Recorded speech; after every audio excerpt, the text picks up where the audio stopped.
of emotion, because every fear is emotion. It operates in an emotional atmosphere. When that one comes, it is perpetual. It brings fear. It brings, even you will be thinking that, oh, I don't want to drive. I don't want to travel now. I don't want to travel far. I don't want to do that. I don't want to do that. Phobia, fear of phobia, fear of snakes, fear of flies. And these are the things that fear brings to us. And it deprives us from our own intelligence. Fear deprives us to do whatever we determine to do in our life. Brothers and sisters, ladies and gentlemen, honorables, fear is just an empty barrel that makes greatest noise.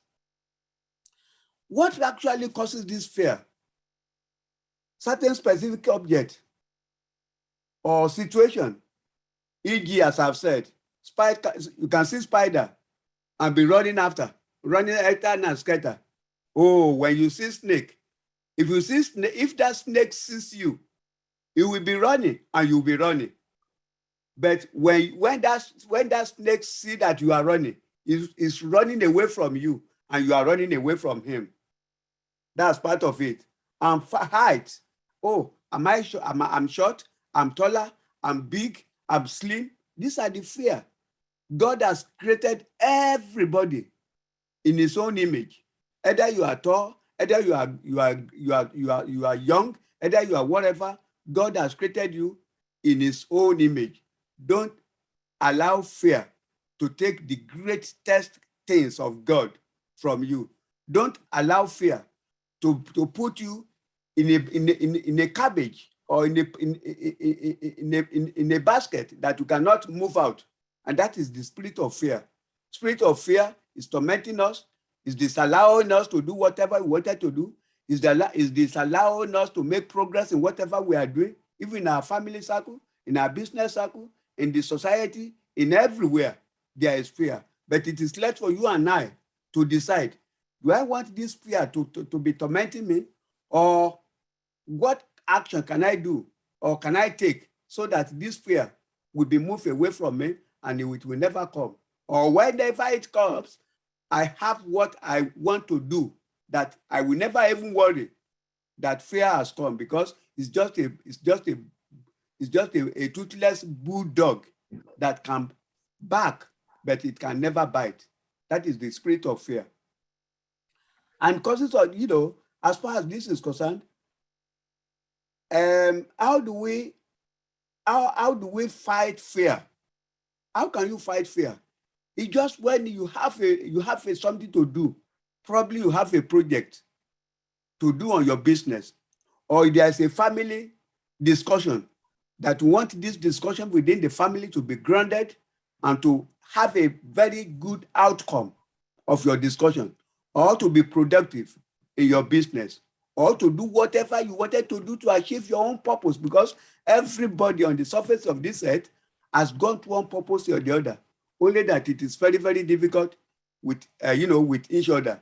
My own purpose is different for Dr. Akai's purpose and some others, people like that.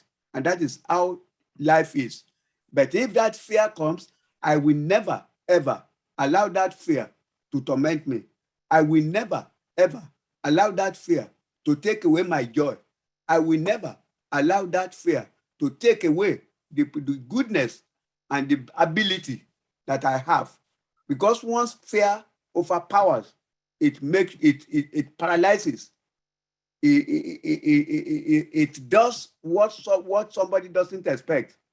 But then, brothers and sisters, let us realize that fear is tormenting, but fear don't allow fear to grip you. And believe me, sincerely, that it's just an empty barrel that make the greatest noise. And I'm saying it, 99%, even 99.5% of what we are afraid of doesn't come into reality. And when that fear comes, how can we fight fear? We can fight fear by breathe through fear, by breathe through panic. What do you mean? What do you mean, Dr. Lucas? What I mean is that, for instance, somebody offend me, but in order to let that things go away from my mind, I have to breathe it out. Let it go. Release yourself from it. And when you release yourself from it, you will do greater things. You will do many things. Many ideas will be coming to you to expand, either in your business, either in your personal life, either in your family. When fear, you don't give fear any chance, because when you give him chance, just little chance, it will make a big mountain from the most mountain, which that is the fear, that is the spirit of fear. As a result of that, let us face it. Face that fear. Tell it that what is he doing? I'm not going to allow you to torment me. I'm not going to allow you to do anything with me. I'm not going to allow you to paralyze me. My brothers and sisters, because of the time I have a lot, but I don't want to take anything for granted, and I don't want to exceed my time. And I believe a time will still come to speak more and to talk more. Thank you very much. And I really appreciate every one of you that have listened to me. We are all learning. A tree cannot make forest. When we come together as a family, we unite. We come together to make progress. We come together to have future. We come together to do greater mighty things, because two heads are better than one. Thank you very much. God bless you all. Thank you. Thank you so much. Absolutely. What you said, that do the thing you fear to do and just keep on doing it. That is the quickest and surest way ever yet discovered to conquer fear. I mean, extreme fear can neither fight nor fly. That's why just tell fear when it comes in front of you, say, all you want to try me? All right, try me. When the going gets tough, get going, and I'm not really scared. Thank you so much for that powerful dose of wisdom, Professor, Doctor, our very honorable King Lucas. That was absolutely, energizing, and it actually boosts one morale, because there is, all of us. I feel at times we are scared of something or the other, but then it's just a little bit self-talk to our own self that yes, we can overcome fear if we just face it in simple things, like you were mentioning, very simple things. I think if we just say to fear that, all right, let's just face it, because the more we run away from it, the more fearful we'll get. So the best thing is face it, get on with it, and say that, all right, yes, you can, and yes, I can. Thank you so much once again, our dearest honorable king. And dearest honorable queen, would you like to say something? I really don't want to say much, but I want to appreciate the Honorable Ambassador Femi, my wonderful husband, for giving us the word of wisdom and also supporting us and standing by us to make all the Yes You Can International be what it wants to be. So I want to appreciate him. Thank you so much, sir. Um, I know we're about to call King Valentine, Yes. if we can do, but Princess Veggie is about to go for a program, which she has already told me before. So if we can give her just 2 minutes, 2 minutes, Princess Veggie, 2 minutes. Okay. Okay, so quickly. Royal greetings to all respected leaders and friends. I'm HRH Princess Ambassador Jayanti Makka, Mother of Cultures, Commissioner General, ICRA Foundation President of South Africa, Ambassador for Yes, Yes You Can International. Thank you for giving me this great opportunity to voice my opinion on today's conference. Great topic, forgiveness. Forgiveness is an ability to forgive or to be forgiven for the mistakes that one has done. We all are human and we are born to make mistakes, sometimes small or huge. We never know how we could be hurting the next person. If the Lord could forgive, his children, us, for our sins we have done. How can we judge the next person? Who are we to judge the next soul? Forgive the ones who hurt you and let go.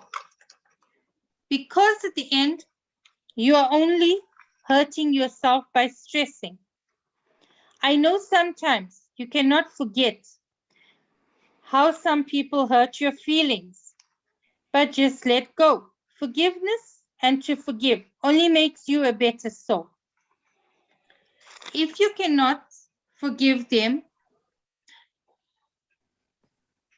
if one cannot forgive themselves, how will they forgive someone else? Start by loving yourself. Forgive yourself. Find peace within yourself. Yes, you can. Then only will you be able to forgive the next person. Saying I'm sorry doesn't always make you the wrong person, but makes you the better person. Always train your mind to be positive, have peace, and be happy. And always forgive and never take anything to heart and granted. Always be aware of anger, hate, jealousy, gossip. This will definitely get you into trouble. Very important. By doing something wrong repeatedly and calling it a mistake, it's definitely not a mistake. If someone is very upset and angry, never backchat them. Wait until the time is right and the anger is over, then talk to them.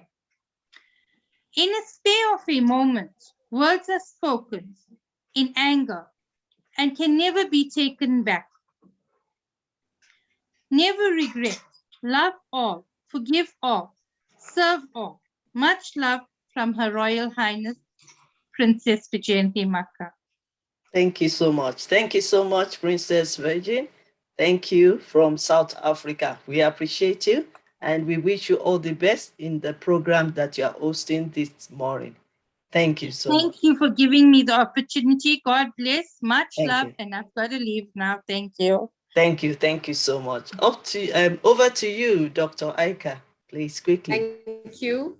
Yes. And it's wonderful. You know, I think the best way to deal, to actually forgive someone and just say to that person, thank you so much for that experience. Because there would always be some kind of a learning when you let go and when you forgive a person. So that was a great message over there. And now let me invite our next honorable guest of honor, His Royal Excellency, Dr. Ambassador Sir Sunday Valentine, a party from Nigeria. He is the paramount ruler of the Royal Traditional Priesthood Federation. So a big welcome to you, Royal Highness, Royal Excellency, Dr. Ambassador Sir Sunday Valentine. A big, big welcome to the platform of Yes You Can International. It's over to you.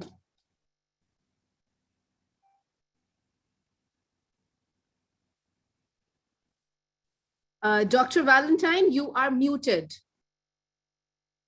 Excellency, you are muted. Okay. It's better now? Yes, now it's fantastic. Okay. Sending love. Yes, international. I'm listening to understand some space. That is a great bit about that because that's one of the most important things. You know, imagine how our creator is thinking or what is feeling about what his creations are behaving like. You know, we have hurt him so much because we have not been able to behave, you know, how he expects us to have taking care of these creations, this beautiful world. I am now in my own domain, full of nature. Nature, I hear the birds singing, I hear people moving around. I can't understand. They are all living together. Love each other. No matter what. But we, the creations, the image of God, how are we living together? In our own country right now, our own country, Nigeria, oh my God, it's terrible. Okay? You see people wasting each other over what? Is it because of difference, the way we dress, the way we eat, or religion? Why? Like you, my look at what you are wearing today. You are looking beautiful, very beautiful. I love this. What you have done. Okay, putting that glass more beautiful too. This is what you want. I love it. This is my home. Look at our dear Queen Elizabeth, my brother there, Femi Lucas. These are beautiful people in their own ways. We are living together, we are loving each other. Is it so difficult for us to love each other, to forgive our differences? There's something we to call the beauty of the people, the beauty of the peoples. Where you come from is very beautiful, loving people. To my country, Nigeria, people might be saying that Nigeria is a very beautiful nation. We have our own goodness. So what I'm trying to say is that I agree that to forgive. I remember one thing we used to read in Shakespeare. Said, I don't know who said it, that the quality of mercy is not strained. It dropped as gentle rain from heaven, which means we need to forgive each other because nobody is perfect. Every day we want to be better than yesterday. So mercy, love, the Holy Spirit is the greatest. And love is everything. Because remember that God is living inside you, speaking by you. Anytime you are speaking, you're saying something, it's that God is speaking inside you. And that is about love. And this love, I feel I'm in love with my people. Everything in this humble environment I am living in right now, I love everything. When I am passing on the road, I feel the love of the plants, the flowers, the beautiful, everything is so beautiful. So why is it so humans love each other? It's very, very important. We need to love each other. Even in our own homes. Like, we have our problems, but love, everything that is love is embedded into our life. Everything is that. If you don't love yourself, how can you shine? You need to love yourself. You need to even forgive your own mistakes. But sometimes when we do certain things that are not right, we feel so bad about it. Even for years, anytime you remember, you start hating yourself. Oh, why did I do this? Why did I do that? Yet it's not for us to make mistakes. Forgive these mistakes. Let it go. Just like when you take a deep breath, allow it to go around you, then you breathe out to exhale. You remove all these mistakes. Then you start again by loving. Anything you do that is God forgives. That's why Jesus said, your sins are forgiven. You are healed. Your sins are forgiven.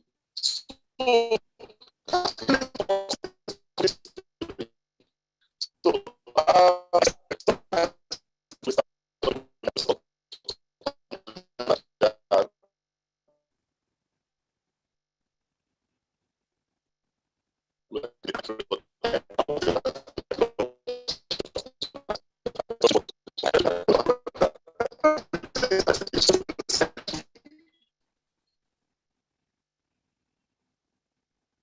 Thank you so much.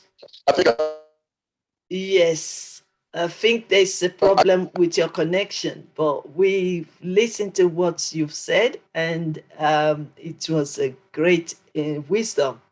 And we want to say thank you so much, sir, for your time and for sharing with us about love, which is very important. I think your connection, there is a problem with your connection, but we also appreciate what you've shared with us this afternoon. Thank you, sir. So we need to move on to the next speaker, Dr. Aika. Thank you. Thank you so much, Ambassador Dr. Sanjay Valentine. And absolutely true. To err is human, to forgive is divine. Thank you for that piece of wisdom.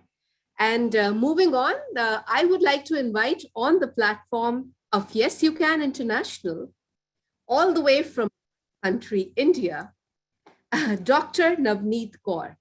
Dr. Nav Neet Kaur will be talking to us on the topic of emotional intelligence. So, Dr. Nav Neet Kaur, a very, very warm welcome to you. How are you doing today? I'm absolutely fine. First of all, let me clarify the topic today given to me was changed by abuse and violence. All right. So, Alka, Okay. I would like to correct you here. And thank you so much once for the again, correction, that's because okay, I have that's that okay. in my list. That's so. okay. Mhm. So, very good morning once again, and greetings for the lovely day, my honorable founder of Yes You Can, Dr. Elizabeth, our very worthy queen, and the co-host chairperson, Alka, and my brother Noor. And I can see such lovely faces here. I can see Princess Catherine, Dr. Vishnu, and many other here. So a very warm, warm-hearted greetings to all of you. And it's such an honor for me to be here among you all today for this international conference by Yes, I Can International, which is all the word, it contains so much power in it for a social worker, for a humanitarian to come forward and work towards society. Yes, you can. The most positive words, which never can let us down and that keeps us going. And with that, I would like to say that I'm also being appointed as the Child Welfare Ambassador of India from Yes, We Can. So on that behalf, I would like to touch something on child rights and some abuse that the children have been suffering. So today we all are here to renew this great pledge, help ourselves and children from all around the world, as there cannot be another greater platform than this, where we have global leaders, speakers from all different parts of the world. My involvement as a child rights activist started 2.5 decades ago. Today, I stand here humbled, enriched, and committed because of that experience of mine in the field where I have worked tirelessly, as it has been the most amazing journey helping thousands and thousands of children. Everywhere we look today, you can see the advancement of man.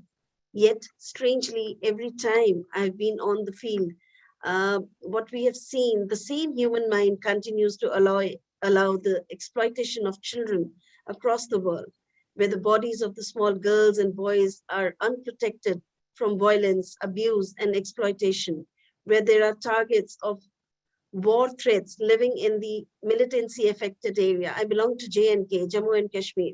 So I've witnessed militancy effects, when the children from the families where they've lost their parents in various conflicts. So every day, horrifying images, fresh horrifying images flash across our TV screens, print media, like a 10 years old girl dressed as a bride marrying to a man twice her age or maybe more, a boy sitting at the back of an ambulance or in the hospital sexually abused, a boy or a girl, a child abused, sexually abused, just helplessly thinking what has happened to them because they're so innocent, a girl watching her brother to go to school as she prepares another day of her household, the girls and the boy's lifeless body washed up in the river far away from their hometown.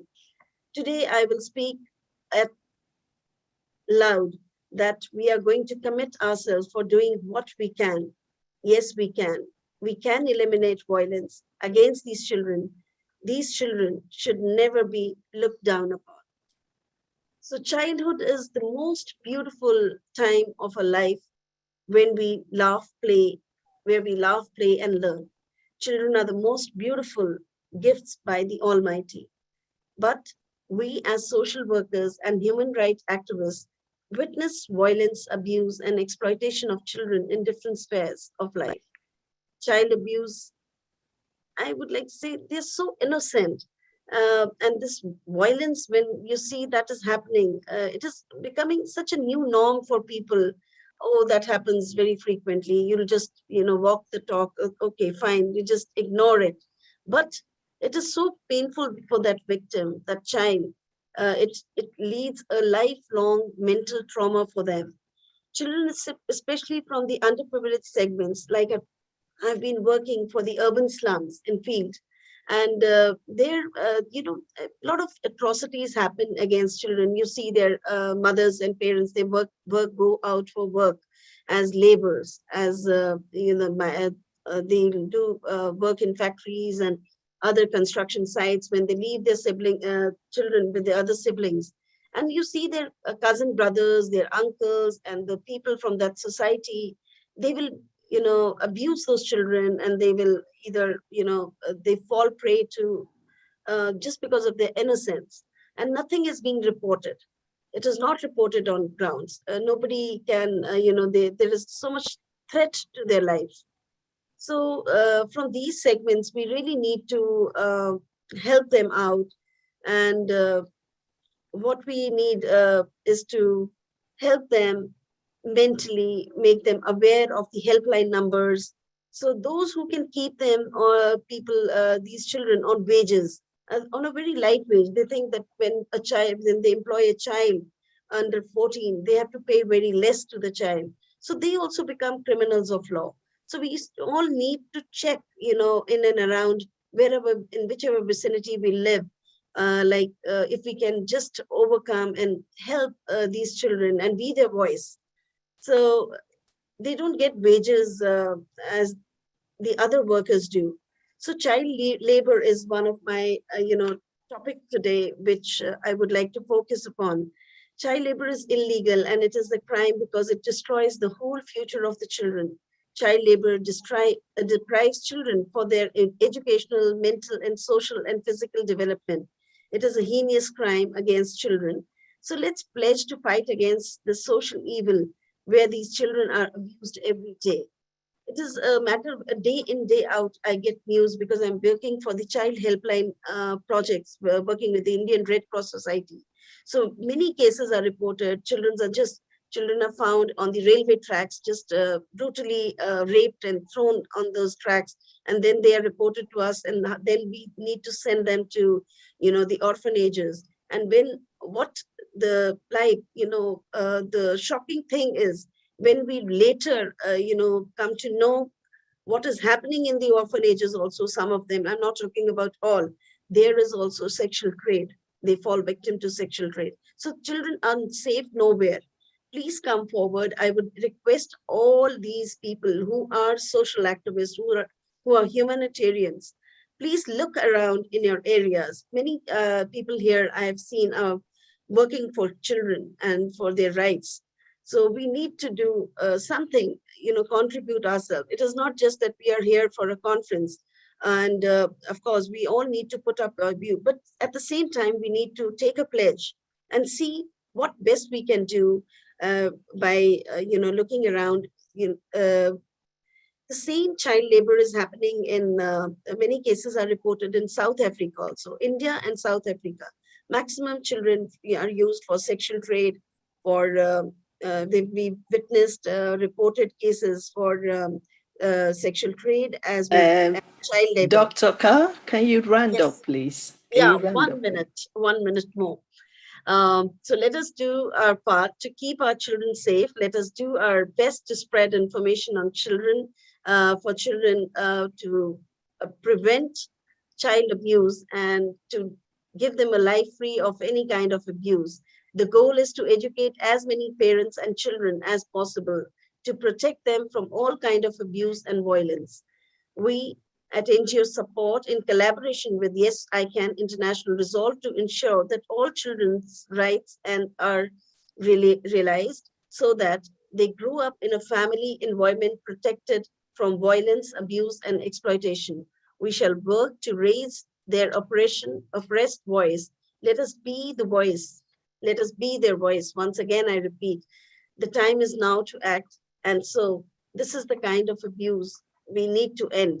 And I Thank shall you. continue to give a voice. Thank you. Okay. Thank you Thank so you much. so much. Thank you so much. Thank you so much. Okay. Permit me to, okay, over to you, Dr. Aika, so that we Thank can you. quickly call Dr. Paraka because he's Yes, just going absolutely. to the hospital. All right. So thank you so much, Dr. Nav Neet Kaur.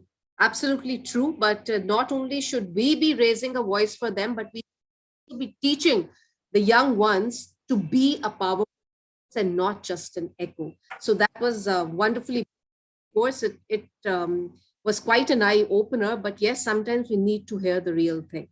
Yes. And also, I want to add to it, Dr. Kerr, Yes. thank you so much for all the great work you're doing out there, because I've seen some of your work. So I want to say well done and keep up the good work.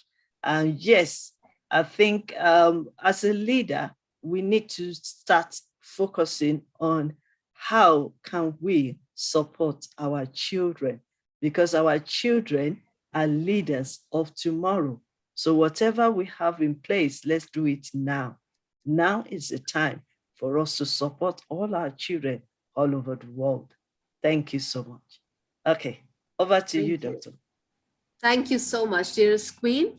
And now, ladies and gentlemen, able excellencies, erudite leaders, may I now invite on the virtual platform of Yes, You Can International, a man of wit and wisdom, an international celebrity, a powerful speaker, a counseling psychologist, Dr. Professor Raghunath Parakal, all the way from India.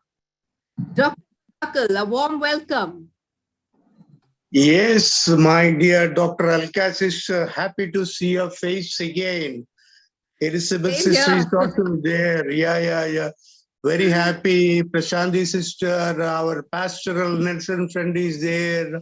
And I can see our Dr. Nav Neet Kaur, see young Ahmed from, from Bangladesh. Nisha Anand, a lot of, see all the friends are available.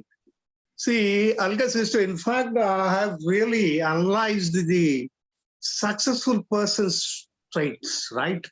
So luckily, Alka sister, you didn't mention about my subject. I am very thankful to you also. In the end of the session, I am going to say what I am going to say, exactly the point, Alka sister. The thing is, when I evaluated the successful traits of the people, it is observed that yes, education is one of the factors, no doubt. Which kind of education, that we have to evaluate once again. Empathy, forgiveness, that is one of the topics which we are discussing today also. And forgetting also very important. Alka sister, not only the forgiveness, forgetting also certain times it is very interesting, no? So that we will not repeat the same mistake or forgetting certain people, or we are envious about the certain people. And of course, I discussed about the interpersonal skills, listening, attitude, hard work, critical thinking, creative thinking, self-evaluation, and of course, the decision making. But to get everything what you require, that is the thing which is very important. Am I right, Elizabeth sister? To acquire this kind of quality, Alka sister, we should have a specific quality that is more important, which is supposed to be developed. I think, Elizabeth sister, it is during the adolescent days itself.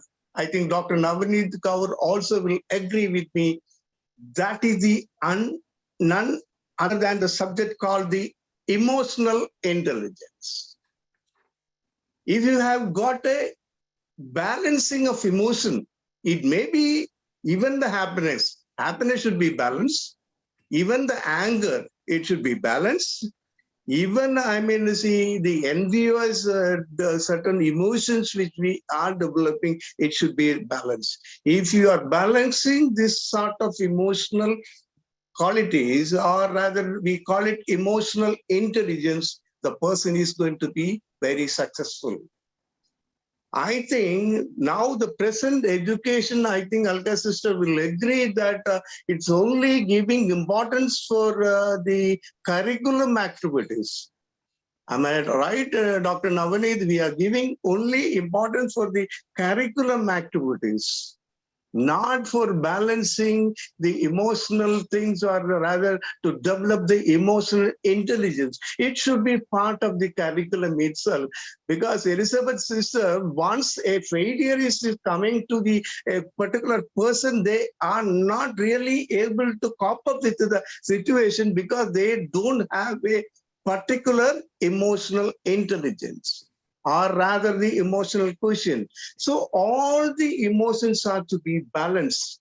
Then only all these traits will come. It may be, it may be the education, it may be the empathy, it may be the listening ability, decision making. For everything, a balance of mind is required. I think Elizabeth's sister is one of my good friends from UK.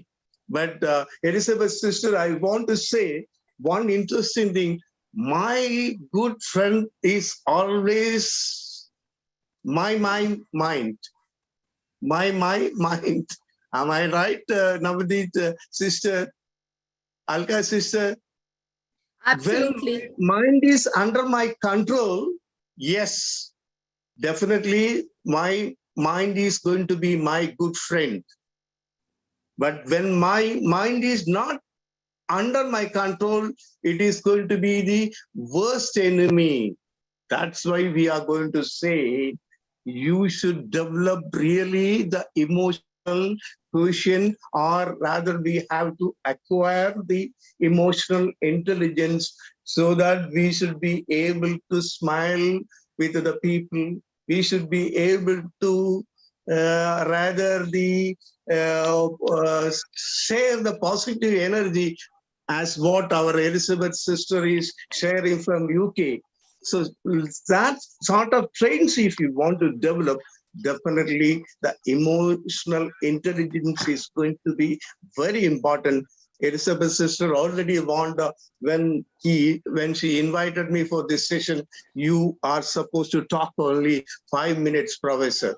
So I have kept my time also. See, Elizabeth's sister, next time I will talk about the time management also with your permission. Anyway, just gave you a interesting joke. With that, I conclude.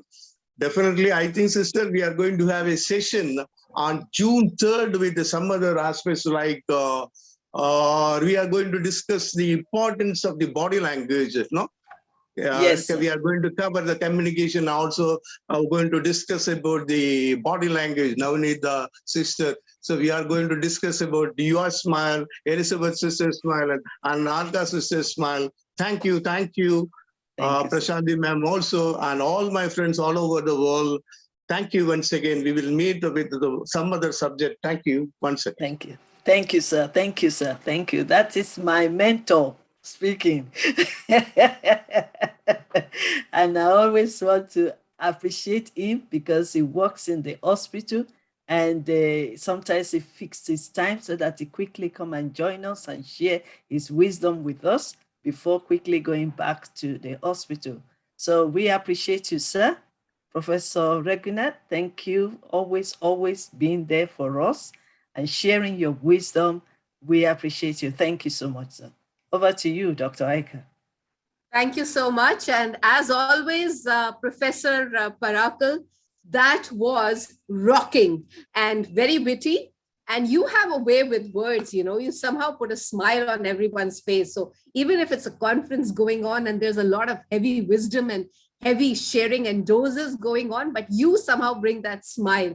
You have that flair, just keep on going, because that makes you so special and that makes you you. So thank you. That was wonderful. And dearest Queen, Dr. Pratik Rajan would like to speak next, but I believe you've shared 3 names with me. I should first call them and then maybe we can call Dr. Pratik Rajan. I will let you know because we have All our right. list and we need to follow All right. that. Absolutely. Dr. Patrick, Absolutely. sorry, but we will be called as soon as possible. Thank you. Yeah, absolutely. After Thank you Dr. so much. Vishnu, we Yeah. are missing one of the guests of honor, which is Princess Catherine. So after that, then you can call the next 2 speakers. So, okay. All right. Yes. So Dr. Vishnu and also yes. Honorable Princess Catherine, and then we can go further from there. Thank All you. right. Absolutely fine. Perfect. All right, ladies and gentlemen, able excellencies, honorables, let's move on and let me invite on the virtual platform Dr. Vishnu Vardhan, all the way from India. And Dr. Vishnu will also be talking to us. I hope I get this right because my list says he will be talking to us on emotional intelligence. So, Dr. Vishnu, a big welcome to you. And yes, let's hear it from you. Dr. Vishnu? Yeah, he's speaking, but I don't know what's happening to his connection. Okay. Am I audible? Yes, now you are. Yeah. I'm going through some network issues. Okay. No issues. Thank you for welcoming me on this no international platform. See, for the couple of months, I have been going through SUCAN International, all the speakers regarding emotional intelligence and other subjects. Today, my topic is also on emotional intelligence, but I want to vary with that and I want to give solutions how to develop emotional intelligence. This is self-taught and self-planned what I have done. So if anybody can get something out of this, it's very helpful for you people also. So I have developed a technique called 20-20-20. See, 20-20-20 is a simple but yet powerful thing where you can develop per day 20 minutes for your mind, 20 minutes for your body, 20 minutes for your soul. In your 20 minutes of your mind, you do whatever meditation or hearing soulful songs, whatever you can do, you do first 20 minutes. Next 20 minutes for your body, you give up no exercise or a yoga sort of thing. And next 20 minutes is for your soul. Reading. Whatever your soul can grasp, read it. This is the no, in the breathing techniques, what I developed is there is a universal code called 369. You inhale 3 seconds, you hold for 6 seconds, you exhale for 9 seconds. And this is a beautiful breathing technique which is developed which is a Tesla code. You can practice it. And believe me, because why I'm saying is up to 2018, I was none. I was searching for my MBA for 20 years. From 2018, when I adopted this, within 2 years, I finished not only MBA, 44 of international certifications, including I'm an international motivational speaker. I'm in NLP master practitioner. I'm representing couple of international organizations, more than 50 plus organizations. So these all happened because of my 24 hours time. I just taken up 1 hour of time, and out of which per annum I am giving 30 days to myself. That 30 days is divided into per day 1 hour, which comes to nearly 1.5 day per month. And if you calculate 12 months, it's around 18 days. And remaining 12 days, I'm taking a break of every 6 months, 6 days of break, where I completely switch off with society, family, everything, not even phone. For 6 days, I go somewhere else where I can be at peace. These 30 days, what I give to myself is transforming me and giving me the energy and giving me, see the scientists have proven that 70,000 of thoughts per day we get as a humans, and nearly 300 emotions we have to go through every day. And to control these emotions, we need a strong base within ourselves, and you can develop that. It's a training process. You can develop, you can implement your own training mastery. You can do. You see, emotions are sometimes you can control and sometimes out of your control. But the way out of controlled emotions, how you handle, is called emotional intelligence. So try to understand, because lot of today's we are going through knowledge pouring, lot of things are going on. Everybody have basic knowledge, have a phone, everything is visible, but how many of us are following those things? Action is more important than learning something. How many of us are able or capable enough to take that single step to go move forward? So my request to all the esteemed members is, please take action. Please take that one step to move further, to change yourself, to be a new next no avatar of yourself. Like I became something from within 3 years, from a normal background to somewhere I'm talking in international platforms. You can become, now you are talking in international platform, you can become a bigger, wider version of yourself. Please go through all these things. Hopefully I have contributed something helpful for all of you. Thank you for giving me the opportunity, Dr. Elizabeth Lucas. Thank you, sister. Thank you so much, Doctor. Thank you so much. We really appreciate that. And I like the fact that you focus on self-development and self-help, because if you can take care of yourself, if you can develop yourself, then you'll be able to care and appreciate others. So that is very important. When we develop what we have or who we are, and then we can be able to perform well in the society and appreciate humanity. So I really appreciate you, sir. And thank you for being with us this afternoon. So I'll hand over to you, Dr. Aika. Thank you so much. And absolutely, I just loved the 369 code that you mentioned, Dr. Vishnu, because that's something which I also strongly believe in, the Tesla code, 369. I think it's a very powerful number, and one should make use of it. I mean, there won't be any harm if you try it. And if this information can go to many people and many people can try it out, then why not? If you never know, you might benefit from it. So thank you for that sharing. And let's move further now. Able Excellencies, I would now like to invite on the platform, the virtual platform, all the way from the Philippines, Her Royal Highness, Dr. Ambassador Princess Catherine Segal from Philippines. So a warm welcome to you, Mabuhay. I love your smile. And I love that hat that you're wearing. Is it a hat or what is it? Whatever it is, looking wonderful. Okay, thank you very much. My topic is about forgiveness. How many times do we need to forgive? 3 times?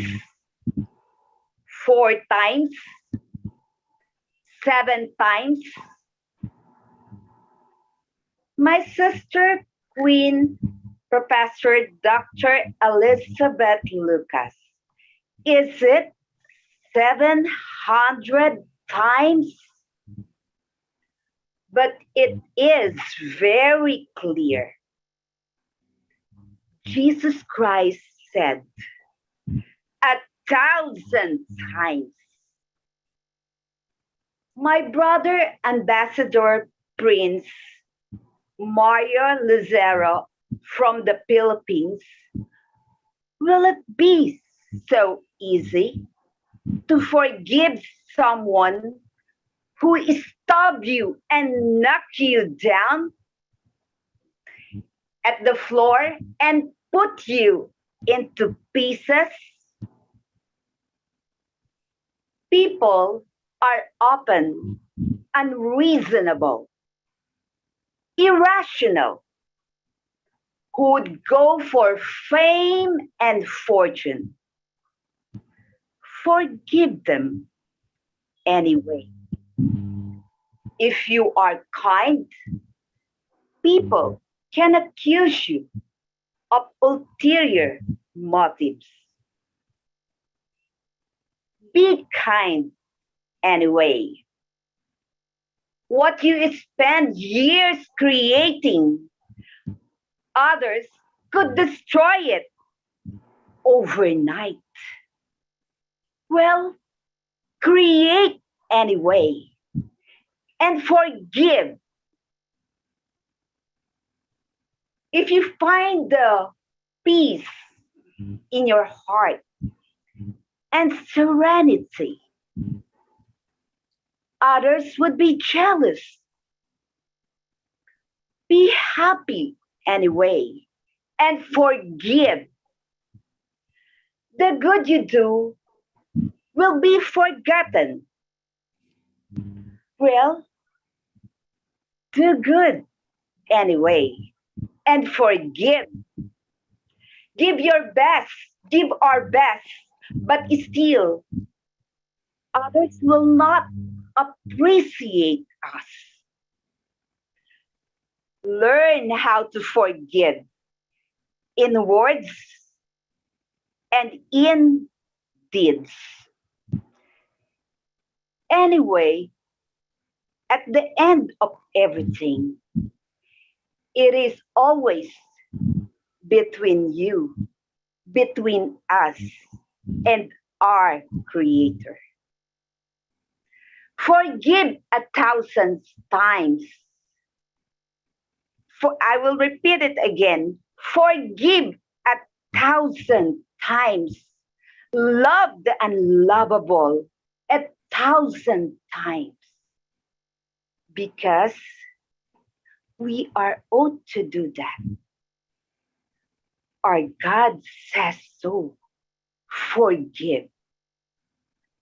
I am Her Highness Princess Ambassador Dr. Catherine Comandante Sangil, all the way from my beloved Philippines, CEO and founder of His Art Gallery, a performing arts school that gives education to the deprived children of the world.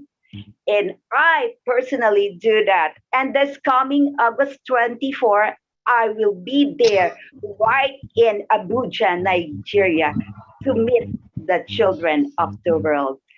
And I'm saying good day, world. Thank you to my family. Yes, you can international. And thank you to my adorable sister, Elizabeth Lucas, for the invitation. Again, my salute to everyone. God bless us all. Forgive 1,000 times. Thank you. Great. Thank you so much, Princess Ambassador Dr. Catherine. Thank you so much from Philippines. I really appreciate you. I appreciate your time. I know you are very busy, and we thank God for your life. Thank you for sharing with us on this platform. Thank you for celebrating with us this conference. We appreciate you. Thank you so much. Over to you, Dr. Aika. Thank you so much. And yes, forgive 1,000 times is a big, big takeaway. Thank you so much, dearest Princess Ambassador Dr. Catherine. Will definitely keep it in mind. It was said so powerfully and so expressively. Thank you. Thank you. And moving on, able and erudite excellencies to you as well. I would now like to invite on the virtual platform of Yes You Can International, our special guest of honor, Professor Dr. Advocate Muhammad Anamul Haq, who is the global founding chairman of Access to Human Rights International, all the way from Bangladesh. A big welcome to Professor Dr. Advocate Anamul Haq. Welcome. And it's over to you.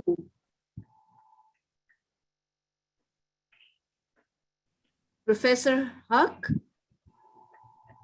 Professor Hug, I know you are around. Yeah, I saw him too. Okay.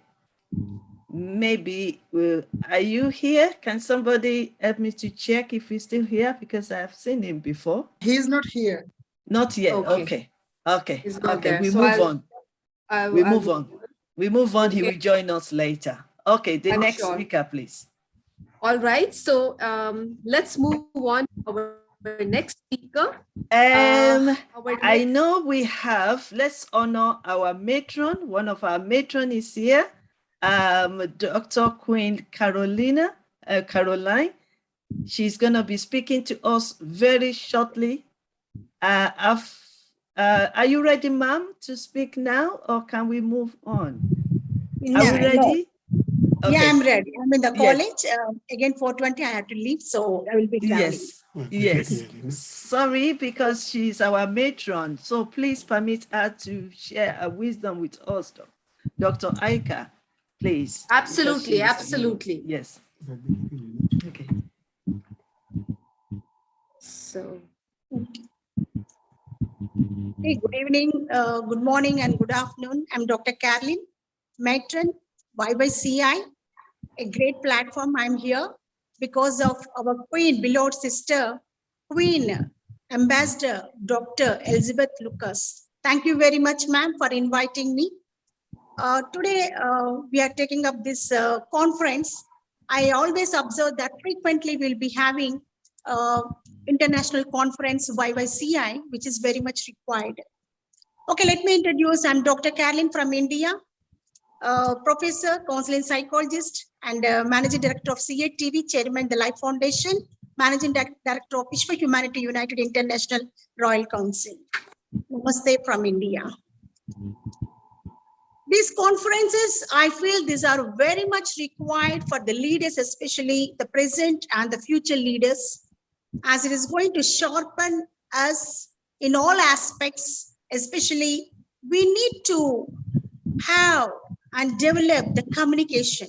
So communication is very important. The transformational leadership conferences will help us to improve our communication skills as we interact with many eminent speakers on this platform. This interaction is very much required. And this transformational conferences platform will help us to learn a lot.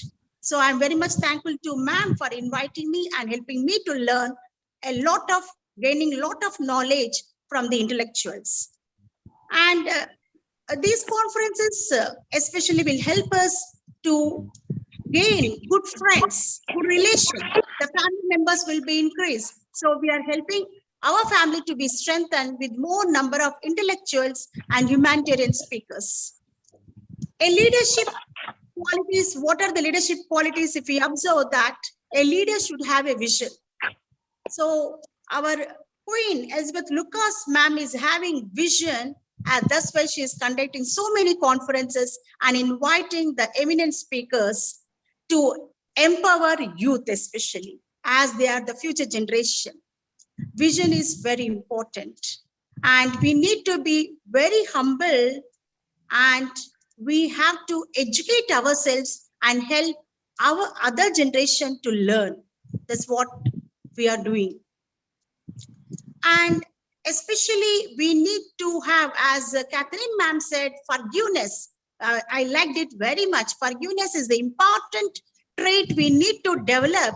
If at all we do not have, now at least we try our best level to inculcate in our life and see that if we forgive, definitely will be forgiven. Forgiveness builds the relationship. So that is very important. A harmonious relationship will be maintained only through forgiveness, not through vengeance. So we need to learn how to forgive others. We need to learn how to strengthen ourselves as well as our team. So team building is very important. And this will help the leader to move on to the success of pinnacle of success and help his or her team to move to the area of success, which is very important. So success mantra is to help ourselves as well as others. We have to encourage others to lead a successful life. That is very important. So communication and team building and forgiveness, these are the important traits which help our organizations to be strengthened. So thank you very much, ma'am, for giving me this opportunity to express my views. Thank you once again. Thank you so much, Professor Dr. Queen Caroline. And thank you for introducing yourself. Sorry, we jump into the, we're really sorry. We're supposed to have introduced you properly, but I'm glad that we walk in the spirit and you were able to introduce yourself. I do not take anything for granted. We appreciate your time and thank you for being our matron. Yes, you can, international matron. Thank you for spending all your time with us. We appreciate you, ma'am, and God bless you. Thank you, ma'am. Thank you for inviting me. Over to you, yes. That was very enlightening and very enriching, Dr. Professor Caroline. As always, you have a way with words also. And though you introduced yourself, but you connected it so well with the message that you wanted to share. So that was very empowering. Thank you. And gratitude from the heart. It came all of a sudden. I really wanted to talk about you because we do know one another so well and I should have done it. But apologies. We are family, Alka. We are family. Yes, okay. yes. That's fantastic. Accept time is very important. Thank you. Yes, yes. Thank you so much for understanding. And again, like I said, it was empowering. Thank you. So with everyone's permission, may I now move on to our next Able Excellency. And may I now invite all the way from India, Mr. Ketty Vijay Parthasarthi, who will be talking to us on forgiveness. And I do see him there. A big welcome to you, Vijayji. I hope you're doing well. Thank you so much. I would like to thank Dr. TPS. I would like to thank Professor Dr. Queen Elizabeth. And I would also like to thank all the dignitaries over here. The topic I have chosen is forgiveness. And why is forgiveness important? We all talk about performance and productivity. And performance and productivity, it starts from forgiveness. Let us understand that the most poisonous three-letter word is ego. And the most deadly four-letter word is evil. The most beautiful four-letter words are love and good. And the most beautiful five-letter words are sorry, smile, happy, and peace. So the moment, when we say sorry to someone, it brings out happy and then peace within us. And what we need to understand is when we talk about mind, even in Bhagavad Gita, there is a very clear mention that the negative forces in the body is more powerful than the positive forces. And most of the time, our mind gets clinged to hatred, vengeance. When we don't like someone, the hatred and then the vengeance within us, it enhances, it increases. And as a result, it leads to an agitated mind. An agitated mind will never give us results. We need to understand that. When we talk about performance, when we talk about productivity, when we talk about being result-oriented, it all starts with a peaceful mind. So the peaceful mind, which is called the Satwika mind, is essential, for one's success. And let us understand that when we say sorry, it does not mean that we are wrong. When we say sorry, what we should understand is that we value the person more than being right. When we say sorry, we should understand that we value the relationship more than being right. And most of the time, it is ego, which comes in between sorry and forgiveness. So, what we need to do is we need to keep the ego aside and transform that ego into humility. We need to transform the ego into humility. And always, when you say sorry with a smile, even to your enemy, the fact is the person on the other side, they would empathize, they'll understand their mistakes, and at the same time, they would try to, build a relationship with you. And let us all know and understand that we live in a world wherein we have people, and relationship is the one which matters the most. It is all about relationships. So when we say sorry, it is not about we being right and the other person being we being wrong and the other person being right. It is all about we value the person and we value the relationship more than anything else. We are living in the world of artificial intelligence. But what is the base for artificial intelligence? It is the bits and bytes of computers. Just like the bits and bytes which has zeros and ones, the mind only emits two signals. One is zero, that is negative, and the other one is one, that is positive. So do we want to live in a world of ego, evil, or do we want to live in a world of good, love, peace, happy? And that's where, forgiveness stands. So thank you so much for giving me an opportunity. Thank you so much. Thank you so much, Dr. Vijay. I know this is your first time of joining us. Yes, you can. International platform, and we really appreciate you. I want to give honor to Dr. TPS because my mentor has recommended you, and we believe that we have a lot to work together. So you're welcome, sir, and thank you for your speech. Over to you, Dr. Aika. Thank you so much, dearest Queen. And yes, you very rightly said it. The one good thing that you really said, and which I would like to reiterate, is about relationships. We have to nurture relationships. I mean, we're talking about, living in peace. We can only live in peace if we understand the value of human relationships. So thank you so much for reminding us about that. I think this is something that we need reminders all the time, but we should keep it top.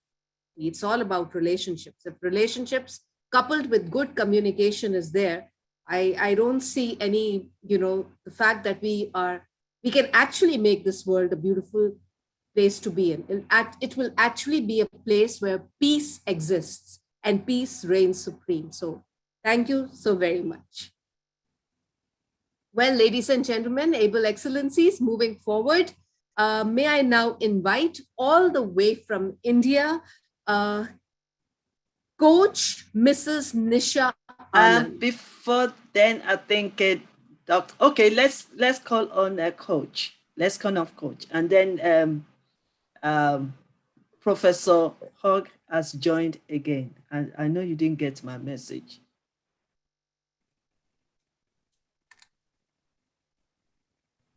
Dr. Aika? Yes, dearest Queen. So may I invite?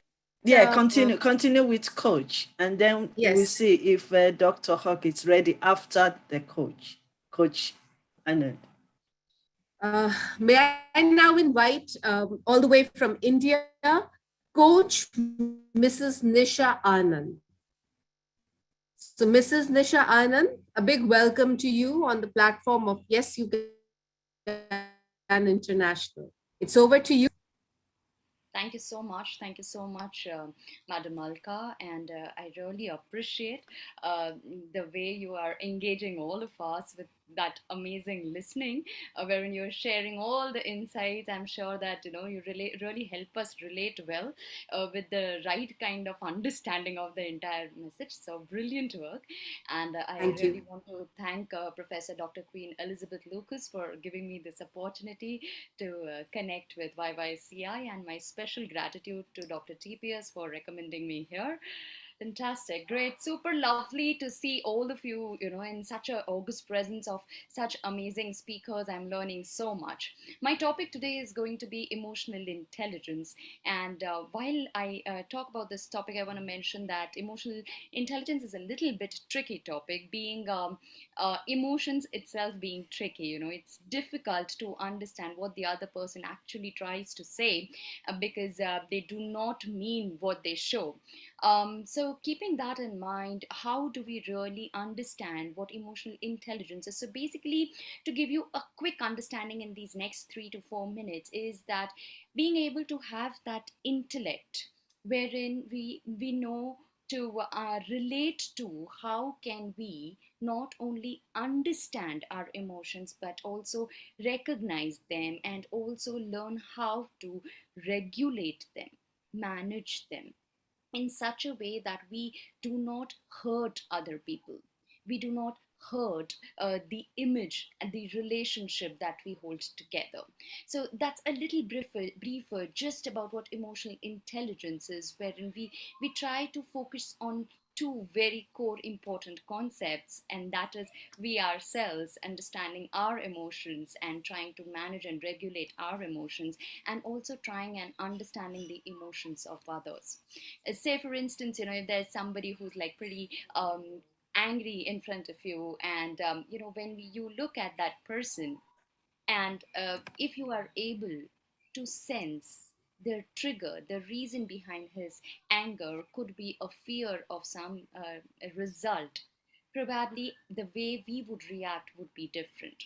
So while I recognize what that feeling is and why is that person really reacting that way, and I do not react immediately in front of him or her negatively, wherein I am able to regulate my emotions. I do not behave the way he or she is because I understand that person's emotion and the triggers, and also do I understand mine. That's when I'm emotionally intelligent. And more so ever, not only regulating my emotions, but when I'm able to understand the other person's perspective, not once, not twice, wherein I keep this as a habit, wherein I'm not only trying to be understood by others, but my preference is where I try to understand them first. That's being emotional intelligent. And more importantly, I do this whether there are certain setbacks wherein there is not enough of encouragement around me, wherein there is not enough support system around me, but still when I tell myself that I have to keep going because I am able to see the end result, the greater good at the end of this, a long term journey, when I am staying patient, when I am being aware, consciously making decisions without harming the relationships. And that's how I become more empathetic, and this helps me nurture my relationships. So, just to give a nutshell as I conclude my topic on emotional intelligence, is that emotional intelligence is more to do, number one, with my self awareness, wherein I'm aware what are my trigger points, which makes me think about somebody in a way they are, because it is more over my perspective. I need to regulate that. After being aware, I need to really regulate those emotions by understanding the other person's perspective. And this has to go on in an auto motivated manner, wherein I do not wait for anybody else to motivate me, but I am self motivated. This will help me to be more empathetic towards others and eventually help me build relationships. So that's all the gospel of emotional intelligence is all about. And I thank once again the entire team. Special thanks to the Yes You Can International for giving me this opportunity, and of course to all the speakers. You have been speaking so wonderfully. Thank you so much for adding to my knowledge, and I look forward to continue listening to you more. Thank you so much. Wow, wow, wow. Wow, wow, wow. You are truly a coach. And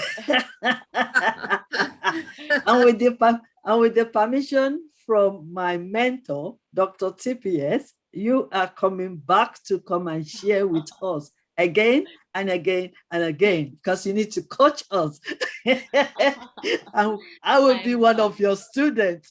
Oh my God, I am honored, ma'am. Thank you so much. It's very important that we understand this emotional intelligence, and the way you have really presented it is clear and understood. I understood it.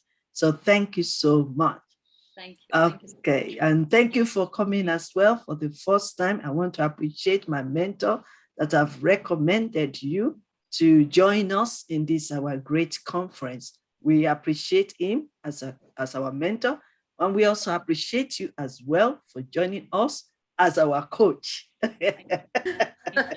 Thank you so much. Over to you, Dr. Aika. Thank you so much, dearest Queen. That was powerful presentation with panache, if I may say. And very said, that it's all about how we, when we are, if we have to talk about nurturing human relationships, it's not about reacting, but it's about responding. So when we immediately react, we just spoil or mar relationships.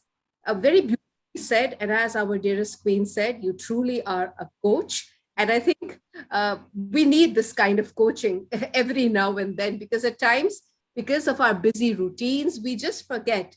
And, we just forget that we need to be kind to our fellow human beings. We need to be compassionate. We need to be understanding. We need to be empathetic. We forget because we're human beings. So obviously we'll forget and we'll make mistakes. But yes, with a powerful coach who has such panache, I think we will definitely flourish. So thank you. And, it was nice hearing you. Very nice. Thank you. I'm honored. I'm honored. Thank you. Yes. So now, ladies and gentlemen, our able excellencies, ladies and gentlemen, brothers and sisters, may I now invite all the way from Bangladesh, our our guest of honor, Professor Dr. Advocate Muhammad Anamul Haq, who is the Global Chairman of Access to Human Rights International, of course, from Bangladesh. A big welcome to you, Professor Advocate Muhammad Abul Haq. Welcome to the platform of Yes, You Can International. Thank you so much. I'm really happy to see you at Gillen's, especially my honorable sisters, Queen Professor Dr. Elizabeth Lucas, and I'm also impressed to hear the hosting of the co-host and chairpersons of this conference, others distinguished speakers and guests as well. I'm cannot be appear by the in the video call in the issues of the network. That's why I'm when I'm speaking, I just stop the video systems and I'm audible maybe, right? You're audible. Yeah, thank you. Actually, I'm hearing from all of the speakers the most important lecture, important topics they have mentioned on their speeches. It's very important for all of us. But because the transformational leadership, if we look on the definition of the transformational leadership, we can see. So what is the transformation leadership and how can we change our society, change our leadership systems, change our economic leadership systems, change our political leadership systems, change our social and humanitarian and environmental leadership systems actually. So if we follow the definition, what we have been seen from the definition as a leadership approach that causes change in individuals and social systems. In its real form, it's create valuable and positive changes in the followers with the end goal of developing followers into the leaders. So that we can get a clear concept from this definition. So if you want to be a leader, you must be a transformational leadership. You must be follow the transformational systems, because your followers must follow to you. Your followers must follow your behavior. Your followers must follow your approaches. Your followers must follow your uh, motivational and your body language, your thinking, your deliberation, and what type of positive feedback from come out from for the society. It's also most important. So when we have been working and when we are talking about these transformational leadership systems, always we it's not so bigger and not so tough issues. It's if it depends on your capacity, capability, and acceptance systems. If you think, if you can accept, if you can capable to receive from your leader, and the what type of virtues and what type of uh, changes and what type of positive thinkings come out from your leaders, that can be approaches you, that can be influence you, and then can be that can be help you to go ahead. So because we while we working and while we talking about these information systems, then we can four elements, we can see the four elements included in the systems of the transformational. One is that the idealization influence. Idealizations. You have an ideology, because idealizations is the most important things. And a leader must have bear the good morality with the standard ideology. So because your ideology can be influenced to other. And next one is the inspirational motivation. Your talk, your speaking can be inspired to others. Your style can be inspired to others. Your body language can be inspired to others. Even your smile can be inspired to others. So you have to carefully to leading your team and followers as well, because it's connected to the inspirational motivational systems. And next one is the intellectual stimulations. Intellectual, because I'm not interested to say about the details or about the intellectual stimulation, because my previous two speakers they delivered on the intellectual stimulations very clearly and very nicely. I'm agree with them, because so I go. The next one is individual consideration. That is the most important as well, because individual consideration is most important, because it depends on how much I can sacrifice to for the society. How can I sacrifice for the followers, for the team, for the all team members, for the betterment of the society, betterment of the country, betterment of the community as well. So it depends on the personal mentality and personal quality and personal virtues as well. So it can be. And next one is last one is the performance beyond experience. If we are summarized from the previous four elements of the four elements of the transformational leadership, we can summarize like this way: the performance beyond expectation. Because I have expectations. I want to be a leader. I want to be famous. I want to be a millionaire, billionaire. I want to be star. No, not like that.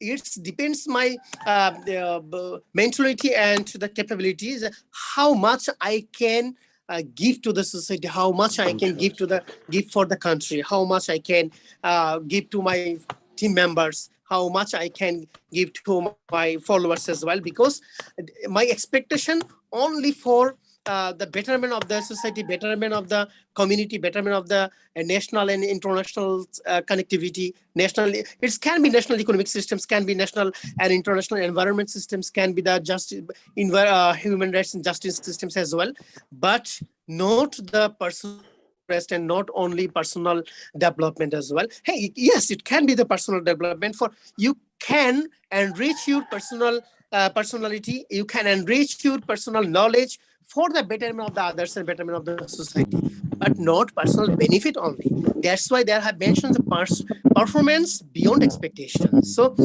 I'm not interested to enlarge my speech here because lots of speakers waiting maybe here. So I just requested to all of you, and I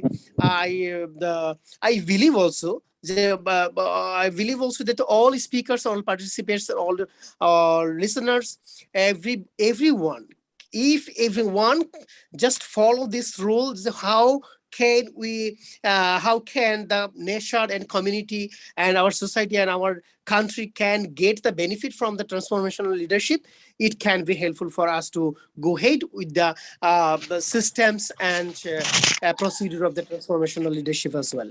And thank you so much, my dear honorable sisters, Professor Queen, Dr. Elizabeth Lucas, and honorable host and moderator, and distinguished guests from different countries of the world. Thank you so much. Stay blessed and safe.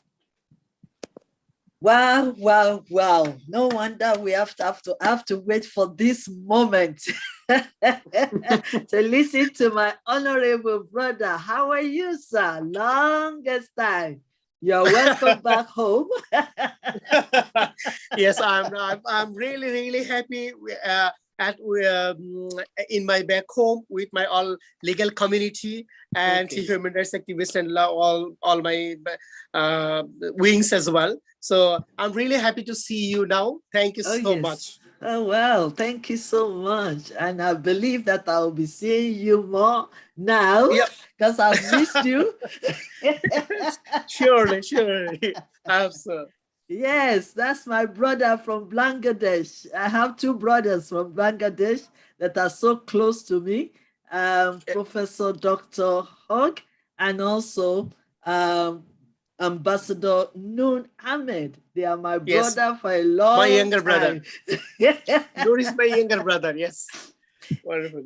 If I don't see them, I have to sell tickets to them to come to UK. So please stay connected. Thank you so much. We really appreciate you. That is what Y.Y.C.I is all about. We are family, and we will continue to be family. Family does not scatter. They stand together. They work together. They shine together. And that is what we're, and we learn together on this platform. So you're welcome, sir. I really love your messages, and the most important thing, your connection back. Thank you so much. It's my pleasure. It's my pleasure.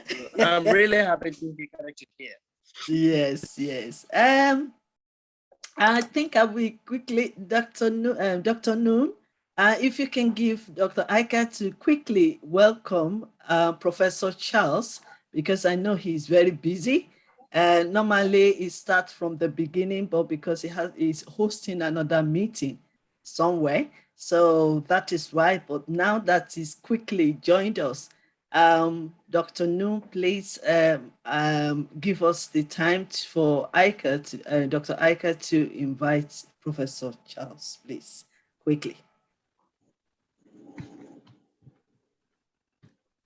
All right. Should I give the floor to the Alchem sister? Yes, if you want to. Anyone of you. Thank you, brother. Thank you, brother Noor. Okay. Hello. Thank you.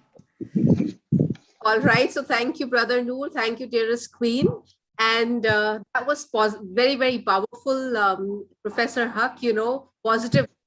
Positive communication. That is what you highlighted. And I think that is a need of the hour. If we all start thinking and speaking positively, rephrasing whatever we have to say in a very positive way, we don't hurt others, we don't, spoil human relationships, and then we actually work towards world peace, work towards love for all, and that is what we're talking about, because we are true leaders and we're here to transform ourselves. With that, I would now like to invite our very own speaker. He is none other than Professor Dr. General Eborio Usiholo Charles, all the way from Nigeria. He has got a long, impressive line of credentials, And if I start talking about them, we'll just go on and on. So I would just like to, without any waiting any longer, invite him onto the platform. And please, Professor Charles, enlighten us with your wisdom. A big welcome, and I hope you are doing well. Thank you very Professor much, my Charles. able moderator. God will come to bless you and bless Yes, You Can International. Our God is able and is able to transform every one of us, as many that believe, as many that trust in Him, as many that depend on Him, as many that rely on Him, as many that put trust on Him. Praise the Lord, somebody. Our Lord is always very good. Today, I want to dwell on, within 5 minutes, forgiveness and emotional intelligence. Kudos to my able holiness, Pope Francis. I actually talked on forgiveness, and I am actually touched before I now round up with emotional intelligence. There is no perfect family or society or community. There is no healthy marriage or healthy family without the exercise of forgiveness. Forgiveness is the medicine of a family or community, and it brings joy and happiness. Forgiveness is vital to emotional health, spiritual revival. No matter the offense or who is the offender, without forgiveness, the family becomes an arena of conflict and a fortress of evil. Without forgiveness, the family or community becomes sick and unhealthy. Forgiveness is the abscess of soul, the purification of spirit, and the liberation of the heart. No sin is too big to forgive. Forgiveness brings joy. He who does not forgive does not have does not have peace in his soul and cannot have communion with God. Those who do not forgive are physically, emotionally, spiritually healed. That is, have problem, they are sick. And they will suffer in 2 ways. Suffer in this world and suffer in the hereafter. Either hell or heaven. But when they are in heaven, they will not suffer. But in hell, they will suffer. A family or community is a place of support and not of gossip or slander of any other. It must be a place to welcome, not a place of rejection. Shame to those who plant evil about others. We are family, community of peace, not of enemies. Note, when anyone is going through a challenge, all they need is what? Is support. Kudos to our Holy Father, Francis, or Francis. Emotional intelligence. What do we actually mean by emotional intelligence? The ability to understand. Look at that word, understand. Ability to understand, to use and manage. Understand, use and manage your own emotion in positive ways to relieve our stress. There are stress all over the whole world, everywhere, even here. When we are giving lecture, there are stress. Look, I just finished a program. Stress here and there, but we must have the ability to manage it, ability to communicate effectively, ability to empathize with others, ability to overcome challenges and diffuse conflicts. That is where you say, yes, you are a kudos in emotional intelligence. Without all this ability, without all this managing all these stresses, relieve all this communication-wise, empathy, all those words, then what are you? You are not. So it has to do with you. And for you to be able to manage it, you can't do it yourself. It is only God. You must trust in God. You must rely on God. Everything is on God. This world, we are created to know Him, to serve Him, to be happy with Him, this world and thereafter. Based on that, our internal emotional intelligence should be to believe in God. When we are doing anything we are doing, when you believe in God, there are a lot of stresses that will come on your way. God will help you to diverse everything that is not of yours. Different is happening. People don't want people to be good. They don't want people to look well, look fine. They would like to bring 1 or 2 things to make sure you are down.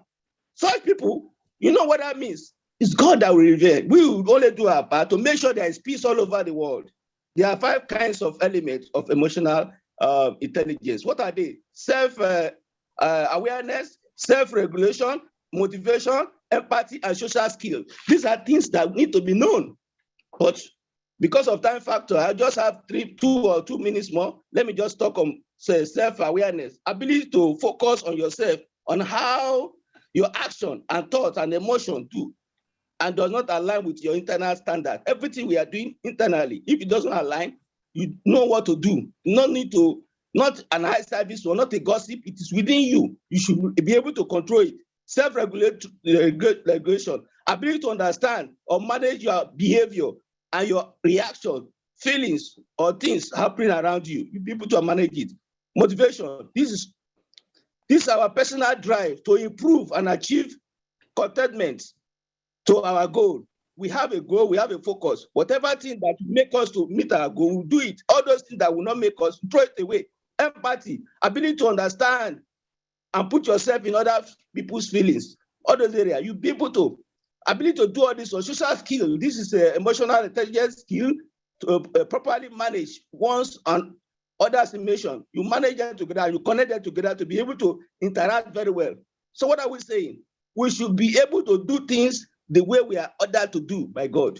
We don't follow what people say, but what God is saying, so as to be able to function very well, to have peace of mind, to be able to relate to people, to be able to do things, so that you yourself will be applauded at the end of our exercise. We are running a race. As far as we are running a race, we work towards perfection. Working toward perfection, we cannot do it. Only God that will do it. We pray that God will come to give us the grace to be perfected, by depending on Him, believing in Him, to do it for us. And if He do it for us, we'll get to our destination. Thank you very much for this opportunity. Wow. The fact that you cover 2 topics in a short time, you are truly a professor. African King Professor of Education. Thank you. You laid the example that we can cover many topics in a short period. I salute you, sir. Thank you. It's because you are a man of many colors, and you are creative, you are intelligent, and you are super hero. Thank you, sir. And he's also my mentor. So I salute you, sir. Thank you so much for your time. Thank you, man. Over to you, Dr. Aika. Thank you. Well, that was an energetic presentation by the Professor of Wisdom.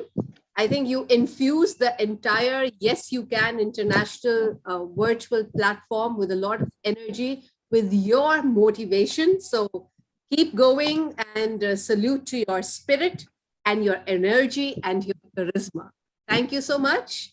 And with that, I am going to be, I am going to be away for a little while, but you have a very power-packed personality who will be taking over. My brother from Bangladesh, Ambassador Noor Ahmed, he will be taking you through the next part of a wonderful Yes You Can International Transformational Leadership Conference. So Brother Noor, it's over to you now. Thank you so much for giving me this opportunity. And hello, everyone. Good morning, good afternoon, and good evening to all of you who ever participate and join different parts of the world.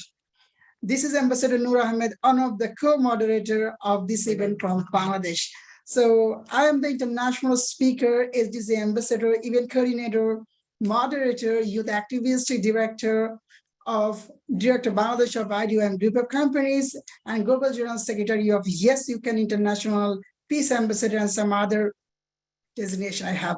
So welcome to all of you once again. Yes You Can International Transformational Leadership Conference, where theme was love, emotion, and what are the solutions. All the speaker will talk about some topic. Those are the emotional intelligence, violence and abuse, forgiveness, communication, and fear. So I would like to give the reminder to all the keynote speaker that all the keynote speaker will get 3 to 4 minutes to share their words. And I request all the participants to keep yourself muted, except speakers. Please share your kind words, kind views, appreciation in the chat box and emoji as well. So Yes You Can International really highly appreciate your ongoing support. So without further ado, I would like to call in my part the first speaker of the today. He is a scientist, professor, counselor, global educators, published authors, international speakers, youth icon, humanitarian activist. Wow, if I go through the some other designation, it won't be finished. So let's welcome to my dear Honorable Excellency, Professor Dr. Pratik Rajan Mangeshwar, all the way from India. My brother will talk about the importance of good communication. So dear Honorable, floor is yours. Thank you. Thank you. I have 5 minutes, right? Okay. Okay, I will not take much time. So thank you so much for inviting me here. What is the importance of communication in our daily life? So communication plays a vital role in human life. It helps facilitate the exchange of information and knowledge and develop relationships with others. Therefore, the importance of communication skills in our day-to-day life cannot be underestimated. Now, communication skills are an essential leadership function and a major characteristic of a good leader. So communication skills and effective leadership styles are closely intertwined. Lack of communication skill can make team members uncomfortable and unenthusiastic about their work, while good communication skills help a team work together to achieve the desired goals. Having strong communication skill helps in all aspects of life, from people's professional lives to the transition to their personal lives and everything that falls in between. So all life transactions result from communication. Communication skills help achieve the goal, plan in advance, provide a clear-cut vision about those goals, and achieve good preparation for them in an appropriate environment. So effective communication skills are of great importance. A person's success in his life is related to his mastery of effective communication skills. According to some studies, 85% of success is attributed to communication skills and 15% to the mastery of world skills. So the effective communication skills facilitate the behavior of individuals and direct them towards desired, what you can say, matters. So align and converge viewpoints, concepts and ideas and standardized working methods help to obtain the required information and data and transfer them to decision-making centers, convey individuals' ideas and perspectives to decision makers. This leads to a link between individuals' idea and policy and decision-making centers, thus achieving participation and harmony. So give the individual a characteristic of claim, sluggishness and patience, which leads him to be wise in launching his decisions and judgments. Help make correct decisions and make appropriate and sound judgments without fanaticism or you can say coercion of opinion. Strive for the success of relationships, whether on the family, work, or other levels. Endeavor to provide the individual with important skills, such as listening to the other party with credibility and impartiality, which makes him such an influential and successful leader. And lastly, I would like to conclude with work to reduce conflicts and problems and increase friendship and one's environment, because poor communication with people is what causes conflict and effective communication is what succeeds relationships. With this, I would like to thank my dear Queen, Dr. Elizabeth, for inviting me, for having me here. Thank you so much, everyone. Thank you so much, Dr. Patrick. Thank you so much. We really appreciate you. We appreciate your time because I know that you are also very busy, especially today, Saturday, and you were rushing to university at the moment. Thank you so much. We appreciate you. That is why I really appreciate every one of us, because it's not easy sitting here, speaking and listening. And from the depth of my heart, I really, really appreciate your time, because I believe that we are leaders and we need to transform our lives. We need to transform our relationship, and we also need to transform our situation. Because if it is okay for us, then it will be okay for others. So that is why we are all here. And I want to say thank you for treating us on that topic. It's very important. And I believe he will still come back again and again in any of our conferences. So thank you so much. Thank you. Thank you. Right. Absolutely, absolutely. I agree with you. Even I would like to give you thanks, brother, for sharing such a great way, because I do believe that communication is power. Those who have mastered its effective use can change their own experience of the world and the world experience of them.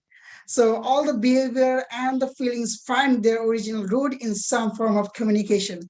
So thank you so much for your insightful words. We really appreciate your contribution. Thank you so much, brother, for being with us. So let's move on to the next speaker of today. I would like to welcome the next speaker, who is a humanitarian diplomat, international researcher, international author, religious lay minister, educators, dear Honorable Excellency, Dr. Froilan Mobo, all the way from Philippines. So my dear Honorable Dr. Froilan Mobo, floor is yours. Good morning and good evening from the Philippines. So thank you for giving me this opportunity to give my speech. So the impact of the global pandemic greatly affects not only the Indo economy, but also the society, because majority of our countrymen were greatly affected because of their lives and situations were devastated. So there are reports that part of that are being affected by the violence and abuse on children, that which they are also exposed to increase of risk of violence, which include maltreatment, gender-based violence, and sexual exploitation. So part of that, so the movement of the restrictions, the temporary closure of schools, loss of income, quarantine protocols, overcrowding, and high levels of stress and anxiety are increasingly the likelihood that children experiencing and observe physical and psychological sexual abuse, of course, at home. So those children already living in vicious or dysfunctional family situations, they are also reported part of this pandemic. So the government, with the collaborations of other agencies, must strengthen the program amidst the situation, because this is to reduce the violence, and this is to achieve, of course, the sustainability and development. So in strengthening this program, it is important that the officials will implement also this in strictly in getting rid of violence against children and to achieve peaceful community. So that would be all. Thank you once again, and good morning and good evening. Thank you so much, brother, for your great words and the way you are showing that the how can we deal with the violence and abuses, how can we make some campaign, make some awareness, make some way with the with the current body to make the implement of current behavior, current treatment against that. Thank you so much for your insightful words. Let's move on to the next speaker. I would like to welcome Her Excellency Dr. Amy Allen, all the way from UK. We want to hear some of your beautiful words. So, my dear Honorable Dr. Amy Allen, floor is yours.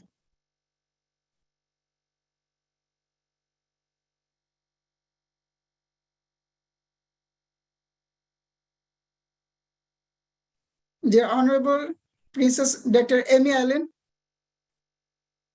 Oh, okay. Maybe I get the message wrong. Okay, sorry about that, because she texted Okay, me.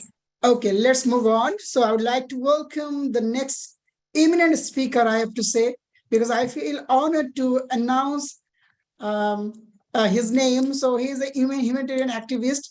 He is the UNICEF African Director for Operation, National President of United Nexus Organization, Peace Ambassador, work at UN Rescue Services.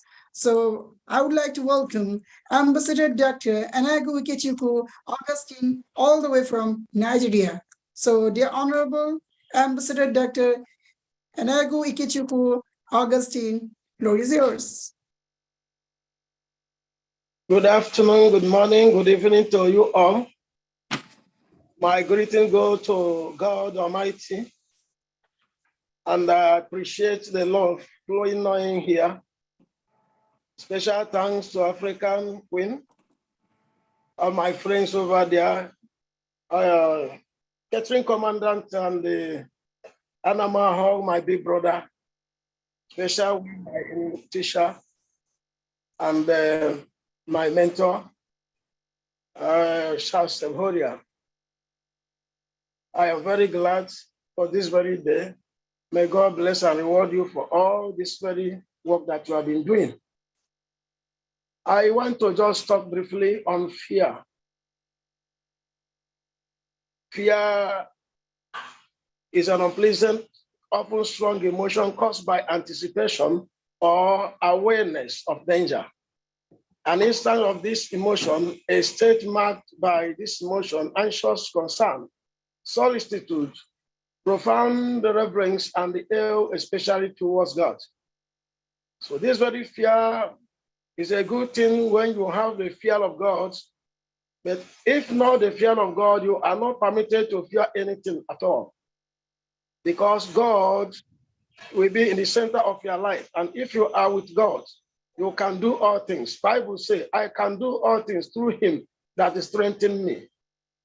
So if we are with God, we are not permitted to be afraid.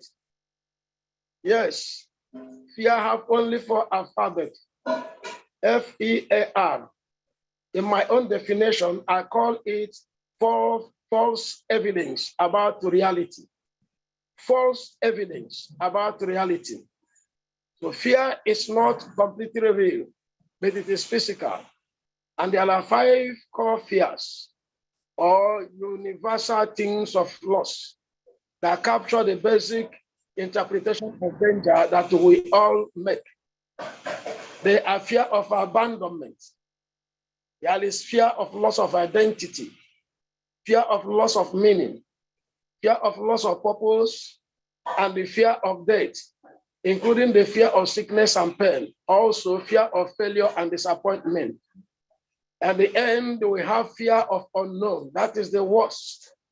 Somebody will be afraid of what he or she don't know, and because of that, the person will not advance in life. When we are talking about mindset, every mindset, any mindset that focuses on fear can never strive, can never prosper. It intends to keep you. That are what fear can do. There are dangers of fear. Fear intends to keep you from fulfilling the destiny that God has on your life, from living a joyful, spirit-led existence where you give to others out of the overflow of love in your life. It will keep you awake with nightmares. Fear is a very bad thing, but it is physical and have crippled many people. Fear have crippled even companies. Fear cripples nations. Wherever there is fear, there is darkness. No one with fear can achieve a purpose. And the Bible says that a fearful man says that he will not go out because there might be lion in the street. So every fear will continue to present negative aspect of life. There is nothing like a positivity as far as fear is concerned. If you are always afraid, you cannot earn any living. In the morning, you may wake up and you will fear that there will be rain. You will not go out. You will become to fear about death. And when you are afraid of death, you can never achieve anything. You can forfeit your house for an enemy. If you are always afraid, you can never embark in a successful venture because you will not even, you cannot even invent anything at all. With fear, there will be no invention. Life is about risk. And if you want to take risk for a purpose, you can never, be afraid. If you're afraid, you cannot even cast your vote even when there is election because you don't know who will win. Because your fear, the spirit behind fear will tell you that the person that will win might be against you. If you're afraid, you will not go into marriage because you will hear a lot of stories in the marriage. If you're afraid, you will not go into business. You will not even enter aeroplane because you will believe there will be plane crash. You will not even drive even car because we believe that there will be accidents. Fear is deadly. Fear is very, very bad. And there are many effects of fear. If you are always afraid, fear will weaken your immune system and can cause cardiovascular damage. Fear can cause gastrointestinal problems such as ulcers and the irritable bowel syndrome. And the fear decreases fertility. I want to talk about this because many women are barren because of fear. Womb of every woman hates fear. Fear causes the miscarriage. Fear can rupture intentions, can even cause death. It can lead to accelerated aging and even premature death because fear is physical. In many accidents that happen, many people don't die immediately. You know, many people die even before the accident. Like when aircraft went to crash, so many people died because of fear, even when the aircraft landed, or even before the aircraft can crash. Many people, so far a vehicle begin to somersault, they are dead already.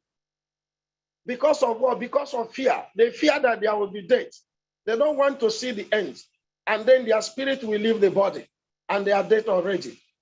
Some cannot drive on a bike. When a bike wants to have an accident, if you look at some of the bike, it will be written that you will not entertain fear when anything happens. So fear is very, very dangerous. And there are 8 successful mental habits to defeat fear. About 8 successful mental habits. Number 1 is you don't figure things out of yourself. The second one, you be real on how you feel. The third one, be okay with some things being out of your control. That something is out of your control, that doesn't determine that the result is going to be bad. It can change imminently. It can change because we believe in God. God is one who can help us at the end of the tunnel. There might be light. It doesn't mean that it is not good today. It doesn't mean that it will not be good tomorrow. So when you are afraid that today is bad and tomorrow will be bad, that is how it will be for you. When we are talking of mindset, if you focus your mindset on fear, fear will remodel you, will refashion you into things that are bad.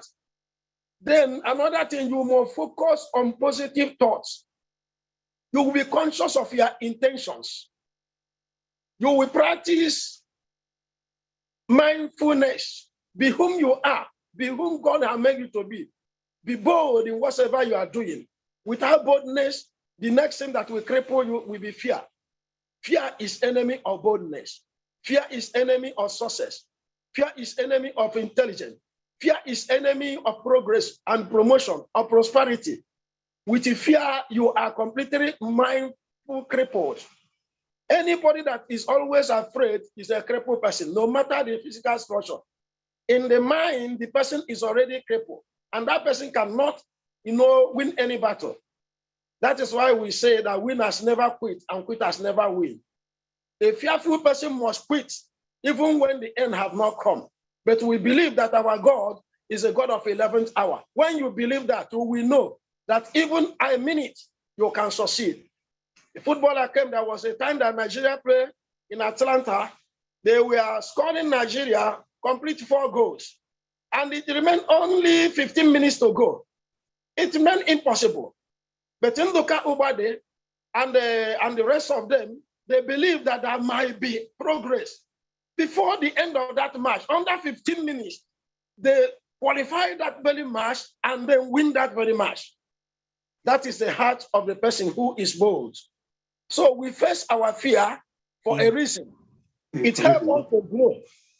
But if you don't overcome your fear, you will never move from where you are. You will never develop a growth mindset and become a person of action, change, and success. Instead, you will remain stuck in the same situation. Thank you very much, and thank you very much. May God bless you all. Wow, our great leader, Ambassador Prince Augustine Thank you so much, sir, for always sharing with us every time. And every time you share with us, you are adding value to us. And we just want to say thank you so much for your time. I know this is a busy time for you, and we do not take it for granted. We appreciate it, sir. Thank you so much. And greetings to all my brothers and sisters in Nigeria. Very soon, very soon I will come and visit. Yes. They will come with Elizabeth Commandante, who is going to come to Nigeria and Abuja. I'm waiting for her. I'm preparing, and I'll be there shortly, sir. Thank you so much. Welcome in advance. Okay, thank you. Over to you. Absolutely brilliant. Sir, I have to say, Ambassador Dr. Prince Augustine, you have shared such a great way. If I summary your talk, that is, fear is nothing more than the obstacle that stand in the way of our progress. In overcoming our fears, we have to move forward, we have to be stronger, and we have to be wiser within ourselves. That is the key message of your words. Thank you so much for sharing your views and great highlighting in the fear topic. Thank you so much, sir, for being with us. So let's move on. I feel like privileged to welcome the next speaker of the today. And before that, I would like to share you all that we are the global citizen. And in this conference, we will travel each country. And as you experience us, we are visited in Nigeria. Now we are turned back to India. So let's welcome the life mentor, teacher, scientist, spiritual director, performance coach, and dear Honorable Dr. T.P. Sasikumar, all the way from India. So dear Honorable T.P. Sasikumar, sir, floor is yours.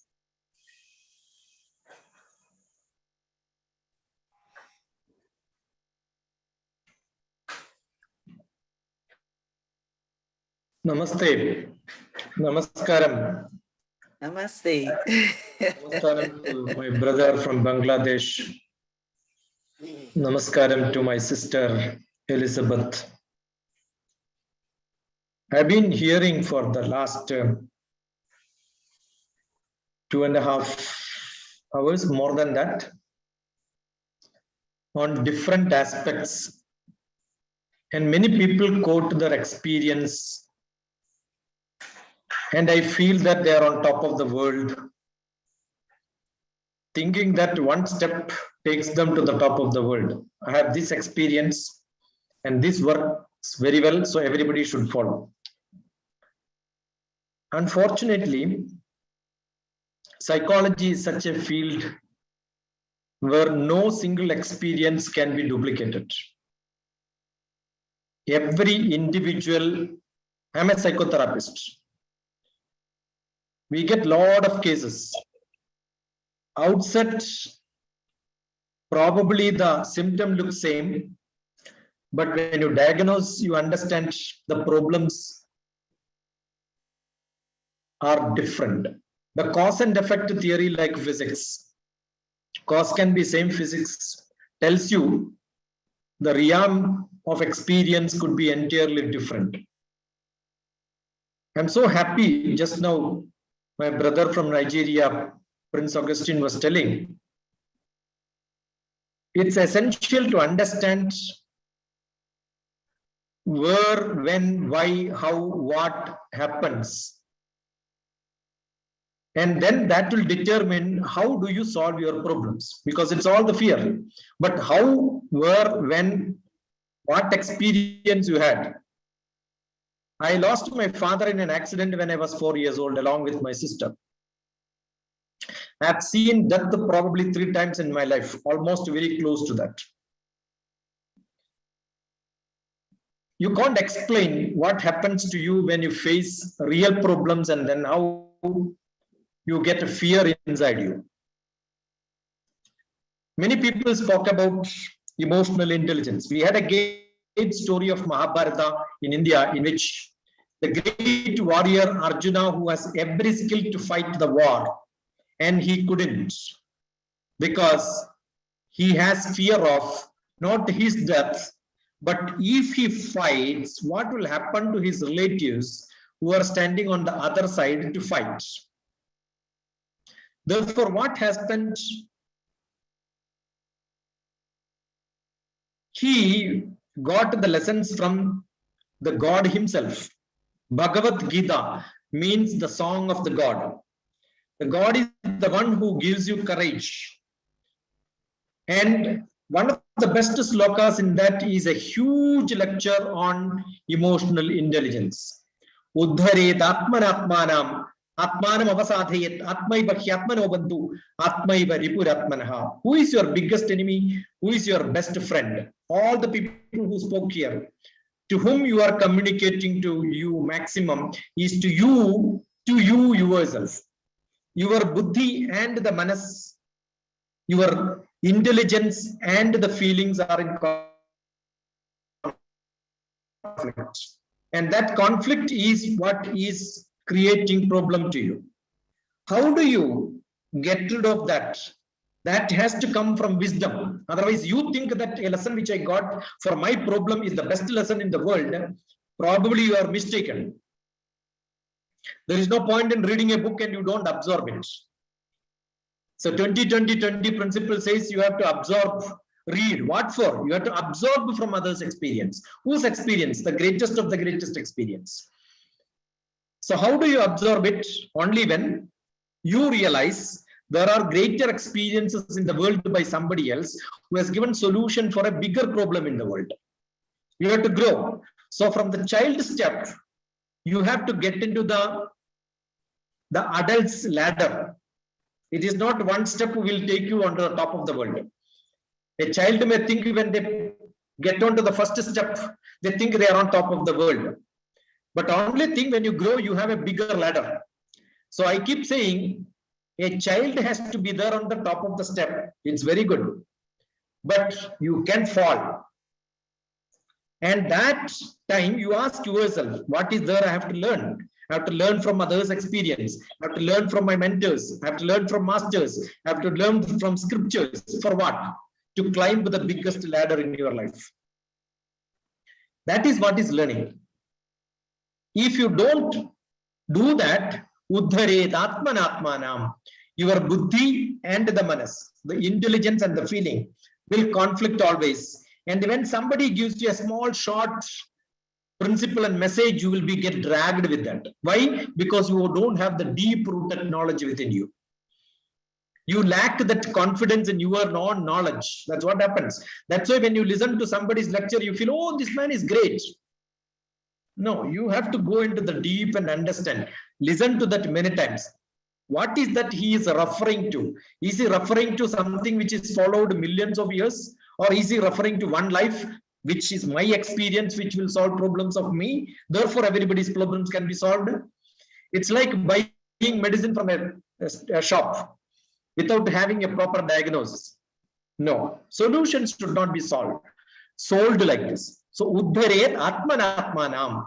You raise your intelligence and the soul level so that your surface of feelings which is vibrating too much will become stable and you become a sthita prajna. Your frequencies will become controlled. You will not go too much and your wavelength will become too good so that you can acquaint with anyone with that feeling of harmony. That makes you to work well with most of the people. I'm sure this is what used to happen. Transformation, beautiful subjects, always, yes, you can take some beautiful subjects and thoughts. I'm sure our next session of lecture in which I have given the topic, learn to learn. How do you learn from many different sources so that you can develop yourself to the highest level?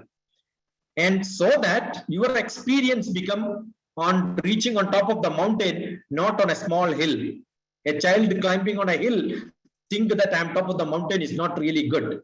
You have to look for a bigger mountain so that you can see the whole area around you. Your visibility increases. This is what I wish, and that is what the transformation should happen. Thank you, my sister Elizabeth. Thank you for giving me the time and hosting me here. Pranams to each one of you. Namaskaram. Salutations.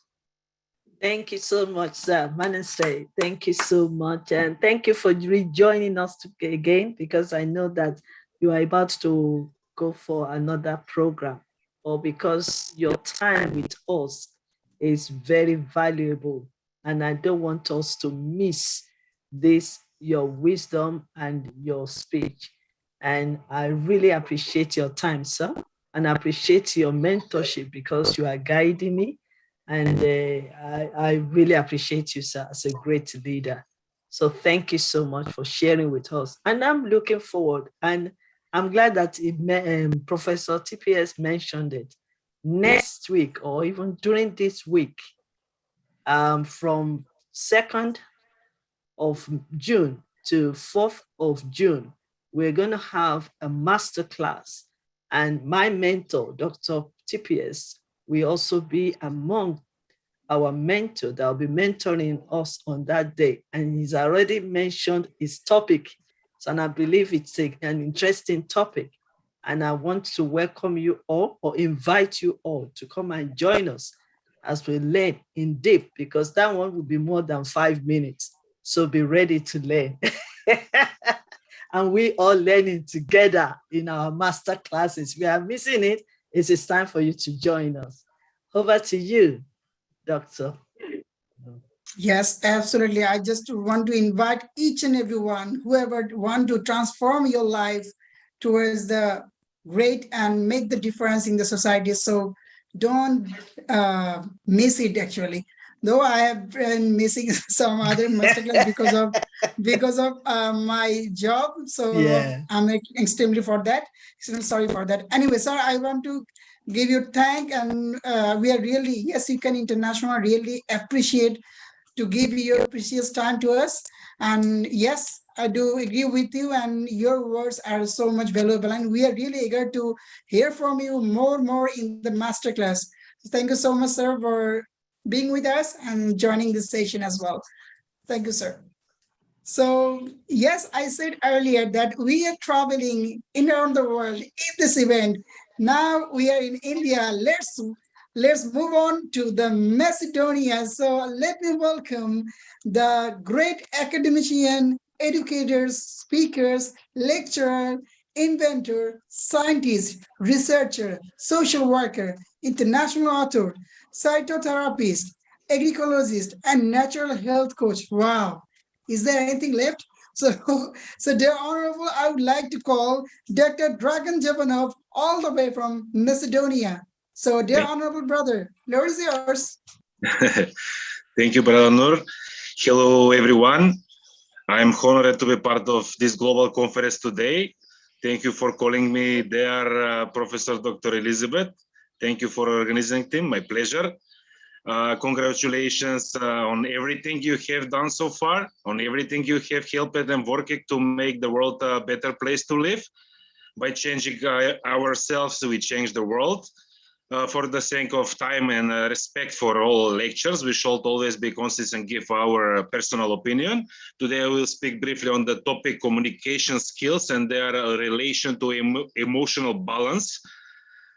Learning effective communication is a skill that should be part of the school curriculum. Being a competent communicator can make a difference in personal relationship, in the success of your professional career, and also in self-esteem and self-confidence, because it is part of the basic social skills.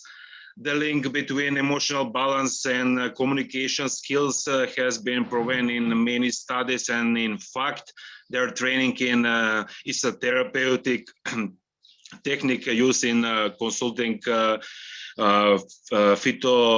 psychologist, as it provides benefit of the patient's well-being. On the other hand, the quality of life of humans has been shown to be closely related to their ability to associate with other members of their species. Therefore, the degree to which we are able to form alliances and establish a stable relationship greatly affect on able to help to happy. In this aspect of life has to with communication skills both on interpersonal and group and even international level. Thank you very much. Well, thank you so much, brother. In a short, your shares. Let me quickly say thank you. Thank you, Dr. Dragon. This is your first time of joining us on this platform. You are welcome to Yes You Can International. And we appreciate your presence. We appreciate your speech. And I believe that you will stay with us because once you join us, then you've seen, like I said, come and join us on this conference, see what we're doing, and then you can make your choice to join us. But I would love you to join us so that we can learn together, share together, grow together, and make a difference in this world. So you're welcome, and thank you for joining us. Over to you, Ambassador. Absolutely, absolutely. I would like to give the gratitude to my brother to be here because we want this kind of transformational leader. We want this kind of diversified, knowledgeable person in our Yes You Can International network, because this is the way, this is the platform we can share our knowledge, our views, and our experience to around the world. So from the Macedonia, and you are the key icon of from Macedonia. So we are really glad to have you, and we will really appreciate, and we will want to hear from you more and more in the upcoming any session or any masterclass. Thank you so much, brother, for being with us. And yes, keep smiling and do your best. So move on to the next speaker. I would like to, yes, this is the time. I would like to move Macedonia to the South Africa. Let's me welcome another Her Excellency UN Global Goodwill Ambassador in Humanitarianism, GIA, International Public Speaker, Motivator, Self-Growth Specialist, President South Africa at Success World One Academy, NLP Master and CBT Practitioner. Wow. So my dear sister, Professor Dr. Ambassador Meherin Mia, all the way from South Africa, my sister will talk about the emotional intelligence and the link between love and emotion. So my dear sister, who is yours? Thank you so much. I greet everyone the universal greeting of peace and blessings, and I'm hoping to be audible enough. So thank you, Dr. Ambassador Noor. It's always lovely to see you, and thank you, Dr. for the roles that you play. Y.Y.C.I, I only have one word, wow. It is amazing what this platform is doing. And to my honorable sister, Elizabeth Lucas, really, I give gratitude for you and all that you are doing and the impacting of the lives around us today. So thank you for being you. Regarding emotional intelligence, I don't think we need to go into the psychological terms because it's quite simple to understand. It's literally you being intelligent about your emotions. And if we want to learn about our emotions and understand love, understand the emotion, understand the link, the key is to do just that. It is to understand. And the key to understanding this is becoming aware. So creating awareness about you as a self, for me, is key, because it is all well and good to try and learn about it regarding other people. But I think when we want to learn about emotions, when we want to learn about love, we want to learn what is this about our emotions, how is it affecting us? It affects us, it's affecting a you, so it affects the self. So when we want to talk about intelligent thinking and intelligent awareness about your emotional being, you need to learn about you as a self. You need to become more aware about you as that self. Become more aware about you as a being, you in your purpose. What exactly are your emotions? What triggers your different emotions? And the reason I'm posing the questions is because you need to be able to answer these for yourself, because each individual is a self. And in each individuality is that importance of the self. So when you want to talk about intelligence, about your emotions and your well-being, everyone is different. And everyone then needs to understand themselves because of who they are and learn about what are your triggers, what are not, what affects you and what doesn't. if we have to talk about this, it could take lots and lots of time. It can take a whole workshop. But just to brief it and bring it into point quickly is everyone needs to understand. You need to be who's listening to this. You need to take back the power of you and give it back to you. Power of you gaining your intelligence about your emotions and give that power back to you, because you are worthy on your journey. It's your life, it's your journey, it's your purpose that you are fulfilling. It is you that has to self-grow, self-develop. That is what is important. So remember, the philosophy is I cannot control what the world would say. I cannot control what another person will think of me. I cannot control what another person would say about me, but I can control my reaction. I can control my emotional reaction. I can control my being. I can take control of me. So take back control of yourself, take back control of your life, because that is how you learn the emotions. You will learn the link between your emotions and your love. We need to grow in peace, in love, in unity. And to do this, we need to become aware of these things within ourselves, to be able to make changes that are needed for ourselves and then for those around us. Thank you so much for the platform, and thank you again. It's always an honor to be here, and I look forward to meeting one. Thank you to all the speakers. We can share with each other, but I'm here to learn from everybody else. I think I'm a lifelong learner, so we all keep learning. Thank you again for this opportunity. I appreciate it. Before you go, thank you so much. Thank you so sorry about that, Ambassador No. Before I go on, as you are all sitting here, I'm glad that our next speaker will be Pastor Nelson Pelver. Our Honorable Professor Mehi from South Africa is actually in the hospital right now, receiving drips, and she is so committed to Y.Y.C.I. So while she was still receiving drips, she's also here speaking on this platform.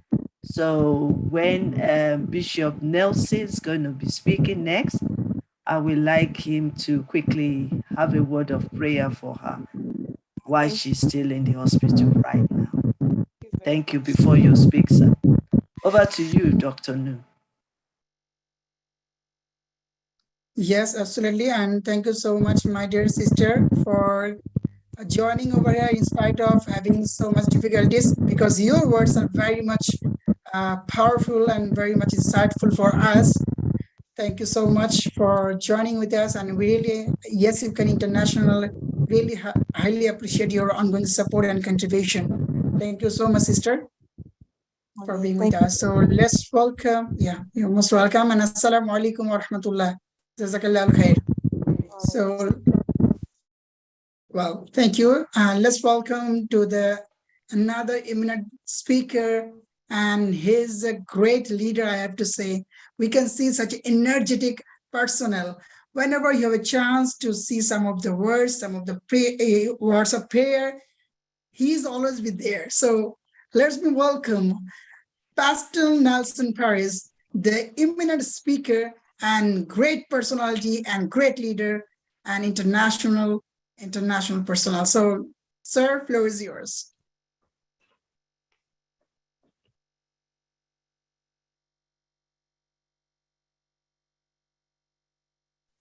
Sir, please, can you unmute yourself? You're muted now. Just want to know about Queen's remarks before. Can you repeat it, please? Right. Hello, I know you are the next speaker, sir, Pastor Yeah. Nelson, and I want you to use, even if it is just 1 minute, to pray for Professor Dr. Ambassador Mary Meir, as she is in the hospital right now receiving drips. So if we can just uphold her in prayer for 1 minute before you speak, sir. Shall we pray now? Lord, you are the doctor, you are the healer, and you are the only doctor who can say a patient, rise, pick up your bed and walk. At this stage, I especially pray for Professor Dr. Mary, who is in hospital. I especially pray for her complete healing. I pray for the doctors, surgeons, and all medical staff who are caring for her. So bless her, heal her, and I also pray for global peace and healing during this pandemic.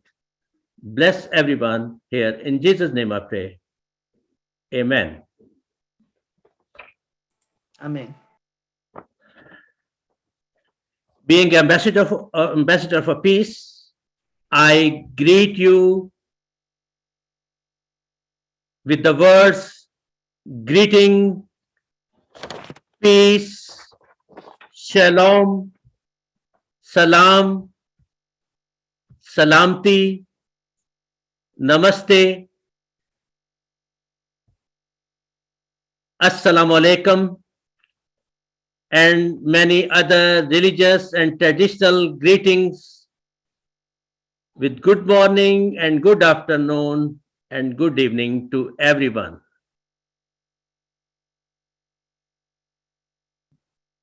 Let us talk about the actual meaning of the word fear. What is fear?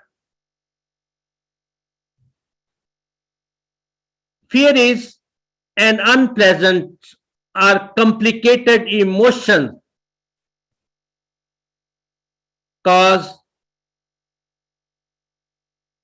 the threat of danger, pain, or harm, and we can use many other words for fear, like a terror, fright, fearfulness, horror, alarm, and we can also say agitation and be afraid of, be fearful of, and be scared of. Fear is intensely unpleasant emotion, and fear often involves both physical and emotional symptoms. The persons have experience of fear. They feel like a chest pain, chills, dry mouth, nausea, rapid heartbeat, shortness of breath, sweating, and many other symptoms we can say. And people also experience psychological symptoms such as being overwhelmed, upset, and out of control, and illness is these are many other symptoms of fear. Nowadays, we have fear from coronavirus, fear from many other diseases, but when we read Bible, we can find a beautiful type of fear. And the first type of fear is fear of the Lord, fear from the God, and which is the very important thing for fear and very useful and blessing for us. Because when we read Bible carefully, the fear of the Lord brings many blessings, and it leads to wisdom, and it leads to good understanding, according to Psalm 111, verse 10. And when we read Proverbs 1, chapter 7, the fear of the God is beginning of knowledge and wisdom. Even we are educated, many of us are doctors, ambassadors, teachers, but the Bible verse tell us the fear of the Lord is beginning of the knowledge. So if we have many degrees, but if we have not fear of the Lord, we are not educated people. So fear of the Lord gives us knowledge and wisdom. And the second thing, there is no fear in love. There is no fear in love. If we have love, there is no fear. Because if we have enemies, we have fear from them and we have fear in our life. But perfect thing is love, and God is love. And because fear has to do with punishment, and one who fear is not made perfect in love, according to 1 John 4:18. So do not fear. That is, the Bible tells us, this is a beautiful message in the Bible. Do not fear. And when we celebrate Christmas, we have also a message of do not fear or do not afraid, because angel said to Joseph, do not fear. And then he also said to Saint Mary, the mother of Jesus, don't be afraid. And the angel also asked the shepherd, don't be afraid. And he told them the good news of Jesus Christ, the birth of Jesus Christ. So, my dear brothers and sisters, in this world, we have many fears, we have many problems, we have many issues, financial and many illness, and we have fear in our life. But the main thing is love. God is love. When we have faith in God, we have no fear. With love, with peace, we have no fear in our life. And the question is how we can overcome fear. Can we overcome fear? Brother, it would be honor if you round up in a short. Thank you so much.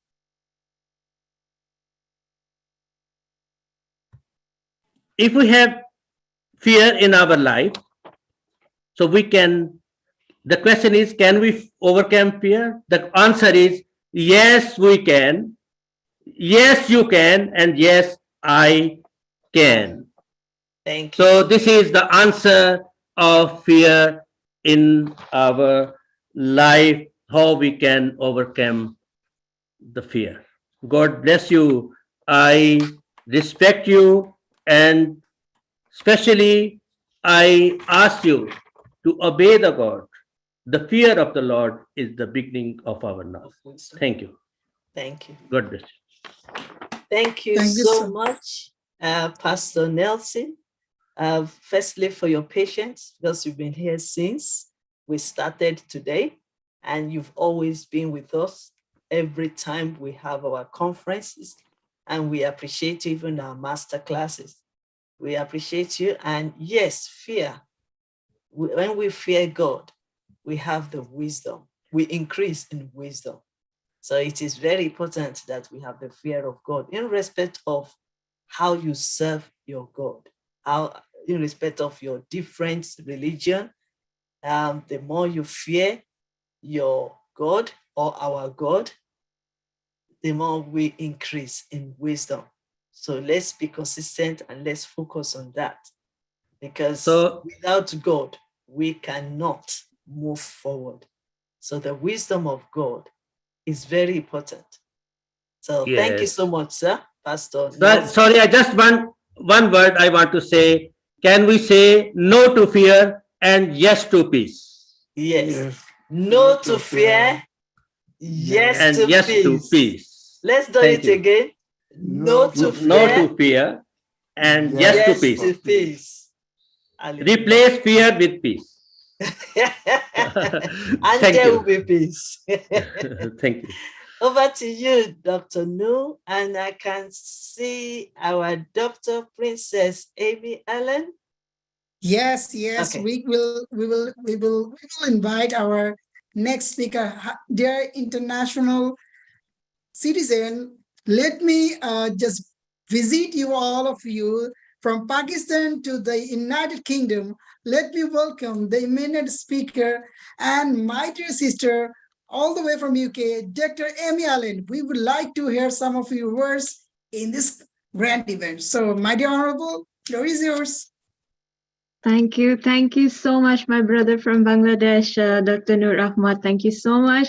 And my professor, Dr. Queen Elizabeth Lucas, you are such a blessing to the world. Thank you so much for this opportunity. I'm so pleasure and I'm so grateful to be here. And I would like to thank everyone who is present here and also who are actually watching the recorded version, who are watching the live version. Thank you so much. I'm so happy and grateful to have everyone here. It's my pleasure. And thank you so much for your love and support to everyone out there. And here we are all gathered at Yes, You Can International Transformational Leadership Conference 2022. And I'm so blessed and happy to be here. And I have actually chosen the topic for today of forgiveness. We are not perfect. Forgive others as you want to be forgiven one day.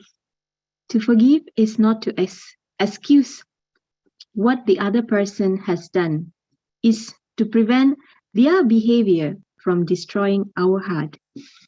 Forgiveness is the best form of love.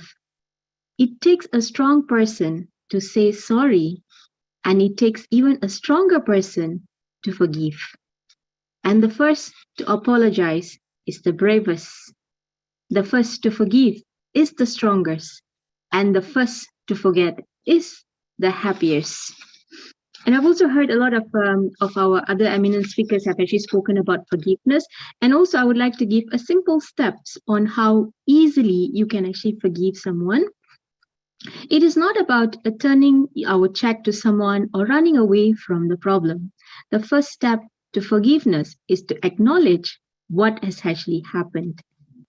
Acknowledge, sit and think of what actually has happened for you to be upset or for you to be angry or hurt by that incident or by that person. When someone actually is there to listen to you, to hear of what you have in your heart, it of course, the pain is bearable. And if you don't have anyone, talk to your inner self. There's an angel that is inside of you. Talk to that angel and the angel will be able to help you and to move you to your next level. Forgive the person, forgive the situation of whatever that actually happened. Next, once you have actually cooled down, start relieving and reflecting. Ask yourself, what do you want the pain to turn into? The pain that has actually caused from what actually happened or from that person, what do you want that pain to take you on into your life, to your future? And what do you want that pain to do to the loved ones that you have around you? Have empathy with the person who hurt you. When someone does something wrong, don't forget all the things that they did right. When we need to analyze our anger and put our life back into perspective, let's flatten the hook. The hook is the one that is holding us back. Let's flatten what is actually holding us back. And before we can forgive one another, we have to understand one another. With that, I would like to conclude. Forgiveness is an effective treatment for anger and relieving hurt. Thank you so much for this opportunity. Namaste to everyone. Thank you so much. Thank you so much, Princess. I've missed you because I know in 2 ways I've been trying to connect with you and for you to come and share with us with your smiling. Yes, we are together here in Yes, UK, and I together. hope you are preparing for the celebration of 70th year on the throne of our Queen. Queen, I hope you are getting ready. yes, we are already energetic for the Jubilee. Yes, all these street parties, Yes. we are ready. And Yes, every we are one of ready. you, You can come. you can come. We will give We are you all here visa. to celebrate. So thank you so much. We really appreciate and My thank you for pleasure, ma'am. Thank sharing you so with much. I'm us. so happy to see you here again. Yes, Thank thank you so much. And let me hand over to Ambassador Nu to continue. Yes, thank you so much, Sister We have Dr. Allen. we have all our brothers and sisters from Pakistan. So please let's Yes, get yes, on yes. with it. I'm going to. So yes, I do agree with you, my dear sister Dr. Allen, Thank because you, brother. if you focus on your words in a summary, that is forgive others, not because they deserve forgiveness, but because you deserve peace. If you Exactly. agree. So thank you so much for your insightful words. And yes, we have to. I have found a research information that is, whoever forgive others, his heart, he'll live better, peaceful life. I found the research information regarding the forgiveness. So yes, No, thank you so sorry, much for choosing. sorry, Whoever, sorry, yeah, just please. Dr. Nishal has requested she want to go to hospital. So can you just give her chance first? Is it possible, please, Dr. Nishal from Pakistan, please? Thank you, All if you right, can. all right. So yes, thank you so much for sharing this. And yes, dear international citizen, maybe we are forget to left something in Pakistan. So let's back to Pakistan once again from United Kingdom. Let me welcome the another eminent speaker from Pakistan, Dr. Inshal Kasif. Okay, Dr. Inshal Kasif from Pakistan, he will talk about violence and abuses. So, dear Honorable, floor is yours, and Assalamu alaikum wa rahmatullahi wa barakatuh. Hello, good evening to all. As my topic is about violence and violence and abuse, first of all, we should know about the violence and abuse difference. The both are the two different things. Violence and abuse cannot be same, but the disadvantage of violence and abuse to the person or to anyone is considered to be same. But we have not to fear. We, as the pastor Nelson Pervez said before, say no to fear. So we should have no fear about violence and abuse. We have to face it, and we not have to face it. We have to take action against the violence and abuse. So be brave and be strong and take a stand for yourself. Thank you. Simple, sharp, and right to the point. Thank you so much. Absolutely, absolutely. In a short, share such a powerful words. Thank you so much, Dr. Inshal Kasif. And yes, we really appreciate your support and your presence in spite of having some difficulties and some others problems. Thank you so much. And we are really, really honored to have you. So let's welcome to the next speaker from Pakistan as well. So Mr. Kuram Javed from Pakistan, he will talk about the forgiveness emotional intelligence. So, my dear honorable brother, floor is yours. Brother, Mr. Kuram Javed, can you please unmute yourself? I'm audible. Now I'm audible. Yes, you are audible. Thank you so much. Please go on. Yes. Most honorable Professor Dr. Queen Elizabeth, Director Y.Y.C.I International, and most respectable Bishop Nelson Pervez for inviting me in the conference. I'm not taking too much time. I just directly come to the topic, which is emotional intelligence. So, emotional intelligence is the ability to understand, use, and manage your own emotions in positive ways, to relieve stress, communicate effectively, empathize with others, overcome challenges, and diffuse conflicts. So this is how you manage the conflicts. So when we talk about all these factors, conflicts, relationships, stress, challenges, problems, issues. So basically one thing is common in all these factors, which is your emotional intelligence. So it means emotional intelligence means, my friends, that your behavior how much strengthened you are inside, and how we behave in pressure, how we behave in the tough situations. So, dear ones, remember one thing is your your emotional intelligence is to be very good. So, I want to share the some attributes regarding the emotional intelligence. So, number first one, self management, which means that how you own self, like how you behave, how you manage your anger, how you behave your relationships, how you behave on your attitude, how you behave on your emotions, basically. So now you are behaving or managing your own self. So the second one is self-awareness, means that you must have to know what is your strength and what is your weaknesses, in which factors you are good or in which factors you are not good. So your self appearance should be very good, and you must know your own self. So dear ones, please remember one thing, that if you know yourself only, then you can know the other person as well. So this is very essential in practical and professional life, that your self awareness should be very good. So the second one is that social awareness, means that you have empathy. You should working around you, who are in your neighbor, what are the problems there, what are the issues. You can help them, you can support them. So social awareness is also very important. It means that you know that you working in any organization, you have in home at some place, we have some neighbors, some colleagues.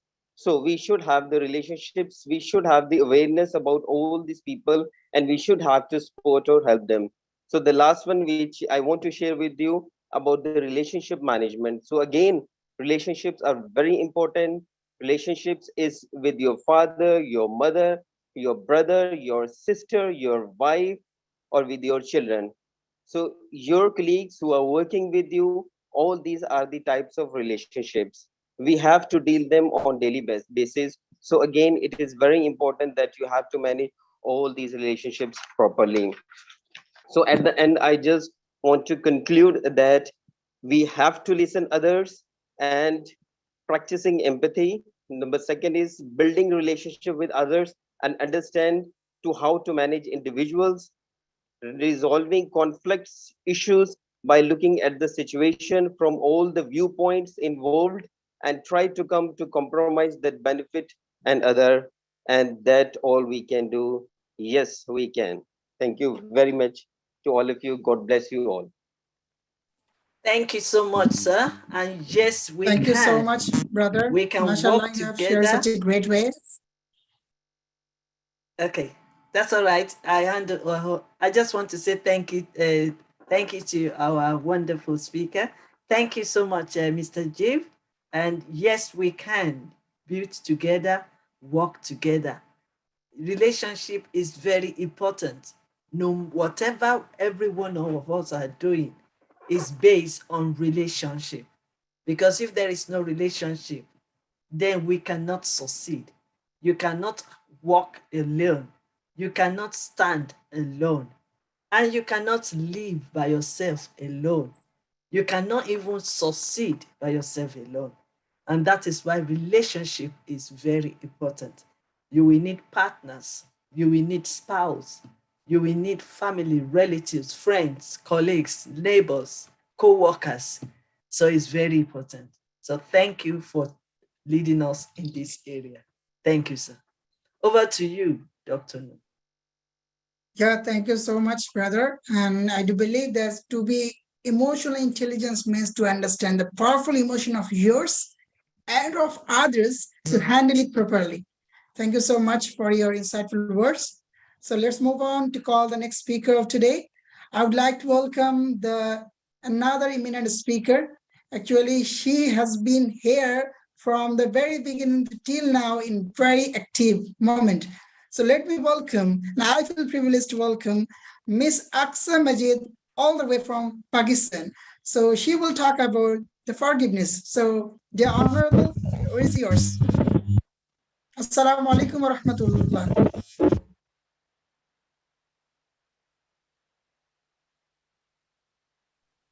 Well, we can hear you.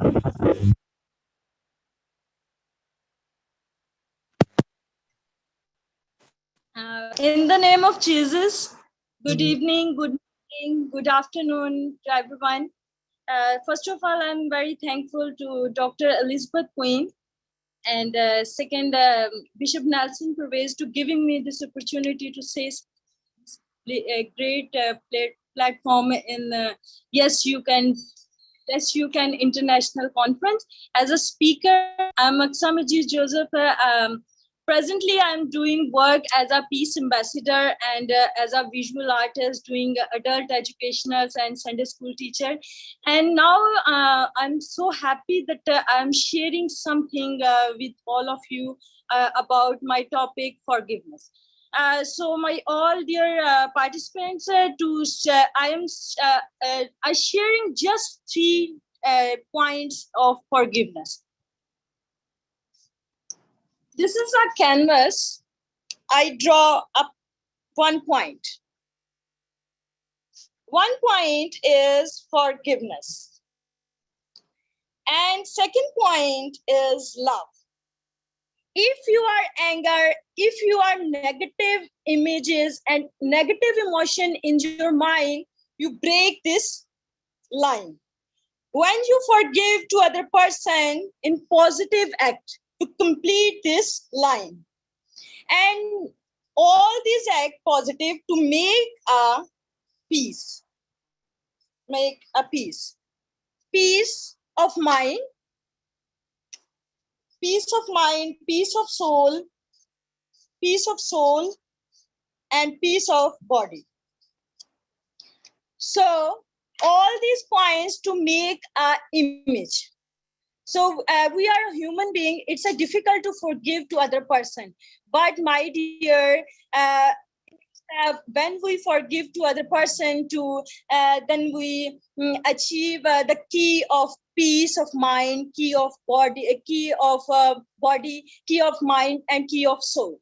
So 15 Bible verses on forgiveness. One of my favorite verse, Luke 23 chapter and 34 verse, when Jesus was crucified on a cross, and then Jesus said at that time he was a very painful time to spend on cross. At that time, Jesus said, Father, forgive them because they do not know what they are doing. So it's a big example for us that forgive to other person. And second point, we know that Jesus had 12 disciples and Peter one of them. One day Peter asked a question of Jesus and said that, Jesus, how many times to forgive to my brother or sister to sins against me? And Jesus answered, not 7 times, 17 times. So my dear all participants, forgiveness is a big point in our life.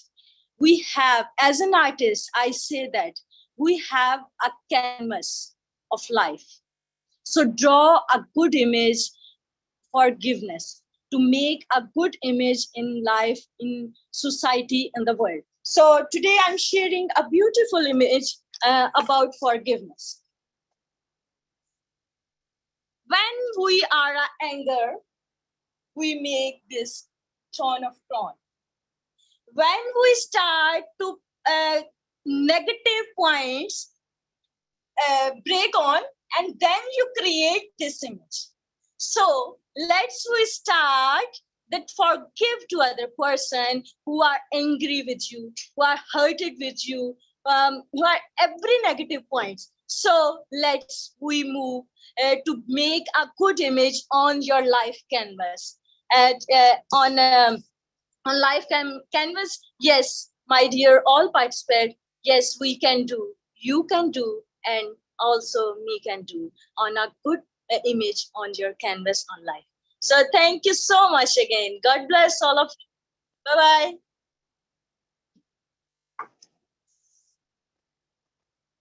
Wow, what a great illustration. Thank you so much. We appreciate you. Thank you for your words. And we want to say thank you so much for your for speaking to us on forgiveness. And it was well explanatory, even with the presentation. Thank you so much. We love that. That's good. I want Dr. Aika. Is Dr. Aika here quickly? Yes, yes, I'm here. Okay. Ambassador Noon, please permit us to switch a little bit to Dr. Aika because we have our patron in the house. I know he's very Absolutely. busy. Okay, thank you so much Absolutely. for your understanding. So Dr. Aika, we have King Promise. Yes. Thank you so much. And ladies and gentlemen, able excellencies, brothers and sisters, now please, let's all welcome onto the virtual platform the national patron of Yes You Can International, His Royal Highness King Professor Ambassador Engineer Onich Promise Obina, and the 2021 IRIJI Ulakwo Agurusi Ancient Kingdom Etche Ethnicity River States, Nigeria. He is the upholder of humanitarian ideology, Eze Ikemba. He is the founder, our Royal Highness is the founder and international president of Transparent Leadership Initiative International, the most supportive NGO in sub-Saharan Africa on transparency and good governance crusade, as an affiliate arm of Transparency International, working in coalition with United Nations. He is the chairman, the fulfilled group of companies comprising fulfilled instructions, fulfilled agricultural practices, fulfilled logistics services, fulfilled Marine Services Limited, and fulfilled International Academy. Chairman CEO Eze Ikemba Integrated Farm and Resort, Chairman CEO Royal Guard Security Services, Chairman CEO Nastrogen Multipurpose Investment Limited, proud to have assisted in providing a platform through which leaders should go beyond compliance to transparency.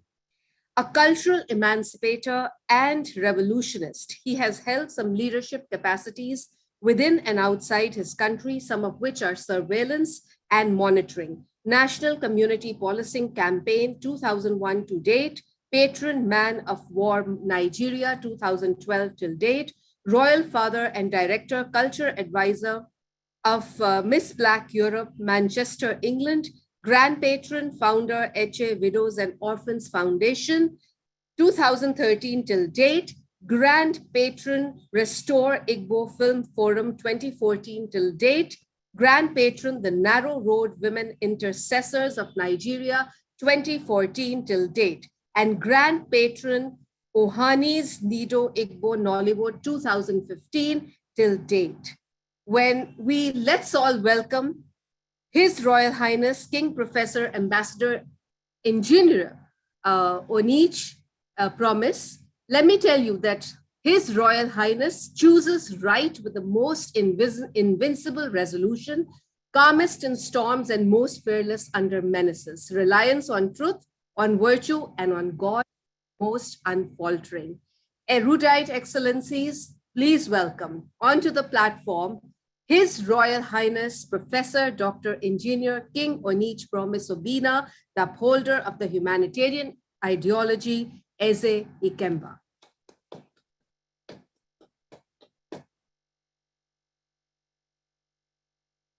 Big welcome to you. Royal Highness, a big welcome. What happened? The connection? Oh my God, he just joined us. Right. I don't know what happened there because he joined us and. Yeah, I also saw him there. Okay. All right. Without wasting time, quickly, we can call one of our speakers. Okay. And then probably we join us quickly. Can we call on Professor Sonatan Ghosh to quickly speak while we're waiting for, oh yes, it's coming back. Okay, let's see. Hold on a second, please. I think it's the connection. Hello, ma'am. No. Am I audible? Hold on, sir. Okay, yes, you can quickly speak for a few minutes Am I because we audible? just introduced. Yes, please. Yes, you Am I can audible, speak. sir? Yes, you are. Hello. Okay. Thank you, ma'am, for giving me the opportunity to have here. I listen all the speaker comments and their expression. I'm really impressed and thankful to ma'am Elizabeth for giving me the opportunity. I am talking about the topic fear. I think that fear creates in our mind because we respect fear. If we don't care about fear, there is no fear. I think that confidence is the best medicine to dominate fear. Everybody always feel fear because they are lack of confidence. So I think that if we be confident, fear is nothing. So everybody should be confident to dominate fear because fear spoils us, but confidence gives us power to do everything. And the expression, yes, you can, it is, yes, you can, this expression really amazing. And if we follow, yes, you can, we remove all the fear from our mind.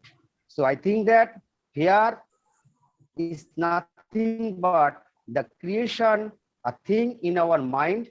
And yes, you can is the most or best expression that we should follow. So we can remove fear from our minds, ma'am. Thank you so much, sir. Thank you so much for your contribution. And we really appreciate your time because you've been here since. Thank you, ma'am, for giving me the opportunities. Yes. Thank you. Thank you so much. Thank you. Thank you, ma'am. Thank you, everybody, for All giving right. me the chance. So we can usher in Dr. Aika. We can usher Yes. in our king. So let me, was he there when I was talking about him? Or I'll Yes, just go through it. I think we missed it, but I mean, because of the connection, just invite him back. All right, I'll just invite. Yeah, I think it's the connection. Yes, so yes. Yeah. So erudite excellencies, as you heard, the impressive credentials of our His Royal Highness. Let us all now welcome on the royal platform of Yes You Can International, His Royal Highness Professor Dr. Engineer King Onich Promise Obina, the upholder of the humanitarian ideology, Eze Ikemba. And yes, Excellency, I would also like to take this opportunity to thank you for the title of the Ancestral Royal Ambassador, which was conferred with your blessings and lots of gratitude, lots of respect and deep appreciation from my heart. So big thank you. And yes, we are all eager to listen to your inspirational words and motivational words. Ladies and gentlemen, it's our very own Royal Highness Professor Dr. Engineer King Onich Promise Obina. Yeah, thank you. I would say that I'm most grateful to be with us today. I am out of my comfort zone, attending a function, a health summit, and it's even my time to speak now, but I had to excuse the conference to speak to us because I find this gathering most interesting, and it will be heartbreaking if I don't join us in today's event. So I don't know if I'm audible enough. Are you hearing me? Yes, you're audible, Royal Highness, you are. Okay, there could be some noise at the background because I'm in the function, like I said. So I remain Your Royal Patron, His Royal Excellency, King Professor Ambassador Engineer Nature Promise. It is always a thing of honor to be identified with Y.Y.C.I International. I am most privileged to identify and to work with us. And like I said in our last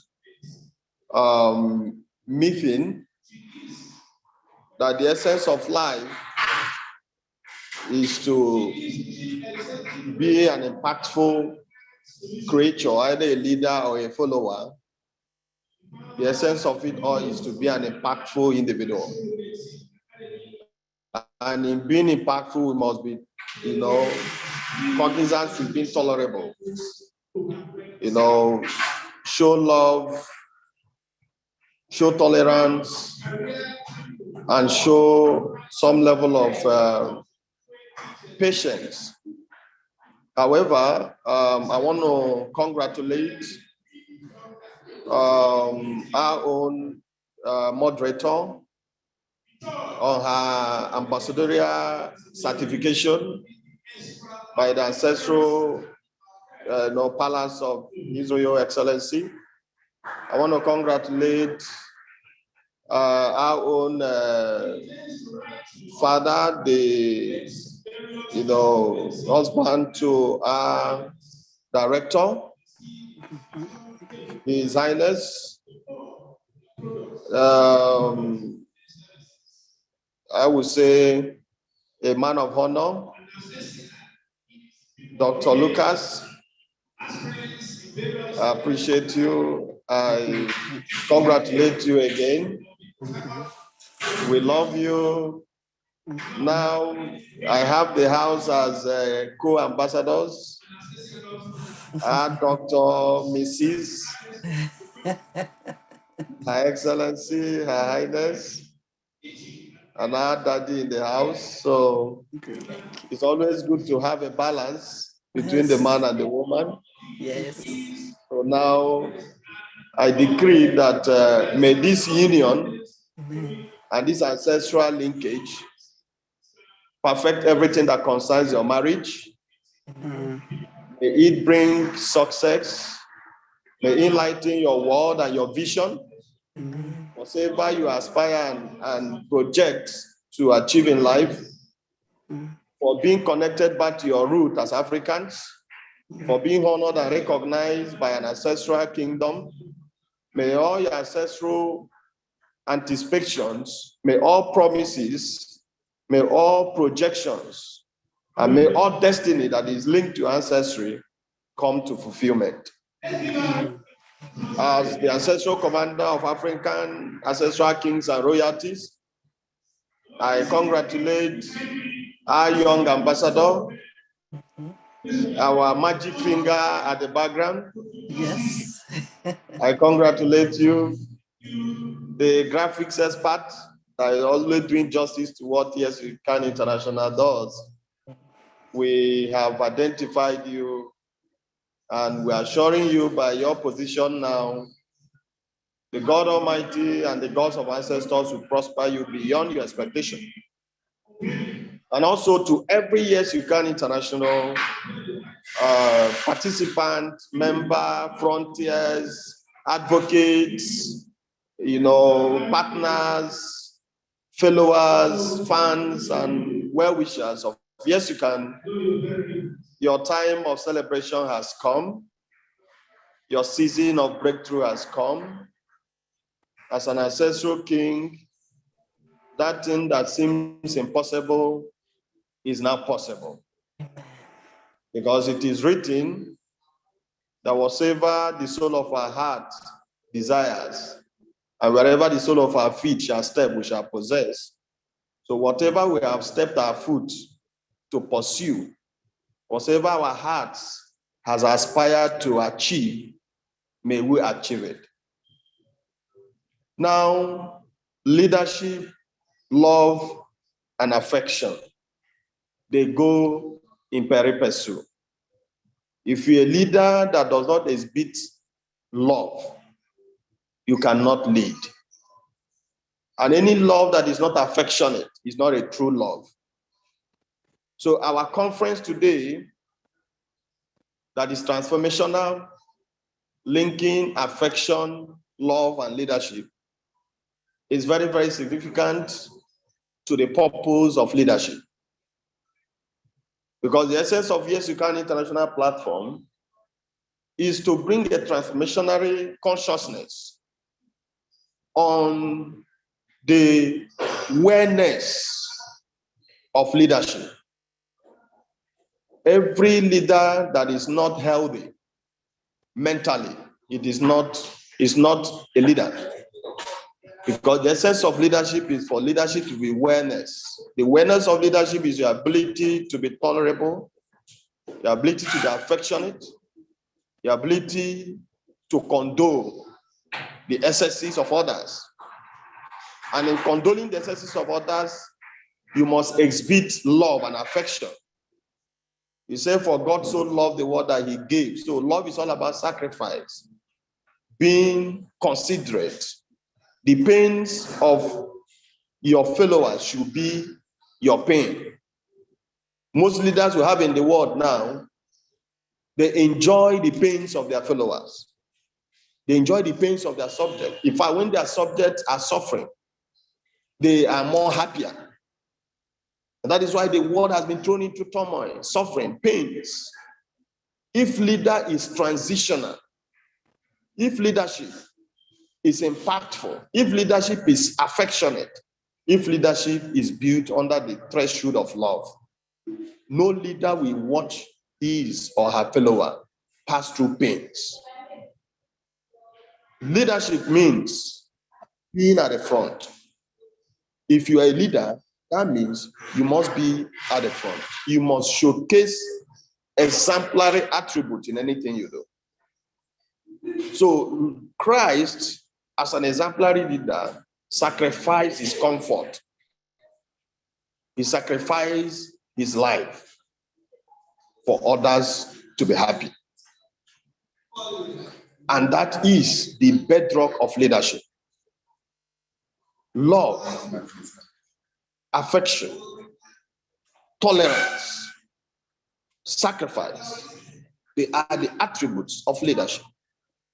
So the anchorage of this conference that talks about love, affection is timely, because the crisis we're experiencing in the world today is because there is no love, there is no affection, there is no tolerance, religious tolerance, racial tolerance, whether you're a white or a black, background, your background as a leader, your acquaintances in life, your attainment in life should not be a basis to juxtapose your wickedness. And your experiences in life too, as a leader, you might have passed through hardship to become a leader. That doesn't mean that your subject has to also pass through hardship to achieve anything they want to achieve. Some leaders will tell you, I was maltreated, I was humiliated. So for that reason, you must pass through humiliation under my leadership. It doesn't make sense. If Christ died and said, it is finished, if he sacrificed his life and said, it is finished, we ought not to sacrifice our lives again. That means, as a leader, the pains you have passed through in life shouldn't be a yardstick to subject other people to pains. So you passing through this pain is the foundational steps that makes you an informed leader. You say experience is the greatest scholar. So your experience in life should be an ingredient to making you an effective leader.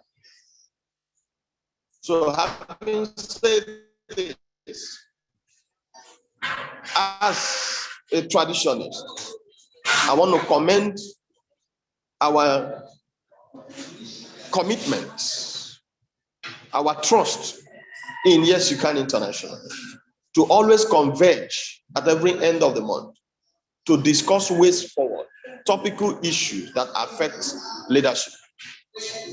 It is a platform that trains and retrains, that remotes, that impacts, that directs, that refocuses leadership. And we should take adequate advantage of it. So I commend us. I send my royal regards. And I want to also sound it again, that we should always trace back to our roots. We should embrace our traditional culture. We should be true ambassadors of our originality. The true human is that human that is proud of his origin. Any human that is not proud of his origin is not a true human. So for us to achieve a success in life, we must connect our origin to whatever we do. We must be proud of where we are coming from. We must always align our success and our growth to where we are coming from. And we must always connect back to where we are coming from. So your ability to connect back to your root, your ability to appreciate whom you are, your ability to value your originality is an attribute to sustain your success. So on this note, I want to congratulate us and I want to appreciate our patience. Based on my tight schedules, I bet to leave. Thank you once more for this show of love, for trust and belief in my leadership. And I pray that God will continue to crown our efforts with success. I might not be here with you always, but my spirit is with you. And I will always support whatever Y.Y.C.I International does. And I always mobilize my prayers to the success of this program. Thank you once more for this privilege. Royal blessings. Thank you so much. Thank you so much. Okay. Well, please, before you go, I have two things to quickly say, sir. Number one, I want to say thank you so much for all your commitment, especially during this time that you are also in another meeting. But because you are our patron and you make it a commitment to be always with us. And we appreciate your time. We appreciate your love. We appreciate your wisdom. We appreciate your blessings. And we also appreciate your exhortation. Also, I want to seize this opportunity to express our gratitude. And I think my husband wants to say something quickly before you leave, sir. We want to appreciate the honor given to us as ambassador, as ancestral ambassador, royal ambassador of your palace or your kingdom. Eze Ikemba. Thank you so much for honoring both of us, husband and wife. I also want to say thank you for honoring our chairperson, Dr. Aika Mahaja, as an ambassador. We also want, as a royal ambassador, I also want to thank you as well for Lukman, my prince, my personal secretary, as an ambassador of your kingdom. We want to say thank you so much for that honor given to us. We appreciate it from the depth of our heart. Please accept our thanksgiving.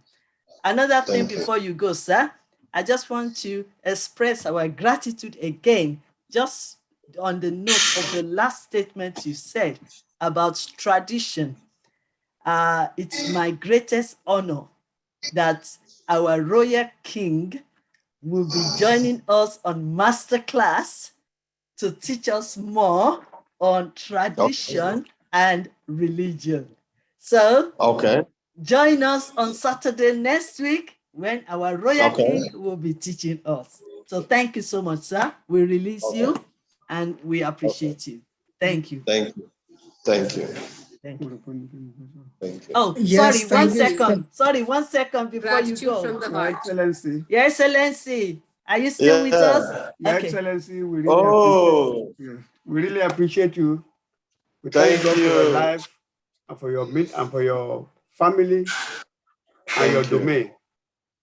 God Almighty that have put you there We're always guiding you, directing your path, and wherever you go, grace, favor, supernatural illumination of God will never cease in your kingdom in the mighty name of Jesus.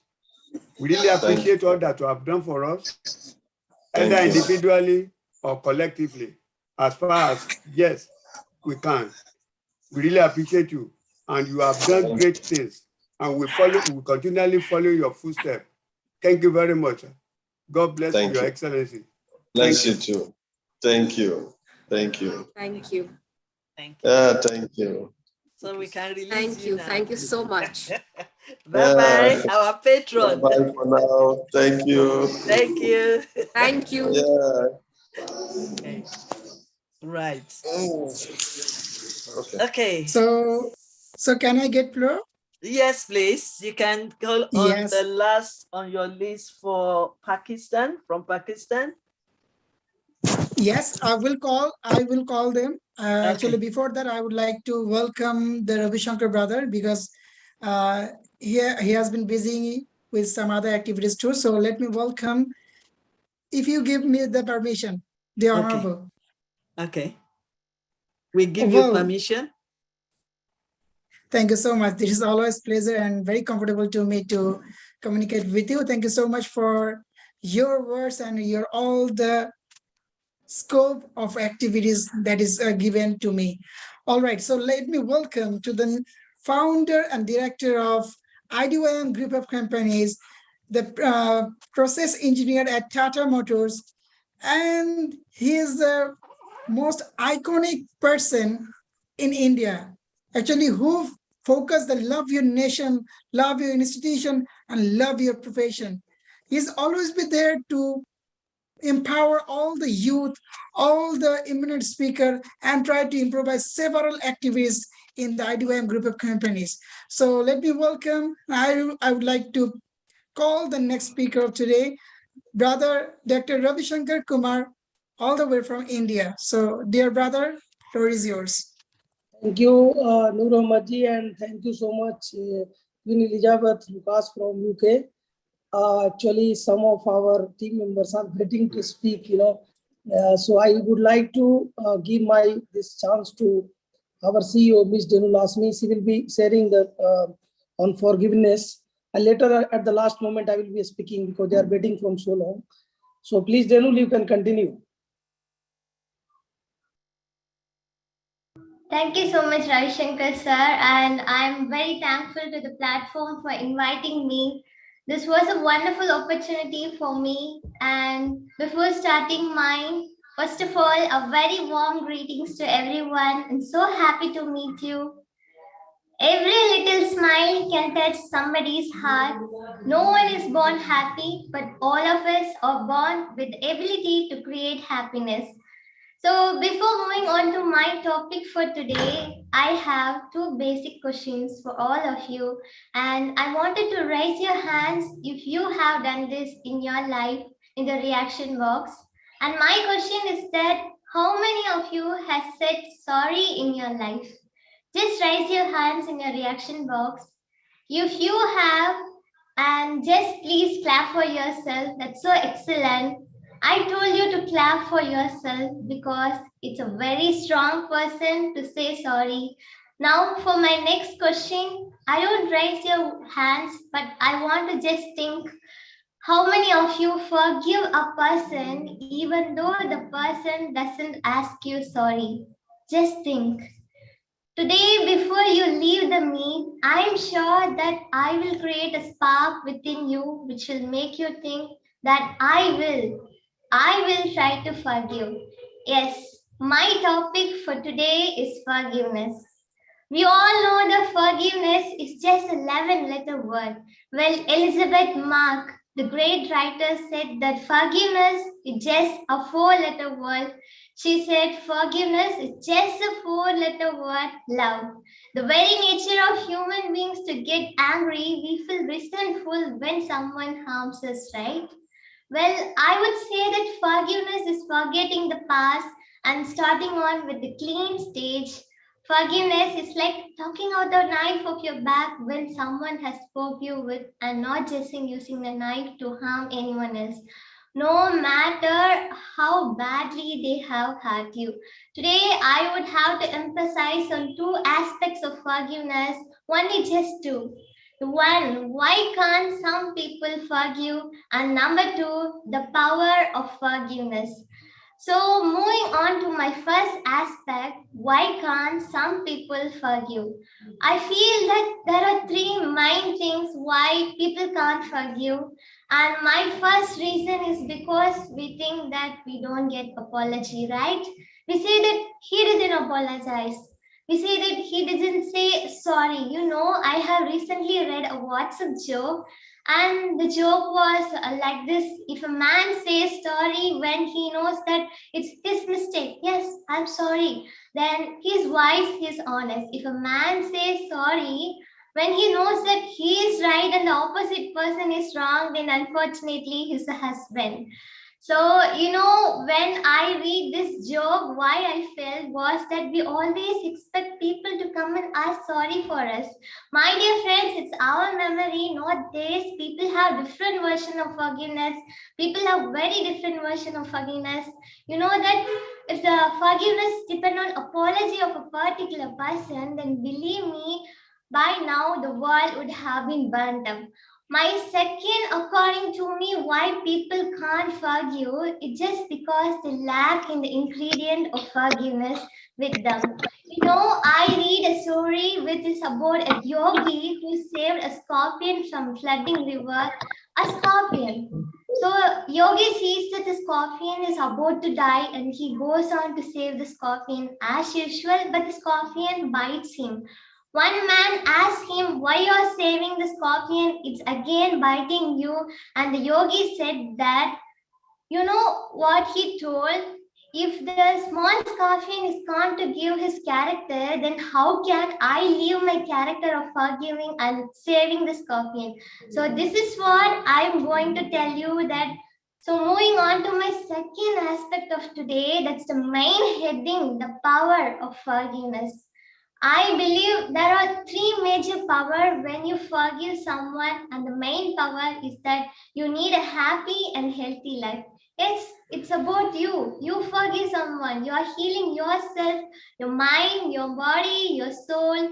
And the second I feel again is that when you forgive someone, you're coming out of your control. You stop being a victim. And I can say this because I have an experience to everyone. My mom told me that if you want to come out of the situation, you just come or either stay in a depression. We must all forgive everyone. I am Dina Lasmi as a youngster, as a human being. I just have a small advice to all of you. I know we all hurt in life. Okay, no problem. Just forgive them. Not because they deserve your forgiveness, not because they ask you for their forgiveness, but you can't move on without forgiving a person. It shows your maturity level, your forgiveness speaks about you, not for them. Forgive is your gift from yourself. You just have to search with them. You have to be as keen as eagle and as calm as dove. That's what I believe. If the person commits the mistake once, there are chances of forgiveness. To prevent pain at the hand of others' action, you must forgive. So let it go and let's be have a change in ourselves. Forgiveness is a powerful weapon. Equip yourself with it and free you from your soul. Thank you so much. Thank you so much, my dear Wow, wow, sister. wow. Ambassador Denu has me. I just seen the name now. Sorry, I was supposed to have called you earlier on. No problem, Elizabeth, ma'am. It's my pleasure. The CEO of IDYM. What a wonderful speech you have delivered. Wow. If you can do that at this time, then you hold the whole world. And I believe that even though this is your first time of speaking on our platform, I believe that is the beginning, because you are coming back and again to come and talk to us or talk to me. Yeah? Maybe I need to listen to you more. Thank you so much for your time of waiting for a long time. Thank you so much for this inspirational message that you have put across, especially on forgiveness. You've said it all. You summarize it all. We all need forgiveness and we need to forgive others. If everything we've said on this platform, one key that I have seen all our speakers saying and talking about it every time is this forgiveness. And I think it's very powerful if you want to really share love, build relationship, understand others, and also live a happy life. You need to forgive. So on this case, I want to say thank you. Now, where is your, because I can't find him on this platform, your father, your dad. Where is he? Yes, ma'am. He is my dad, Ravi Shankar. Yes, where is he? Because we invited him as well. Are Yes, you here, ma'am. sir? I'm here only. I'm here only. Yes. Thank you. Yes, can we hear from you, sir? Yes, yes, yes. Thank you so much, Queen Elizabeth Lucas, ma'am, from UK. And I was watching this continuously from 2:30 p.m. Indian time, 6:46 p.m. It is very, very great conference. And I love the spirit of Alka, ma'am, and Noor, brother. Continuously, they are boosting the energy of all the speakers. Really a great conference, ma'am. And I don't have word to say about you, how you are handling so many people from so many countries. And I also have got a topic about communication. This is the best way to pass the message of the people. Some people are speaking from Georgia, someone is speaking from Nigeria, someone is speaking from India. That makes us to understand in a better way the culture of the particular country, the particular person, how he or she thinks about current scenarios. And we have to thank to Corona also. Because of COVID only we were able to connect with so many people. If there was no COVID, we could have not got the something like Zoom or Google Meet like that. So we have to thank to COVID for connecting so many people. So communication is always important, and we all need to work hard. Ma'am, I salute you for your spirit. At this age also, you are doing wonders, and I think it will be inspiration for me by seeing this conference to do something better in coming future. Thank you, ma'am. Thank you so much. Thank you so much. Thank you. You are a great dad. You are a great leader. You are a great doctor. I know you're doing a great job because you are enlightening us more about space. And I believe that very soon we're going to be inviting you to come and lecture us on our master class. And for our wonderful ambassador, Deno Asmi, I believe that you're still coming back because we are doing this conference for every one of us, and we are all leaders, including you. I mean, this platform is created for the present leaders and the future leaders so that we can all learn together and make a change in this world. So thank you so much. And the reason why we've based it on love, because we all need love in our lives. We all need to spread love. Believe me or not, if we can spread love, then the world will become better. Then we can live peacefully. And that's why we are emphasizing on all these issues around love, so that we can understand it better, we can understand ourselves better, and we can also understand others better. So thank you so much for honoring our invitation and for being with us for a long time, because I know we've been staying for a while. This is just transformational. It is not just coming to speak, but for us to experience it, for us to come out of this conference and still feel like we are in that conference, so that we take one or two messages and we act on it. We are getting better. No one is perfect. And so all the things that our speakers have been speaking since morning is for a purpose. They are speaking the right deep down into our heart so that we can be transformed. It is not a lecture, and it is not just speaking, it's transformational. Even there was a time we also prayed for people that were in the hospital. That's also transformational. We also enlighten ourselves, waking ourselves up, because sometimes we lose out because we are being followed and we are following and sometimes chasing what is not meant to be chasing. Like Dr. Aika, we always say, it's always going to start from us individual. If we can take care of ourselves and be happy, then we can resonate or we can reflect and influence others. So it is very important. And I think, and still need to hand over to Ambassador Nu, because they have about 1 or 2 people to call before I hand over to Yes. Dr. Aika. Well, thank you so much, sister. And yes, I do agree with you. And I really feel proud to hear Daniel words, because in this age, her words are so much powerful. Just think what will be happen after 10 years, after 5 years. We will see such a resourceful, insightful youth that can help to decorate all the momentum to spread the peace in around the world, because most of the youth are not able to do that. But Daniel Azmi is very lucky to have such a powerful dad, such a supportive dad who focus to enlighten herself. So we want to, all the guardian, all the parents should be like that, and to empower his or her children for their development as well. So thank you so much for your insightful words. Actually, I have learned so many things from you. Thank you. So let's move on to the next speaker. Ambassador Nu, if you can permit me, there is also another young lady, because between me and you and between every one of us, our younger ones, the youngest one, I mean, it's not fair on them sitting down for a long time on the platform, and they need to speak so that they can go out there and jump around or something like that. But we still appreciate their leadership as well. So permit me, I want you to please give us the opportunity to allow Ambassador Manat.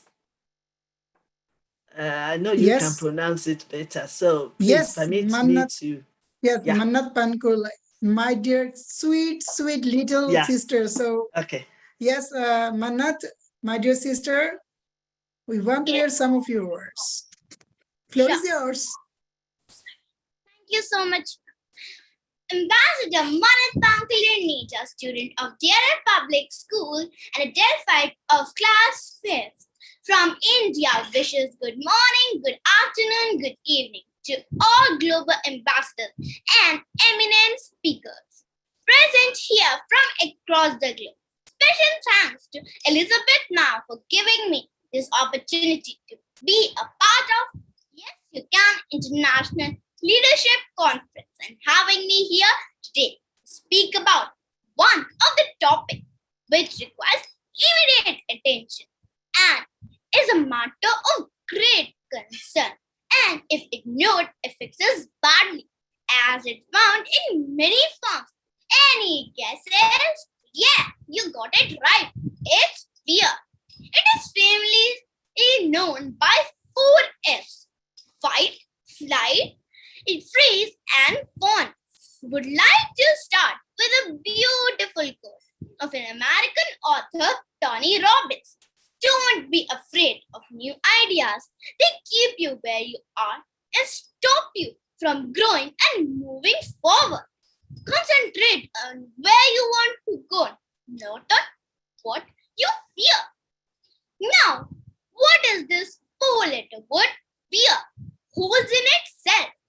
I think it simply means false evidence appearing real. I hope all of you agree with me. Well, it's a natural, powerful emotion which alerts us to the presence of danger, which can be physical or psychological. Let me throw more light by narrating my true life story and how I was able to overcome fear successfully. Kindly hear it patiently. So here I go. So I always wanted to learn swimming, so I joined swimming classes during my summer break. There's an aim to learn swimming 7 feet deep underwater. But in first 2 classes, so many students crying and screaming with fear of drowning when asked to move from shallow to deep. It affected me psychologically. I also reacted in the same way. I even vomited in fear of drowning when Sir took me in deep. But all this did not work. I had to go and jump in deep. But I was obsessed with the fear that I will drown. Looking at this, my instructor made me realize, Manan, you only fear, not try. It will not change you. You have to do it wholeheartedly. So threw me in deep, and to overcome my fear, I moved my hands and legs and came out successfully. This challenge gave me courage to overcome my fear, and I participated in interclass swimming competition and stood third. Fear has 2 meanings: forget everything and run, face everything and rise. The choice is yours. Lastly, would say as the basic level, fear guides our fight and flight responses and helps to keep us safe and alive. The positive effects of fear is it gives us high sense of empowerment. It heightens our senses and awareness. It keeps us alert and helps in better preparation. Stress can even be managed and result of which we feel relaxed. It helps us to stay in the present moment when enhances our ability to focus. Every coin has 2 sides. So is fear. The negative side of fear is it holds us back from doing something positive. It also weakens our immune system. It causes cardiovascular damage and such. And always remember the words of Peter McWilliams. To overcome fear is all you have to do. Realize the fear is there and do the action you fear anyway. Thank you so much for lending me your ears. I hope I could add something to your knowledge. Thank you. Wow. Wow. What can I say? This younger generation, they are taking over already. I mean, listening to her, listen to the other lady. I mean, I think my job is done. So I just need to put them on the platform while I relax so that they continue my job.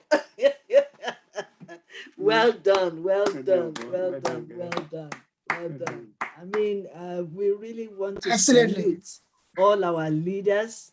I mean, like I said right from the beginning, this platform is unique. It's a combination of present leaders and future leaders. No matter how old they are, as young as they are still have the word, the powerful wisdom to share to this world. So that's why we are creating this platform for every one of us to come together, learn together, grow together, and make a difference or a change together. And that is why this platform is leadership, a transformational leadership conference for us to come and share, learn, and grow. So I want to say thank you so much. And can I quickly ask, where is your mom? Actually, mom, she's down with high fever, so she wouldn't be able to attend. Okay. So we keep praying for her that she receive her healing and she recover quickly. Tell her Thank you so that, much, tell ma'am. her, yes, tell her that we love her. Tell her that we appreciate the way she has brought you up, how she's disciplined you, how she's really nurtured you for you to be you and to be a champion on every platform. So send our love to her on behalf of Yes You Can International. And guess what? We'll be calling you back again to come and share on our platform. So thank you for your time. Okay? Thank you so much, ma'am, for this sweet word of appreciation. Means a lot to me. Thank you. Thank you. You're welcome. Wow, such a You're such a welcome. impactful words, my dear sweet sister shared. Sister Mannat, I'm really proud of you, and I feel really honored that your mother sacrificed her job to nurture you. That is very much empowerment for any mother. Trust me, you have a own identity in a job, but you just give up your job because of your sister, not your daughter nurturing. So that is very much sacrificing, and that is the way, that is why you are now presenting your words such an impactful way, such a powerful way, even such a emerging way to share how you have changed, how you actually means, how your words are very meaningful to us. Thank you so much. And as your brother from Bangladesh, I'm really proud of you. And yes, keep growing and make difference in your society. Thank you so much, sister, for being with us. Thank you so much, brother. All right, so let me welcome the another eminent speaker. So she is the international speaker, Toastmaster, communication and leadership coach, soft skill trainer, international keynote speaker. Let me welcome from India, Supriya Kumaravilan. So my dear sister, Dr. Supriya Kumaravilan, floor is yours. Thank you, Noor, for such a beautiful introduction. And I will say only one thing. The most important thing in communication is to hear what is not being said. A very good evening from India to respected Queen and all the eminent personalities who are viewing and watching this show. Well, communication. Everybody spoke. What is communication? What is its importance? But today, I'm going to make you meet with two personalities. Number one personality. If I am the number one personality, A, the most important thing in communication is to hear what is not being said. A very respected good evening from India. When you heard this conversation or communication, I am sure most of the people will switch off their cam, will log out. And the character B is here now. Having strong communication skill helps in all aspects of life, from professional life to personal life. If we see a business or a personal point of view. B, what's the difference, ladies and gentlemen? Communication, your way of styling, your voice, your pitch, your fillers. That's the beauty of communication. And I will say only one thing. If you want to enhance your communication, be the master of your content, be the master of your voice, be the master of your presentability, and never ever stuck the way I did in character A. Let's talk about the crisp and short thing, which I would like to discuss with everyone. Clarity, consciousness, completeness, and concreteness, courtesy, correctness, and consider. Follow 7 C's of communication and enhance your communication, speak good communication, be the master of your own creator, and do remember, communication is the lifeline of any relationship. It can either make you or break you. So make yourself. Thank you so much for my very short presentation on communication. Thank you so much. Thank you so much, sister, for highlighting the communication in the different way. And you also focus the two kinds of personality and some other way. How can we execute the proper communication in our daily life as well as for our official and some other professional life? Thank you so much, sister. You are such a great speaker, I have to say. Thank you so much for being with us for a long time. So let me Thank you so welcome much, the Dr. Supriya. We really appreciate your time. I know this is your second time. We are family and we continue to be together. We appreciate your time. Thank you so much, Doctor. Absolutely. We are the global citizen. We are in family. So, yes, let me welcome to the next speaker, who is the content creator, international speaker, moderator, former deputy manager at Reliance Communication Limited, certified communication coach, content head at Positive Thoughts, consulting and training solution, budding Toastmasters. Let me welcome the eminent speaker all the way from India, Dr. Anuja Malik. Dr. Anuja Malik, sister, floor is yours. Is she here? Right. Let's call on, okay, let us call on, let's go back to our Pakistan brother, Mr. Aikajil, please. Dear friends, with the humble greetings of love and peace, I am Azhar Gill from Justice School, Faisalabad, Pakistan. I contribute to the noble work of peace with the Reverend Bishop Nelson. I and my parents running the school since 1999. We work together for education and peace. Our today's topic is communication. So, communication is the process of creating and sharing views, facts, and feelings.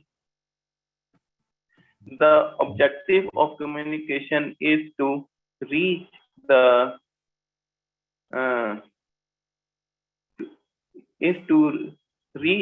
common understanding among people. Therefore, communication plays an important role in any relationship. Without that, we cannot imagine the existence of harmony and peace. Communication is the best method to building and maintaining peace. It helps people to remove the misunderstandings. It bridges the gap between individuals and groups.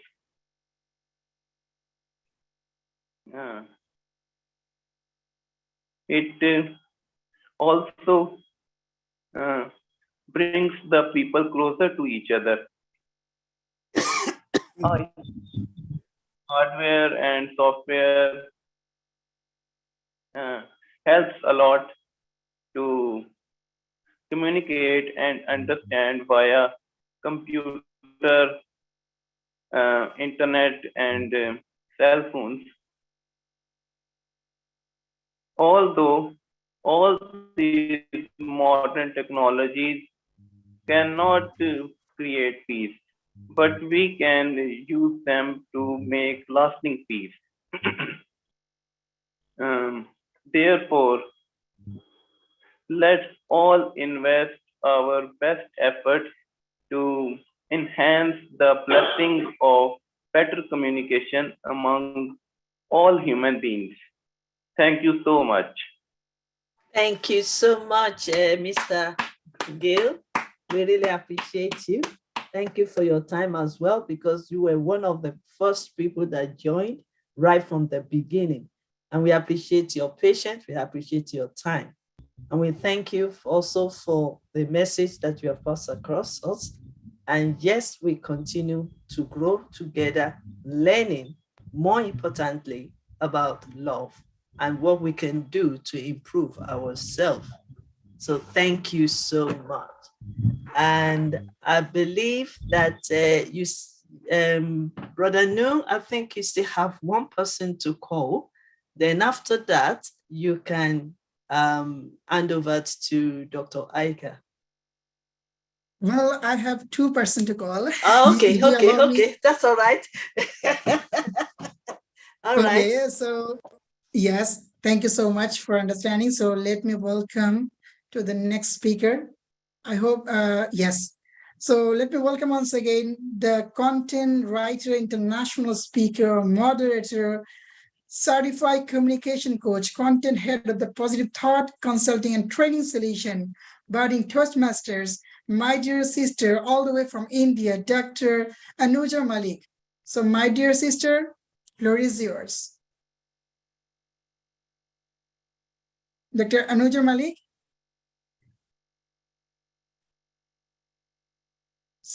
Sister, I think you are there. Can you please unmute yourself? Yes, Dr. Anuja Malik. Yes, I'm there. Okay. Yes, floor is yours. Okay. Thank you so much for the lovely introduction. Good evening, everyone. Greetings from India.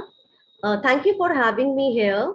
I'm speaking for the first time on this prestigious platform. Thank you so much. My name is Dr. Anuja Malik. I'm a content writer, international speaker and moderator, former deputy manager at Reliance Communications, a budding Toastmaster, and content head at Positive Thoughts Consulting and Training Solutions. Today, my topic is forgiveness. There is no love without forgiveness, and there is no forgiveness without love. When someone you care about hurts you, you can hold on to anger, resentment, and thoughts of revenge, or embrace forgiveness and move forward. Forgiveness means different things to different people. Generally, however, it involves a decision to let go of resentment and thoughts of revenge.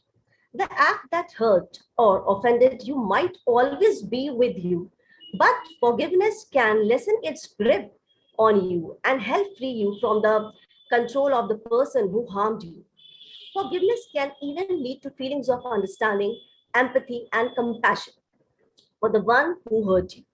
Forgiveness doesn't mean forgetting or excusing the harm done to you or making up with the person who caused the harm. Forgiveness brings a kind of peace that helps you go on with life. Letting go of grudges and bitterness can make way for improved health and peace of mind. Forgiveness can lead to healthier relationships, improved mental health, less anxiety, stress, and hostility. It, of course, lowers the blood pressure, cures the symptoms of depression. A strong immune system is built, and it improves heart health and improves the self-esteem also. Our capacity for forgiveness is a part of human nature that has evolved in the process of natural selection, and according to evolutionary science, it developed in the same way as our tendency towards the revenge.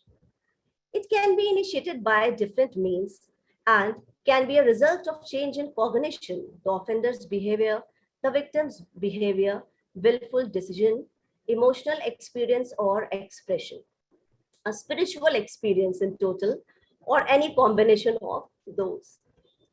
Decision-based forgiveness is defined as the cognitive letting go of resentment and bitterness and need for vengeance. So it's not pardoning, excusing an offense or forgetting about it. It's also the same as reconciliation, although that can occur as part of the forgiveness process. So we can conclude that it is a complex psychological construct, and researchers who study forgiveness stress different aspects of it when they formulate their theories.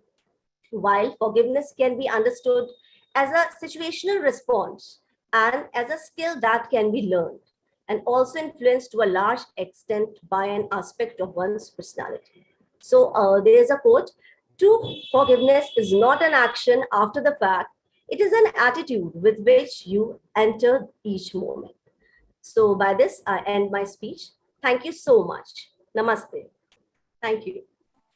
Thank you so much, Dr. Anuja Malik. Thank you so much for, I know you said and you claim, yes, this is your first time here, but that will not be your last time.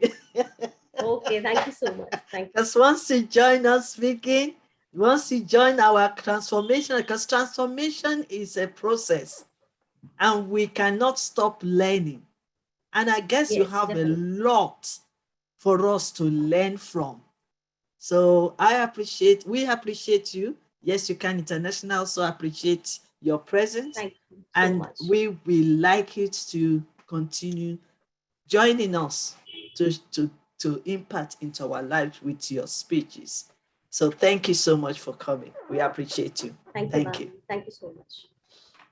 Okay, Dr. Nu. Thank you. Yes, thank you so much, sister, for your passion and for your valuable words that is truly required for thinking of the forgiveness.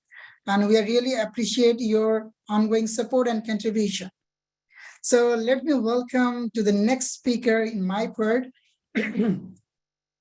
Sorry. Anyway, I would like to call the next speaker from Georgia. He is connected with several international platforms. If I mention the 21st Disease Skill, Global Peace Commission, Global Friends Club, sorry, and Positive Thought and some other platform. She is an international speaker, international personnel, even international educators. So let me welcome from Georgia, Inga Karsilova. So dear Inga Karsilova, honorable floor is yours. Yes, welcome. Hello, everyone. Warm greetings for Georgia. Wow, excellent. Amazing job. Congratulations, everyone, all speakers. Thank you so much, my dear friends, my sister, Honorable Elizabeth, dear. I am so proud of you. Thank you very much. Okay, communication is my topic today. Communication is the exchange of information between individuals. At this time, people exchange with each other both the content and the feeling. This information can be both verbal and not verbal. Today, I want to talk about current problem, the lack of communication. Childhood. Childhood is probably the period that most of us have always missed. When we were children, most of us at the time had no idea what a personal computer was.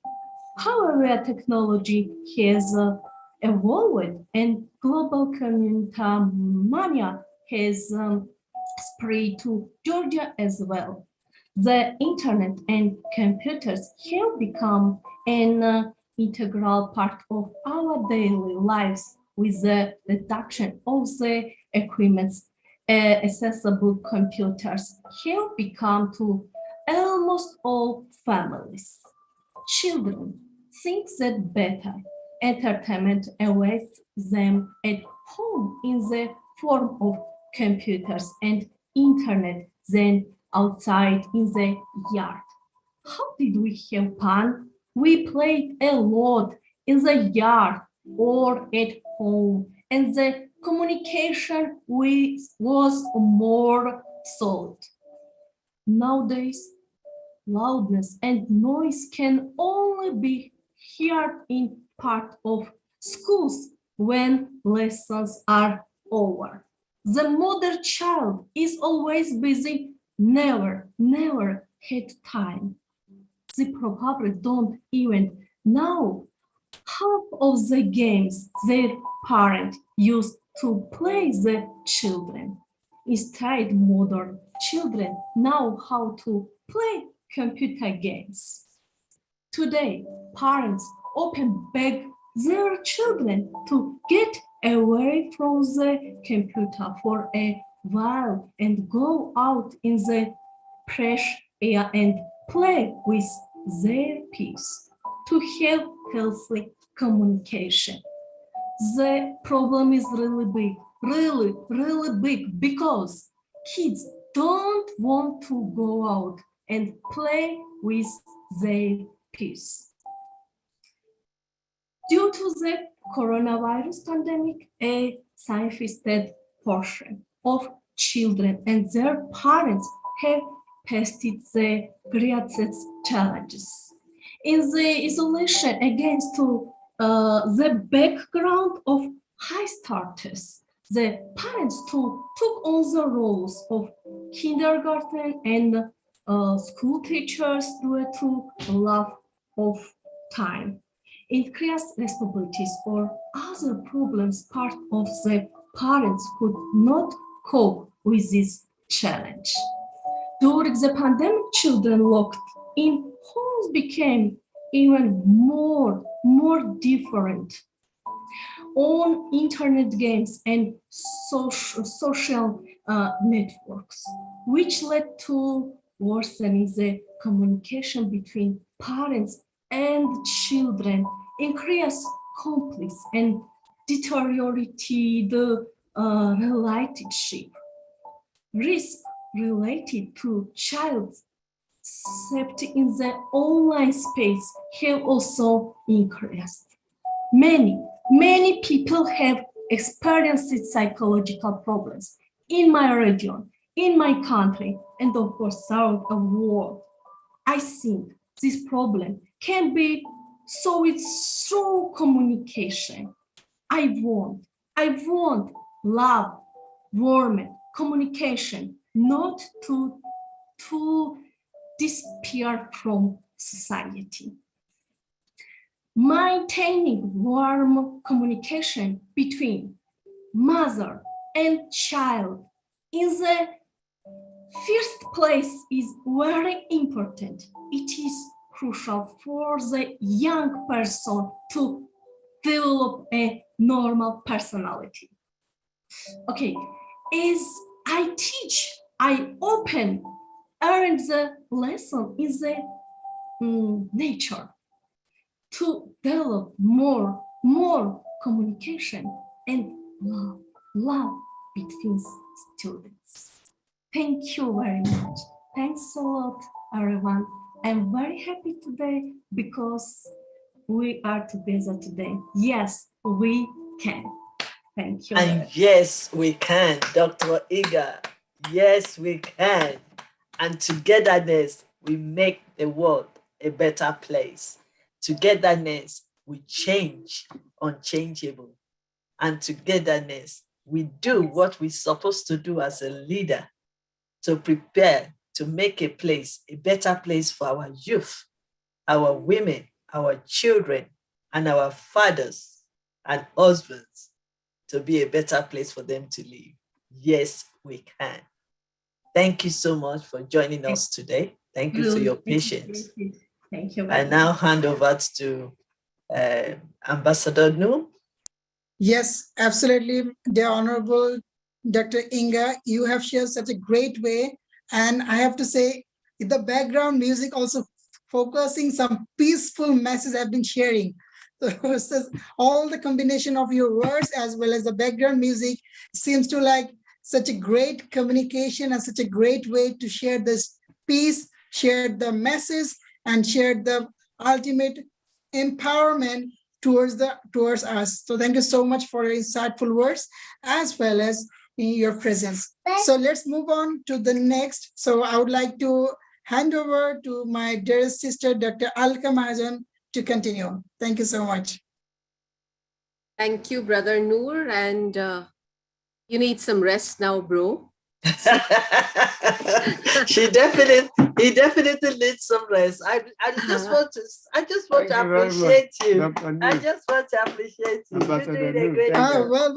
Well, I will go after. I will do some workout afterwards. No worries. Yes. Ambassador Noon, do you remember a year ago, just a year ago when we started all this conference? Do you still remember? So we've started together right from the beginning, and you are still on. Thank you so much for your loyalty, your commitment, and your hard work. And we are growing together, working together. Absolutely. And Absolutely. That learning. my Yes. transformation from the very beginning to till now because of Yes. you. You giving the faith, you are giving the support, even you giving the courage to share my words and be a passionate person to be here, as well as I do believe that all my positive vibration, all the positive, insightful things that has come from you. So I'm very much I give to my gratitude to you because you have been doing such a great way to transform my life from there to here. Thank you so much. Always. Thank you so much. And we appreciate you because I also learn from you because no one is too old to learn. This is even I feel like I'm a teenager here. So I'm learning. So thank you so much for your impact. Over to you, Dr. Aika. Thank you. Thank you so much. And Brother Noor, relax. Be happy. And thanks a ton. And yes, let's move on now. And we have on the virtual platform, we would like to invite now a wonderful human being who believes that the Lord is her strength. So, Ambassador Agnes Fortune, all the way from Ghana, and she will be talking to us on forgiveness. She is Yes You Can International's Ambassador for Children Welfare. So, Ambassador Agnes, oh, there you are, smiling and beaming. Hello, how are you? Hello, how are you? Hello. I'm doing well. Thank you for all the pictures that you have been posting. Wonderful pics. I must say your photography acumen is just amazing. Oh, thank you. Thank you. Thank you. Greetings to everyone on this platform. It's a privilege to be part of something positive, something good, something energetic. My topic today is about forgiveness. Forgiveness is a process. I had to go through forgiveness in relationship, in my marriage, and I had to learn from my mother. My mother was the best teacher on forgiveness. I see how she lived her life, how she had forgiven people when we was little kids. Mommy, why are you so nice to that person? They're not nice to you. She said, because that's what God wants us to do, is to forgive. If you cannot forgive, how do you expect God to forgive you? So you must forgive in order to receive forgiveness. So forgiveness is part of everyday's life. We get our feelings hurt by people we love. But sometimes we go an extra mile for this person and we expect them to go extra mile for us. And when they don't do that, we get upset because we say, I will not do that to you. Why did you do that to me? But if you look at the Bible, Jesus, the man asked him, how many times should I forgive? And the answer that Jesus gave him was 70 times 7. So we as human beings, it's very hard. But if you have Christ in you, you will understand what is forgiveness. Forgiveness is love, understanding, having some compassion and sacrifice. Because even your own children can hurt you. You're a mother, can you forgive your child? Yes, because of that love and compassion.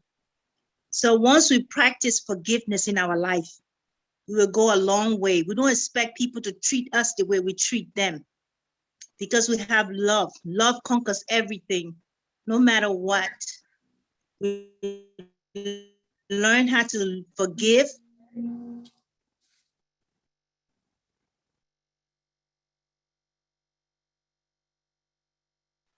First, you learn how to love. Sacrifice. Sacrifice is every way you treat them. And that forgiveness comes with such forgive them. You have freed yourself. You have freed yourself from the hurt because you have passed it on to them, because you have forgiven them. So forgiveness is a process. As we grow, we learn. The quicker you forgive, the better your life will be. So it's all about love. And I'm glad to be on this platform. I want to say thank you to Mama, Queen, Lucas, and the King, and also to all the commentators and all the executives. This is a class, transformation, and I have really learned a lot as it started. First, I always said, oh, but I started listening to everybody's, and everyone that says something, I learned from that. So I really appreciate it. And there's something you said, love is free. This is definite love, it's free. You just have to apply yourself. How much do you want it? How much do you learn? Because this transformation can take us a long way. I know it have taken me a long way. And I have met good people. I've made family. We have family. I feel like family. Sometimes I look at you guys and I'm like, oh, I know her from Yes, You Can. So I'm so happy to be part of this. And all my prayers to Mama Lucas for the sacrifice away from her family, taking time with us, pushing us, grilling us. She can be a hard teacher, but it works. Thank you so much. And I'm glad. Love everyone. Thank you. I know you are the only one. I mean, you will be part of the one that will tell me I'm a hard teacher.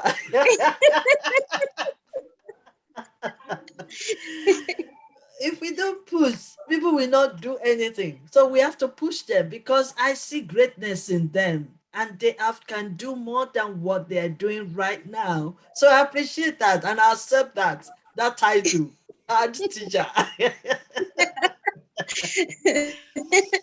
Ambassador Agnes have been with me for almost 2 years now. I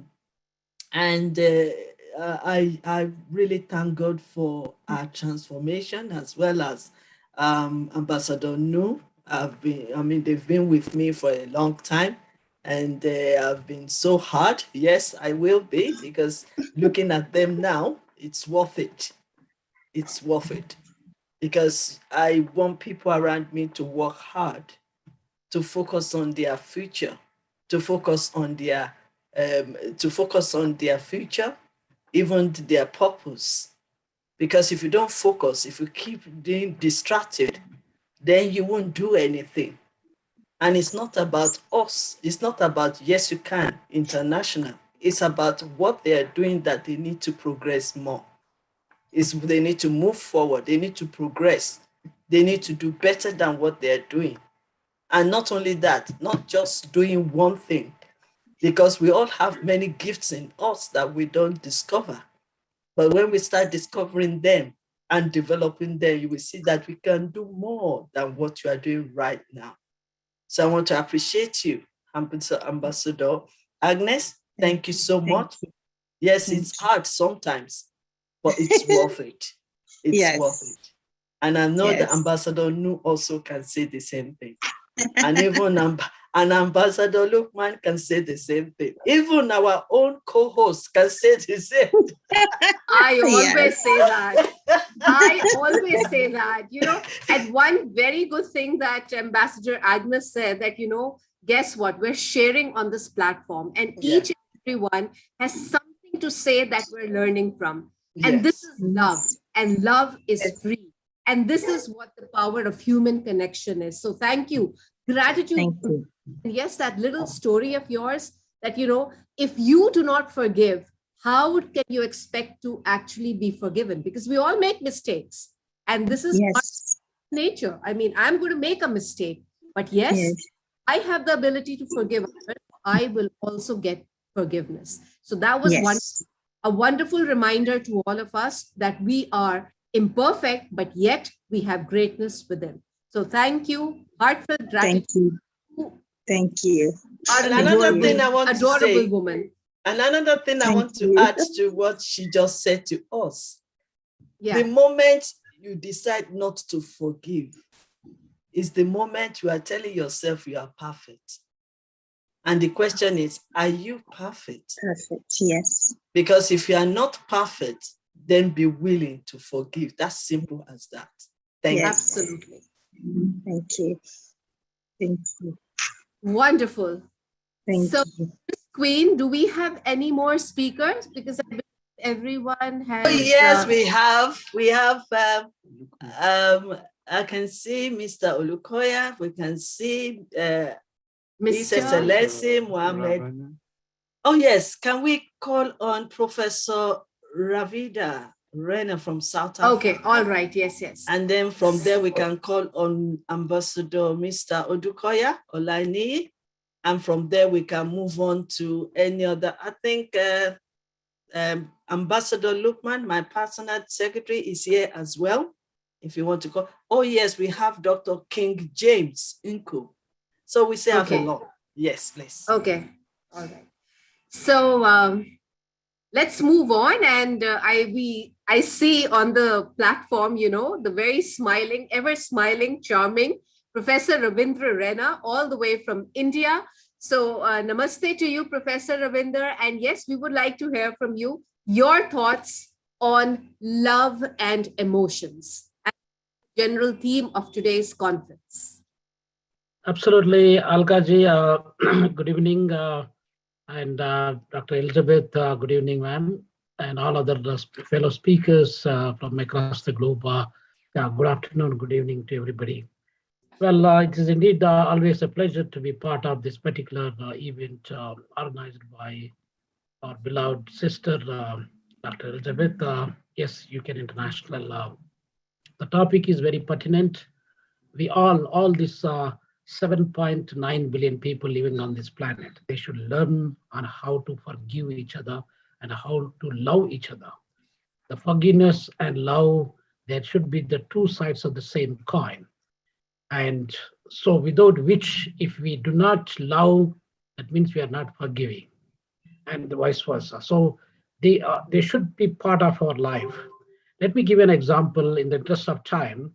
The father of the nation, South Africa, Nelson Mandela, when he was in prison for more than 28 years, there is a policeman who is happened to be a white policeman, obviously during the apartheid regime.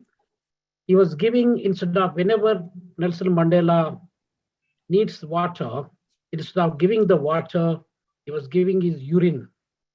And he was drinking the 28 years, probably for many years, he was drinking that urine of a police officer who is a jailer.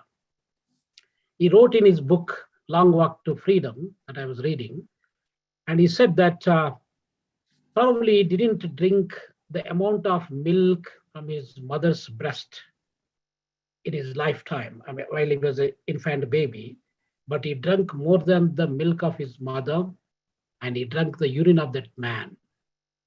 Nonetheless, after he was being released from the jail, and in 1990, February, then he was trying to, when he went to a hotel with his friends, and the same guy who has been giving the urine is also sitting in the same hotel.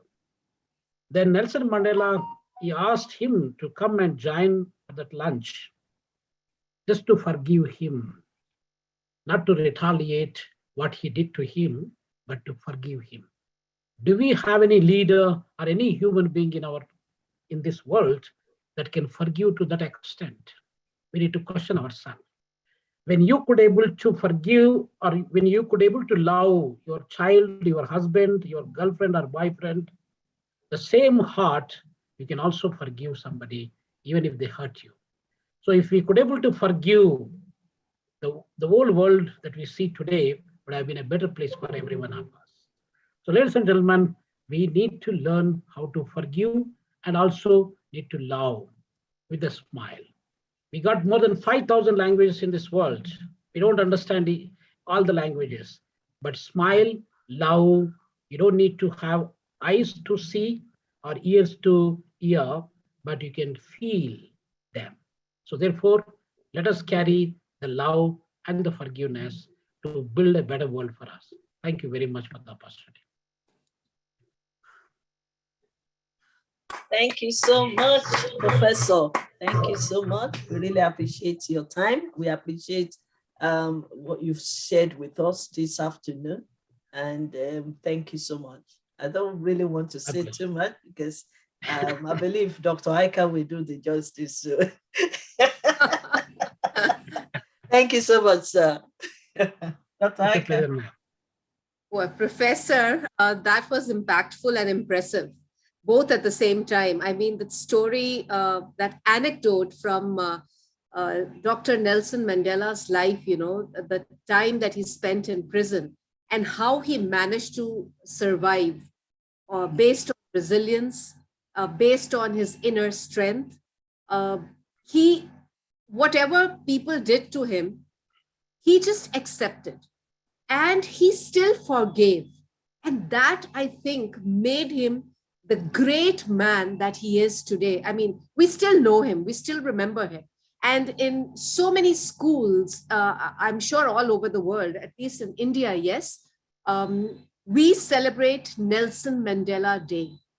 It's celebrated in the school. His life story is enacted by the school students, by the university students. Why? Because there is so much of a lesson and a life learning over there.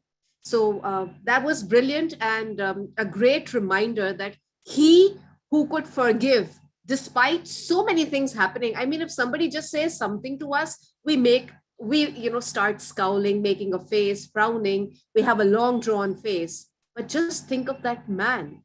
I mean, he forgave a person who, instead of giving him water, did what he did to him. So, wow, thank you so much. And keep inspiring, keep growing, and keep shining, dearest Professor. I mean, amazing, amazing presentation that was. Thank you. So with the Queen and King's permission, may we now have on this platform, I do see Ambassador Odukoya Olaniyi.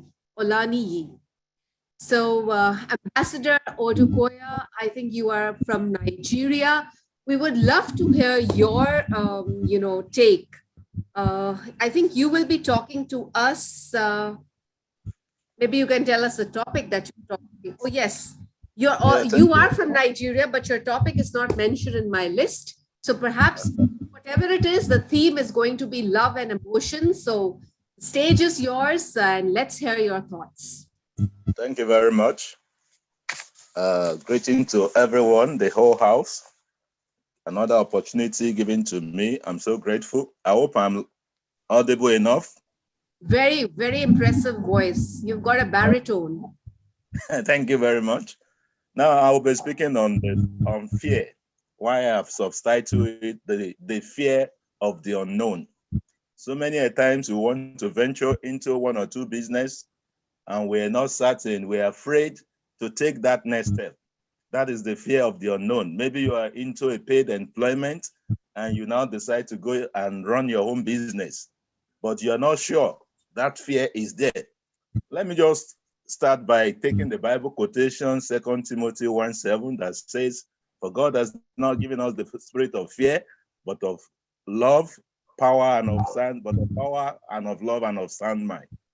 Then I'll be looking at what do we mean by fear. When we talk in terms of fears, we look at what are the type of fears, the common fear trigger, what will trigger fear in us, then the face of fear, and how do we cope with fear.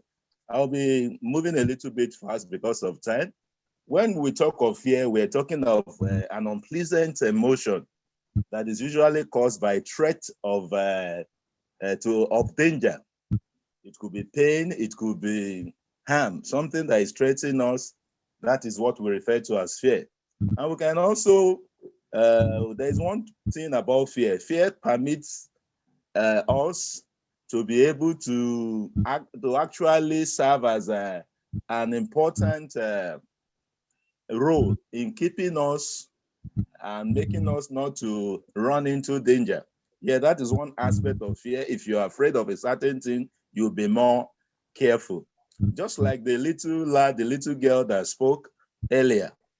Now, there's some acronyms you can refer to as fear. In fact, basically, we have 5 major acronyms that is popularly known for fear. She just mentioned two, the small girl from, I think, Pakistan, that fear could be where you face everything and you rise, or you face everything or you run, or you face it, explore it, accept it, then you rise above it.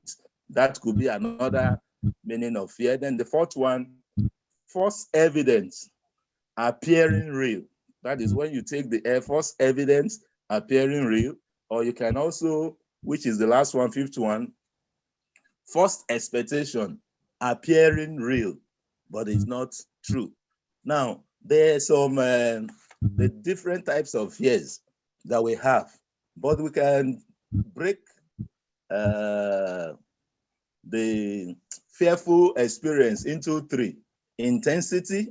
And what do I mean by intensity? How severe is that harm that is threatening you? Is it that severe? You talk of a timing. Is the harm that is it immediate or an intending harm? Then how will you be able to overcome it? And then the last one, coping with it.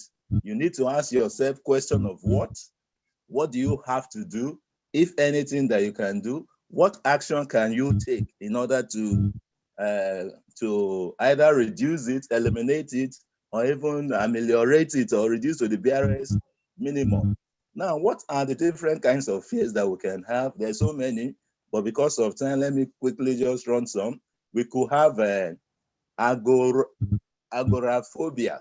That is when somebody is extremely extremely or irrational about an open space or crowded area. You are just afraid. You don't want to be there. You could have panic disorder. These are also type of fear. And there could be post-traumatic stress. You cannot just have, there's so many social phobias. Some people just have phobia for a particular thing, maybe for insect or anything can create fear in them. Then because of my time, what makes us to be fearful? Why are human beings fearful? What are those things that could trigger fear in us? Basically, you can say the threat of harm. That is the major thing that creates fear in human beings. And that harm could be real or imagined. It could even be our physical emotion. When there is a threat to your physical emotion, and it could even be psychological.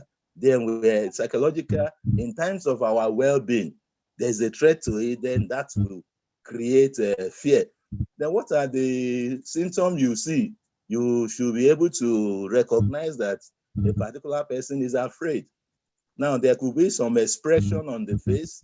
The eyebrow is raised and full. It will be pulled together. There's a kind of exclamation mark on that person.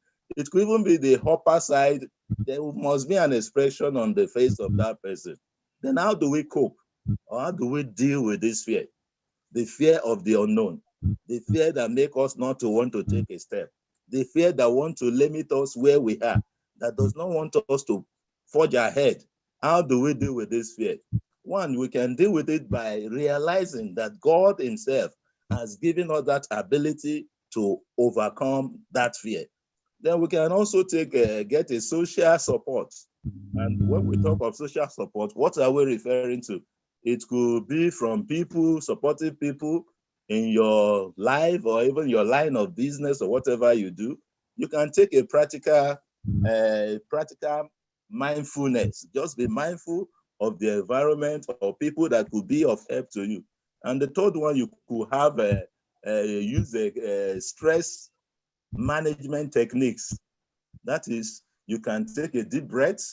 You can just be conscious of what is happening to you and take a calculated step, a predetermined step. Don't just react impromptu.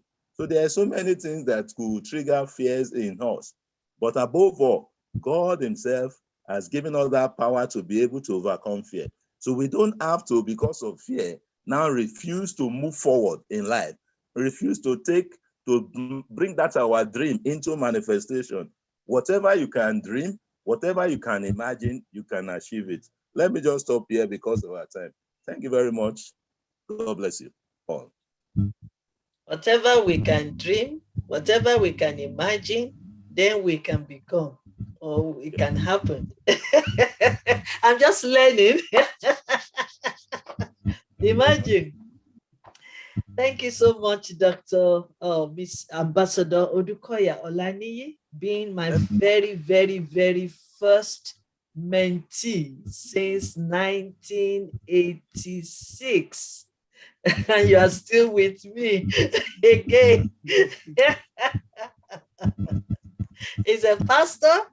He's married with lovely children, and he's also doing great job in a government government office in Nigeria. Introduce yourself. Let them know where our journey started. Let me just tell you, by the grace of God, I'm a pastor in the Redeemed Christian Church of God. I work with government, Ogun State government, also a lecturer at the Polytechnic, and I'm the CEO of Nicofast Consult that is into financial accounting, management, and also tax management. So we're there with us. Thank God, Daddy, I could see you. Quite a long time. We started the journey, Dr. Aika. I started the journey with this young man when he was in secondary school. Was he? Yes. Yeah. And look at you today. Wow. What a mesmerizing personality he has become. And just look at the facts that he shared in his topic, topic of fear. He mentioned all phobias, which, give us fear. And yes, claustrophobia, hydrophobia, triskaidekaphobia, which people have, especially because they're scared and terrified of the number 13. But yes, said, it is again a mindset. We just have to train our mind, and we have to take those calculated steps by being mindful that, all right, this is a fear. Now let me try to face it, because the more we run away from it, the more it's going to come back and haunt us. And I think that's not what we want. Otherwise, it's going to become a lifetime of a problem. So we need to get rid of it at the earliest. And the better we face it and overcome it and tell it that, all right, I am ready to face you. So bring on the challenge. I'm there. I'll face you. We're going to do it. Very impressive personality you have become, thanks to the mentorship of Honorable Queen Elizabeth. I can see the grooming, and I can see the confidence, and I can see the power of your voice. And I said, in the very beginning when you were questioning, are you audible? So I did say that you've got a baritone of a voice. So great modulation you have. Fantastic speaking. Thank you. A big, big thank you to you. God bless you, and always keep shining. Thank you. And you too. Wonderful job. I mean, this is amazing. So now I see on the platform Dr. King James, all the way from Nigeria. And Dr. King James will be talking to us on the topic of violence and abuse. So Dr. King James, a big welcome to you, and looking forward to hearing your thoughts. Welcome. All right, thank you. All right, thank you for having me. Can you hear me? Yes, perfect. Okay. It's my privilege and honor to be part of this conference, and I have been following from the sidelines over the periods, and I've met a couple, but I was glad to be here from the beginning, even though my network connectivity has been a little bit of an issue, but I'm glad to be back again. And just to go straight to my topic and do justice, I wouldn't go ahead without appreciating the Queen of the Universe, Prof. Elizabeth herself, and the daddy who are all seated. I wouldn't go into all the formalities because time has gone, but permit me to say that as a lawyer and a human rights defender who works around human rights issues, social justice, and all that, I think that talking about abuse and violence is a topic I'm passionate about because of what I see around me, what I deal with on a daily basis under the auspices of my NGO, Kingsland Foundation, which Her Majesty happens to be our president. And it's been wonderful working with her in terms of the mentorship and guidance. Let me just go straight and say that I'm grateful for the opportunity. Now, let me talk about violence, abuse and violence in a very short time. I will also go straight to the point without appreciating the wisdom I have garnered from all the speakers from 10 o'clock till this time. When we talk about abuse, I want to first believe that something is abused when the purpose is not known or when the purpose is being attacked. Most of the times, humans are abused because their purpose, their inherent, their intrinsic worth, their value is either being undermined or their value is not being acknowledged as it should. Because when you see humans becoming subjects of abuse, for instance, just about a week ago, a young lady in the university here in Nigeria, in Sokoto State, was set ablaze and burnt to ashes. Uh, and the young lady was actually a member of a platform in her class that she made a statement that was considered derogatory to the interest of some religious fanatics, and she was set ablaze. Now that happens in the 21st century Nigeria, in the global village that we have become. And so I want to say that abuse is usually the end product where the human value, the intrinsic potential that God has placed in the inside of man as his own image and likeness is not recognized. There's need for us to understand the intrinsic worth, the value that has been attached to humanity. And once that value is understood, it becomes hard to move to the next stage, which is violence. Now, so basically, abuse is simply a negation of purpose and value. It is an attack on the dignity of humanity, the dignity of human person, which is protected, recognized, and guaranteed by international legal instruments, such as the United Nations Declaration on Human Rights. All these and other regional instruments, national instruments, all go to entrench and recognize and also guarantee the dignity of human person, that human beings are not like, we have a world where even animals have rights. Animals' rights are protected. Animals' rights in some countries are a big issue. But you see other places where human rights, human beings are not even given, accorded the respect and dignity that animals enjoy in some climes. It's really unfortunate. And so when we talk about abuse and violence, I want to say that when human beings are not recognized as humans, they are subject to be abused. And when that happens, when abuse is allowed to continue for so long, the tendency for violence to happen becomes normal.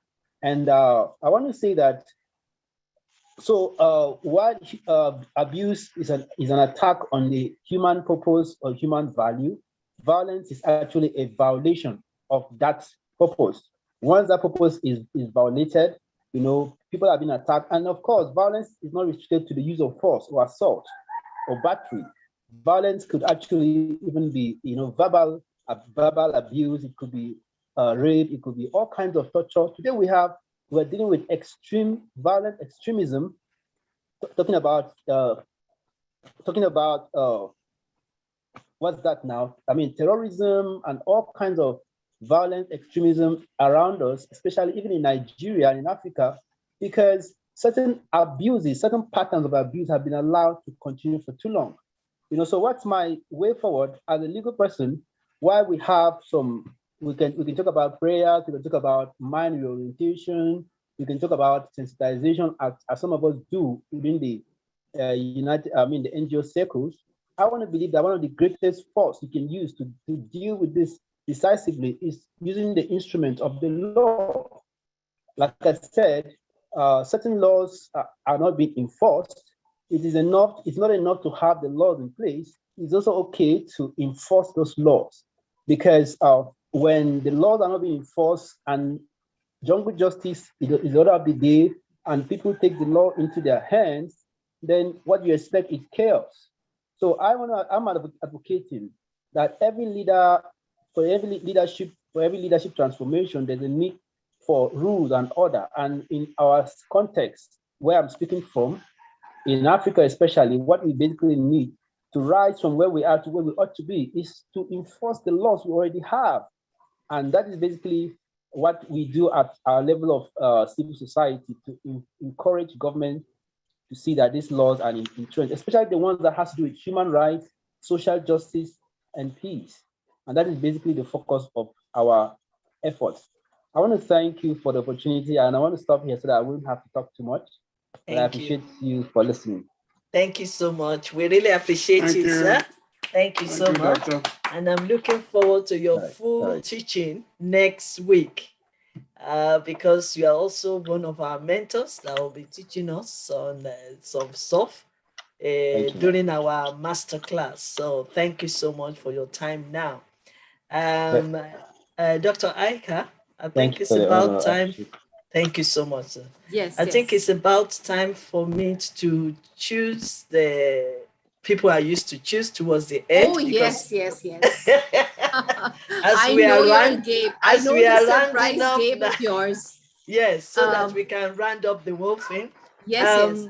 Dr. King James was wonderful, and I loved his take, because the way he talked about, going against our human rights. I mean, that to continue happening. And if we allow that, that would mean, it would actually mean one statement, that injustice anywhere in the world means that justice is not happening at all. It means that justice is denied.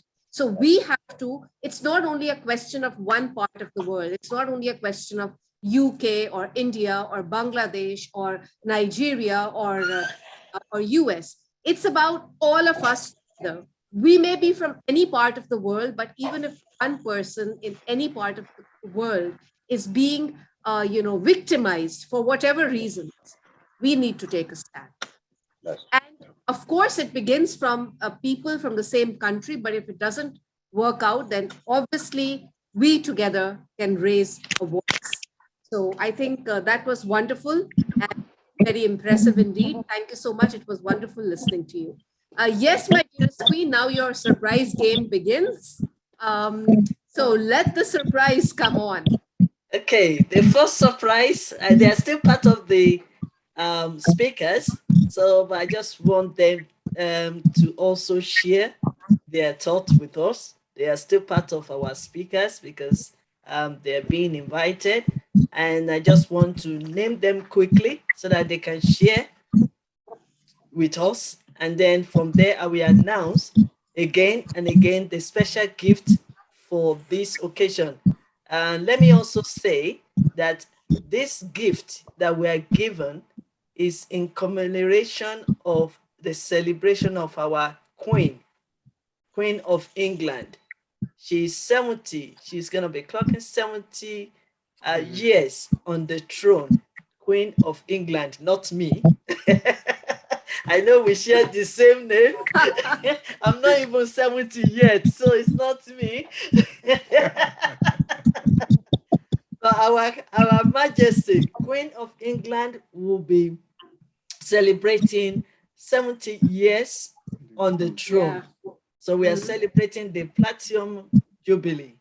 And it's all started already, but this week we are entering into is going to be full-fledged celebration for England.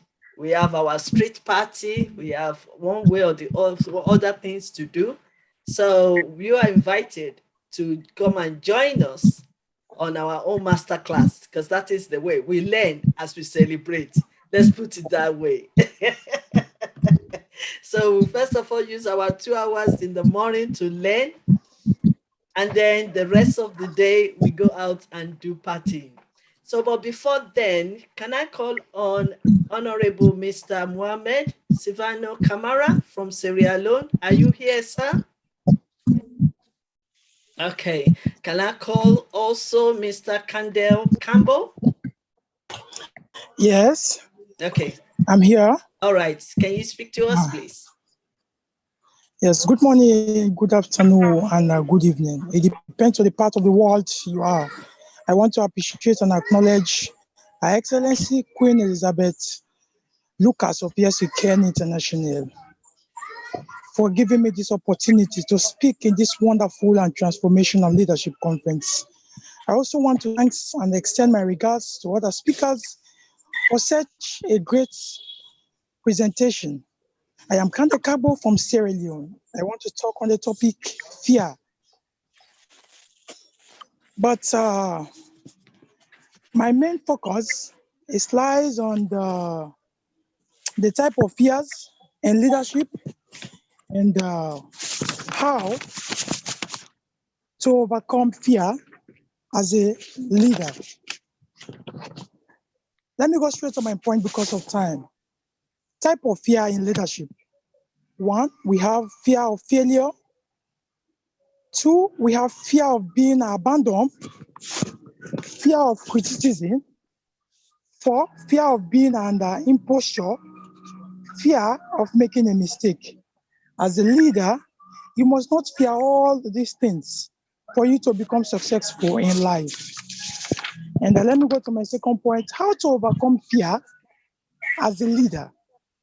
As a leader, get understanding on how other people in their position overcome their fears. However, leaders should not allow their fears of compromise their ability to lead effectively. Therefore, these are the main points that leaders use to overcome fear. 1, build a great relationship. A great relationship with team members help leaders to overcome fears. 2, build self-confidence. If you want to be a great leader, you must overcome fear in a leadership position. Self-confidence should be built up by interacting with other successful leaders. 3, enhance team coordination. To enhance team coordination with one followers, stroke leaders achieve through others, and therefore it is important that the main and a promotion a good leadership with their followers. This serves to boost the truth when there is trust between leaders and their followers. Leaders do not have to constantly live in fears. 4, recognize weakness. The initial step of defending leadership anxiety is recognizing one main concern and weakness. Leaders should always strive to understand their weaknesses and strengthen their help you understand the specific area that should be addressed if one is to overcome leadership anxiety. For example, if a leader realizes the main issues in speaking in public, make sure you decided to take a public speaking course to overcome the fear. 5, being decisive. One of the essential requirements of a leader is to be decisive. Leaders are required to make important decisions from time to time. In this regard, some leaders fail to make decisions in time. 4, fail of making the wrong decision. Finally, letting goals guide you. Leaders should let their goals guide them in all their understanding, making effective and practical objective on the road of accomplishing ultimate purpose and a significant help in overcoming leadership fear. For example, if a leader aims at increasing sales doubt fold in 1 year, they can start by setting small but reasonable objective to guide the accomplishment of the main goal. Thank you very much for giving me the platform to speak in this wonderful transformational leadership conference, man. Thank you so much, Mr. Kandel Campbell. Thank you so much. We really appreciate that.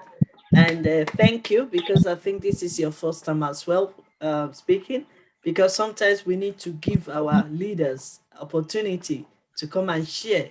You'll be surprised that those that have not spoken yet, you'll be surprised that when they start speaking on our platform, they have great wisdom. And we appreciate you. Thank you so much, Mr. Kandel. We want to quickly call. Thank you so much. We want to quickly call on Mr. Samuel from Sierra Leone as well. I'm really sorry that we call you very late because you've been here right from the beginning. So please accept my apology, and we would like to hear from you now. Thank you. Mr. Thank Samuel. you very much. Thank you very much, Mrs. Lucas, for the opportunity given to us here in Sierra Leone to express what we have as individuals, or what we have to share to us all, for us to learn a little bit about life and how it transforms lives here and abroad. I'm Samuel Kamara from Sierra Leone, coordinator, Pujon District, the southern part of Sierra Leone. I want to appreciate everybody, the speakers from different countries, and I appreciate Mr. Noon because I know he's my best presenter. I normally appreciate him so much. He's my best presenter. To come to my topic, talk about forgiveness.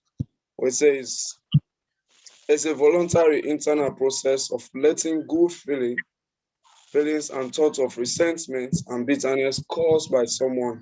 You know, the bitterness caused by someone in our lives as individuals, how we ought to fight against that bitterness, and what are our goals or what are our plans towards that bitterness, or what we aim to achieve after we've been faced with that bitterness, and what we are referring to forgiveness.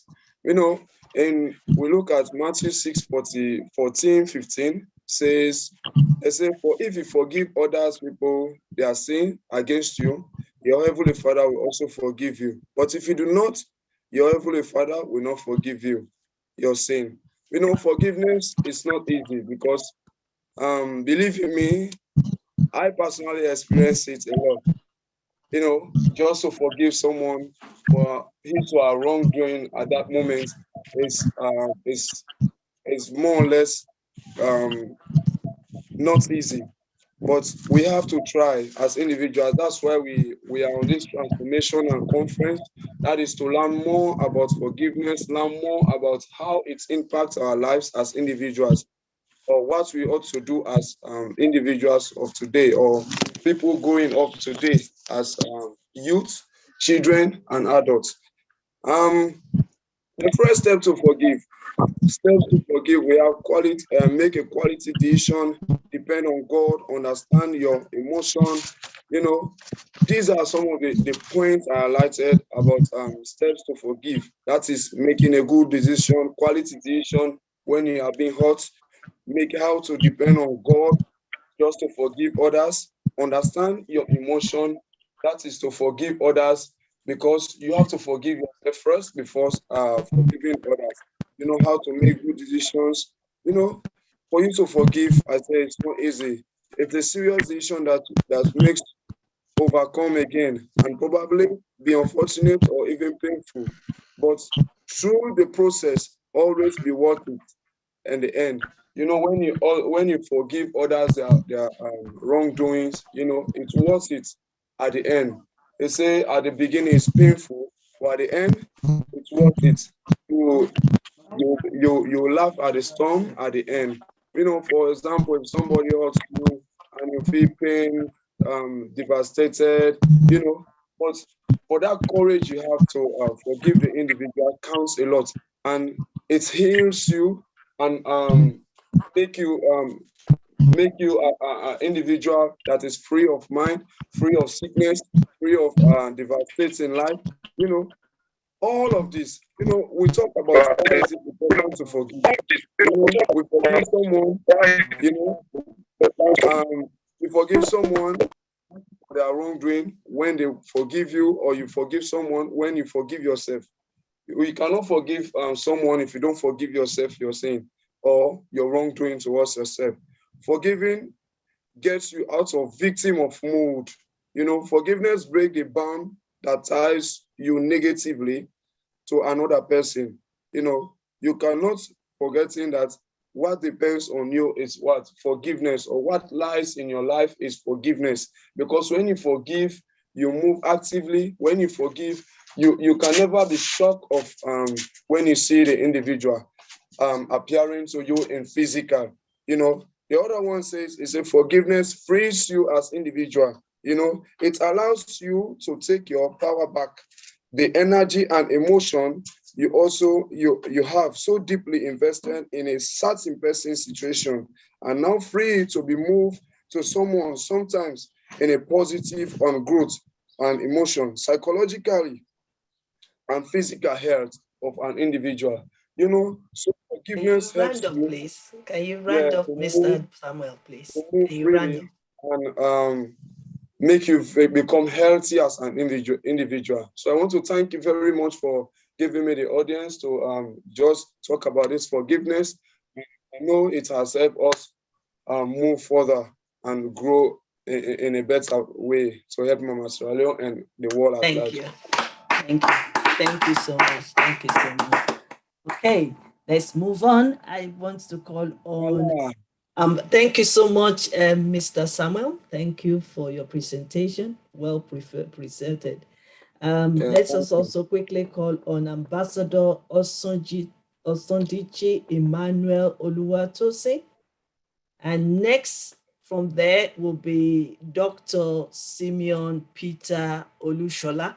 And after that, I'm going to hand over to Dr. Aika. Okay.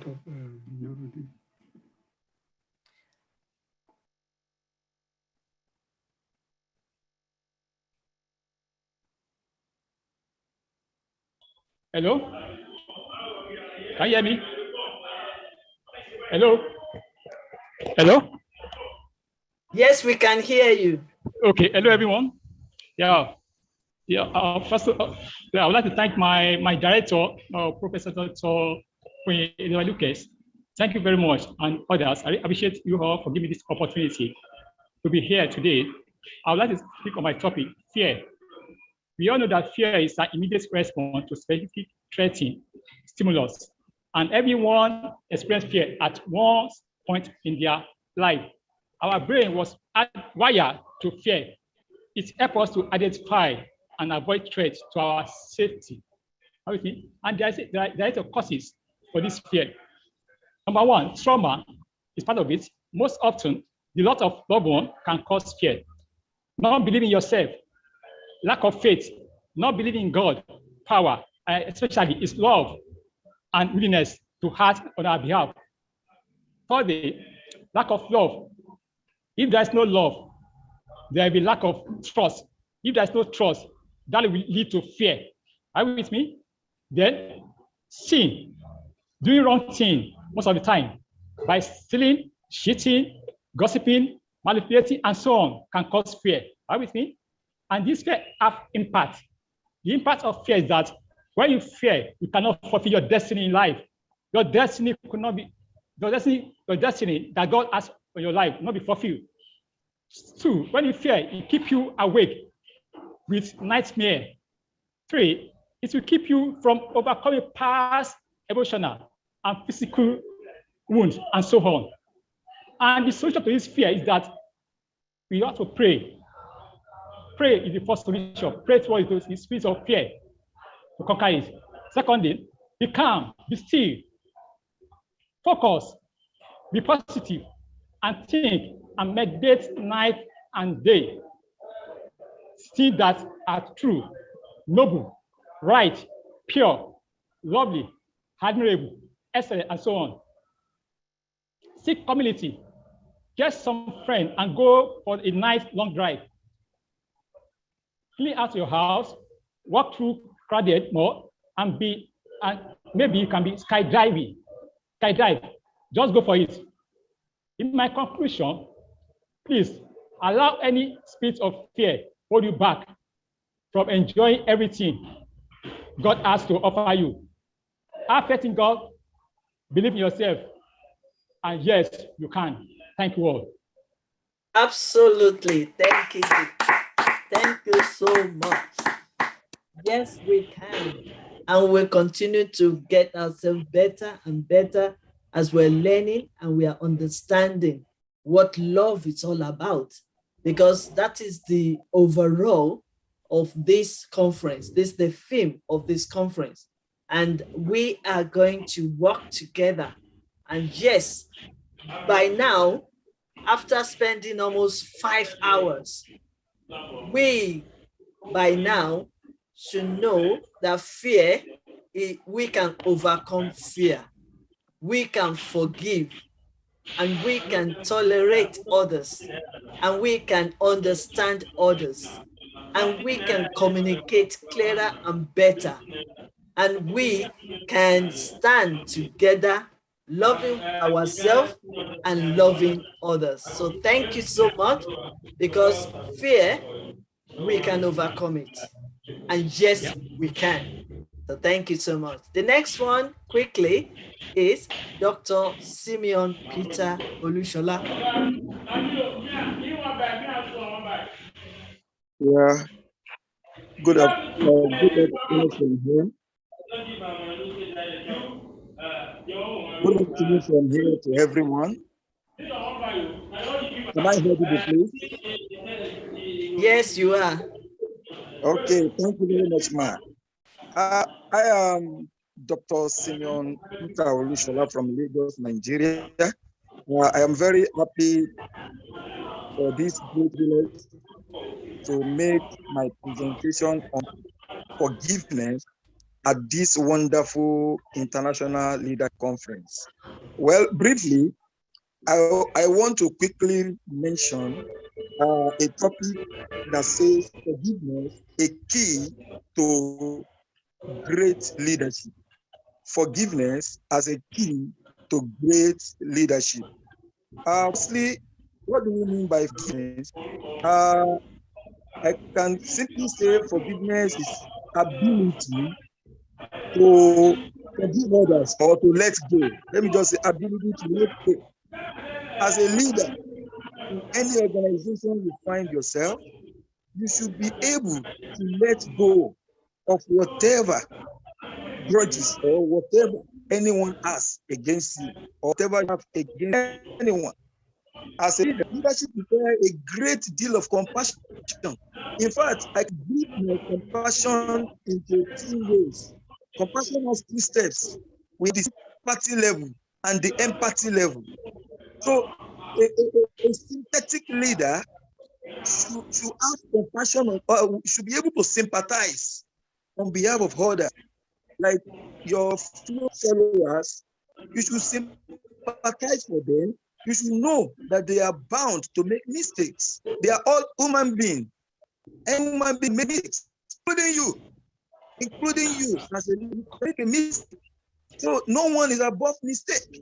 You can make a mistake, so you need to let go. If you cannot let go, then your leadership is. If you cannot let go, your management is at stake. So you need to let go. And when you do that, that is when your organization move and progress. Then another point I want to say is it is till you forgive before you can be. You can't hold grudges against someone and expect to progress in life. Forgive that person first. Then after you can do what? You can progress. Then finally, I will try to go to the Bible. Those who offend you, as your heavenly Father also forgives you. So it is only forgive others before God Almighty can forgive you. And that is when your prayer will be answered. So whether you are in this field or not, you are expecting God Almighty to answer one prayer. You are expecting more sales. You are expecting bigger companies. And how will you get it when you hold grudges against your fellow human being? Until you let go and forgive. And I am telling us that yes, you can. You can let go. You can forgive. We can all go. Thank you very much. I'm very grateful for this privilege. Thank you so much. Thank you so much. Thank you so much, Dr. Simeon Peter Olushola. We really appreciate you, and you will continue to be encouraging us and teach and sharing on this platform every day. Anytime we have all this, our conference. And let me seize this opportunity to say, I've really appreciate all your time. I've just been, I thought we've spent 5 hours or so, but I've been reminded that it's not 5 hours, it's 6 hours. I'm so sorry. That is what transformations does, because we don't know what will come in. We planned, but at the same time, when we are doing transformation, it's a way of life. It's our progress in life. And it's just rolling. But we keep working on our time. But at the end of it all, the most important thing is for us to leave this conference and our relationship, our lives will not be the same again, even our situation, because we just don't want it to be just speaking, coming to every platform, speak, on this topic and move on. No. And see, as you can see, that people spoke from the heart. And when you are speaking from the heart, you can't time it because you have to let it go. You have to flow because, like Dr. Y.Y.C.I, as a psychologist, will also tell me that speaking is also part of healing.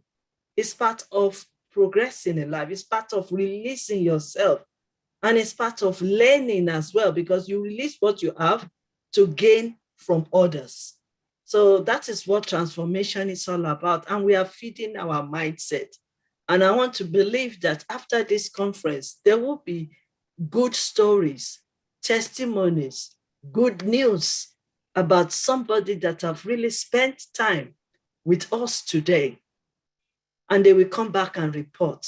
They will come back and share the good news. So I want to believe that this transformation has been a great time. So 6 hours, wow.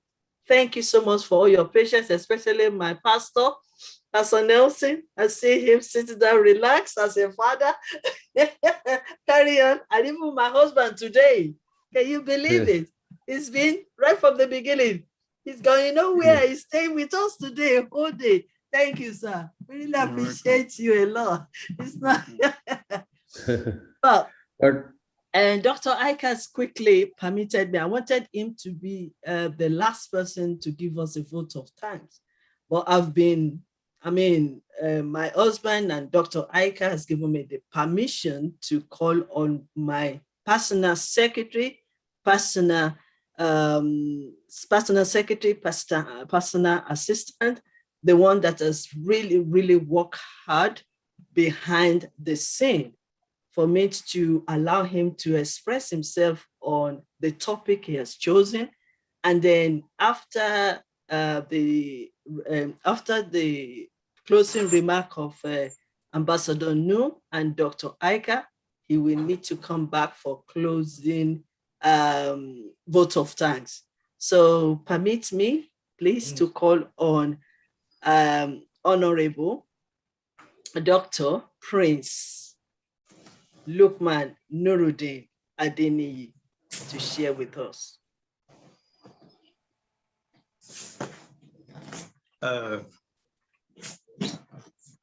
Good evening here from Nigeria to everybody around the world.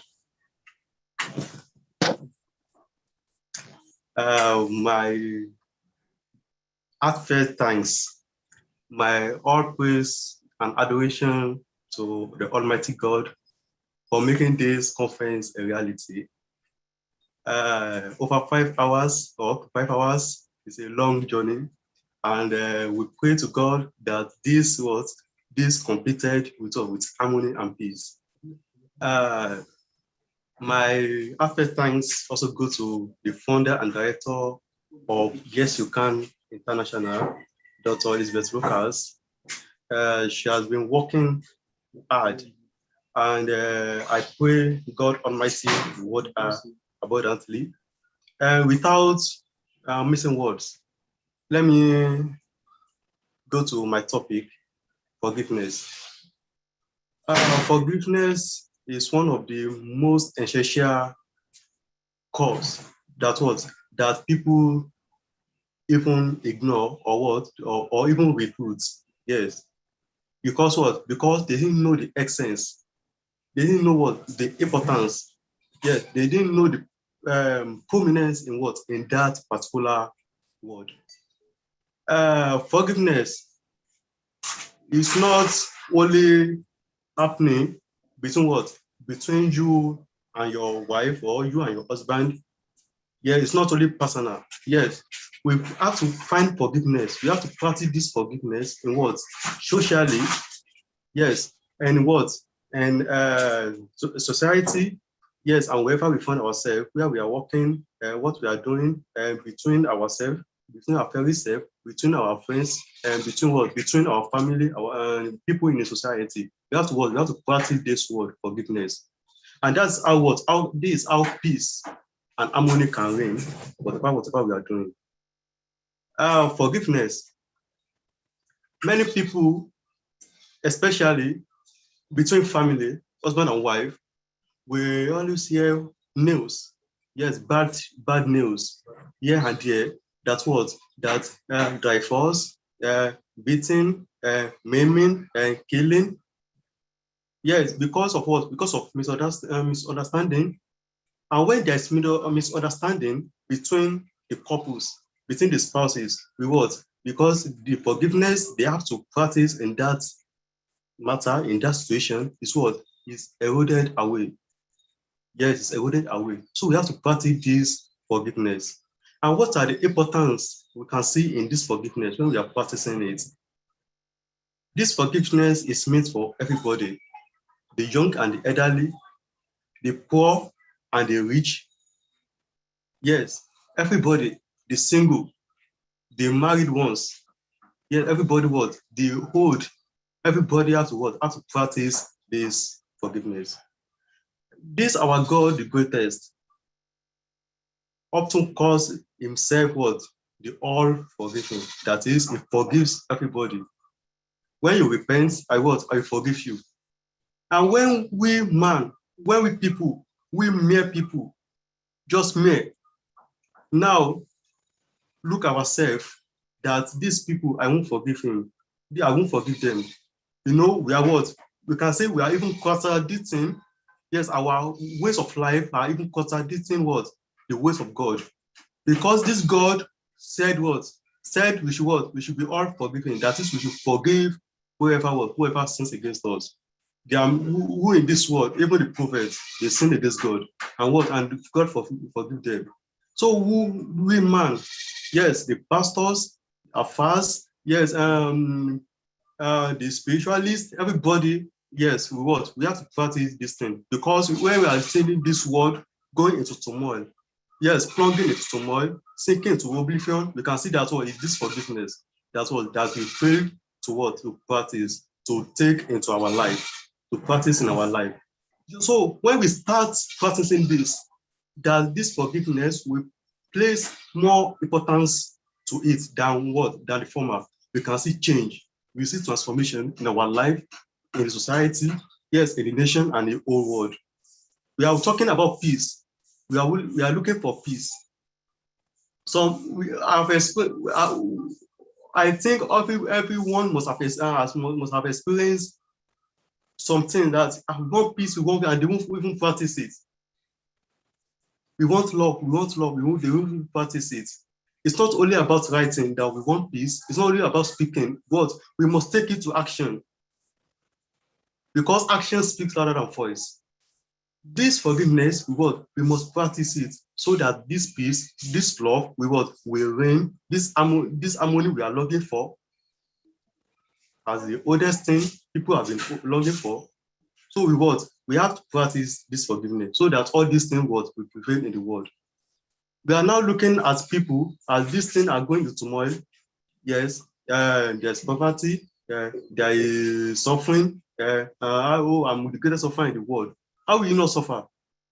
But when if we try to repudiate this forgiveness and this ambition, the tendencies we conceive in our daily life, we can see that this forgiveness we are looking for, when we practice in our daily life, we see peace, we see transformation in our life, in everything we are doing. Husband and wife, spouses, in our society, everybody, we have to practice this forgiveness. And without taking much of the time, let me greet, because I failed to greet the host, the speakers, and the participants. It is a great honor having you in Y.Y.C.I. Hold on a second, Dr. Nuruddin. You are going to come back to do the vote of thanks in a minute. Yes.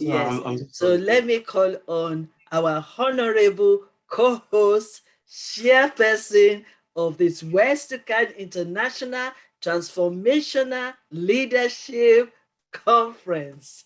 Let me call her again to quickly say something before she leaves.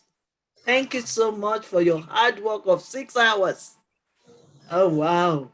Great job. I'm grateful. We are grateful. Yes. We are. You see our hand? We are grateful. We appreciate you. Thank you so much. Thank you for the good job. Okay. All right. Okay, you can say something, Dr. Aika. Oh, I didn't realize that I was on mute mode. Okay. But, what do I say? I mean, I always enjoy being here, and this is it's not any work for me, but this is being part of the family. So we're family, and that's why we're here for one another, each other, when there is a conference happening. And I believe that we are trying to make an impact. We are transforming. We are transforming people. We're transforming mindsets. We are, in our small way, we are making a difference. And that's how it all begins. Quickly, there was this beggar on the pavement, and he had a signboard. He was blind. He had a signboard which said that blind, help please. Nobody even looked at him, though the pavement was a very busy one. Then came an advertising professional, someone who was very humane, like all of us over here, humane, and who actually wanted to help. She looked at the signboard and came up with an idea. She wrote something on it, filled the man's tin cup with some money, and just left. And after that, the blind man's tin cup started filling up. And then, one passerby who was very nice, he stopped and said, can you tell me what is written on the signboard? Words and love can make so much of a difference. When you say something nice to a person, it can impact that person's life forever and forever. On that signboard was written, it's a beautiful day. You can see it, but I cannot. Powerful words, profound. And that made all the difference. The love of that girl, she didn't have to spend any money. She just spent some time. She just shared a thought. She just shared an idea, and look how she helped that person. This is how we can help one another.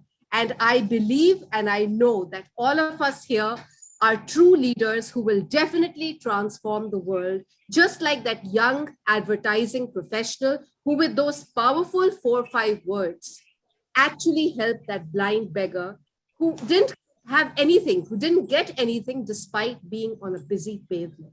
So with that, lots of love to all of you. And I would just finally say that my religion is simple. My religion is peace. My religion is love.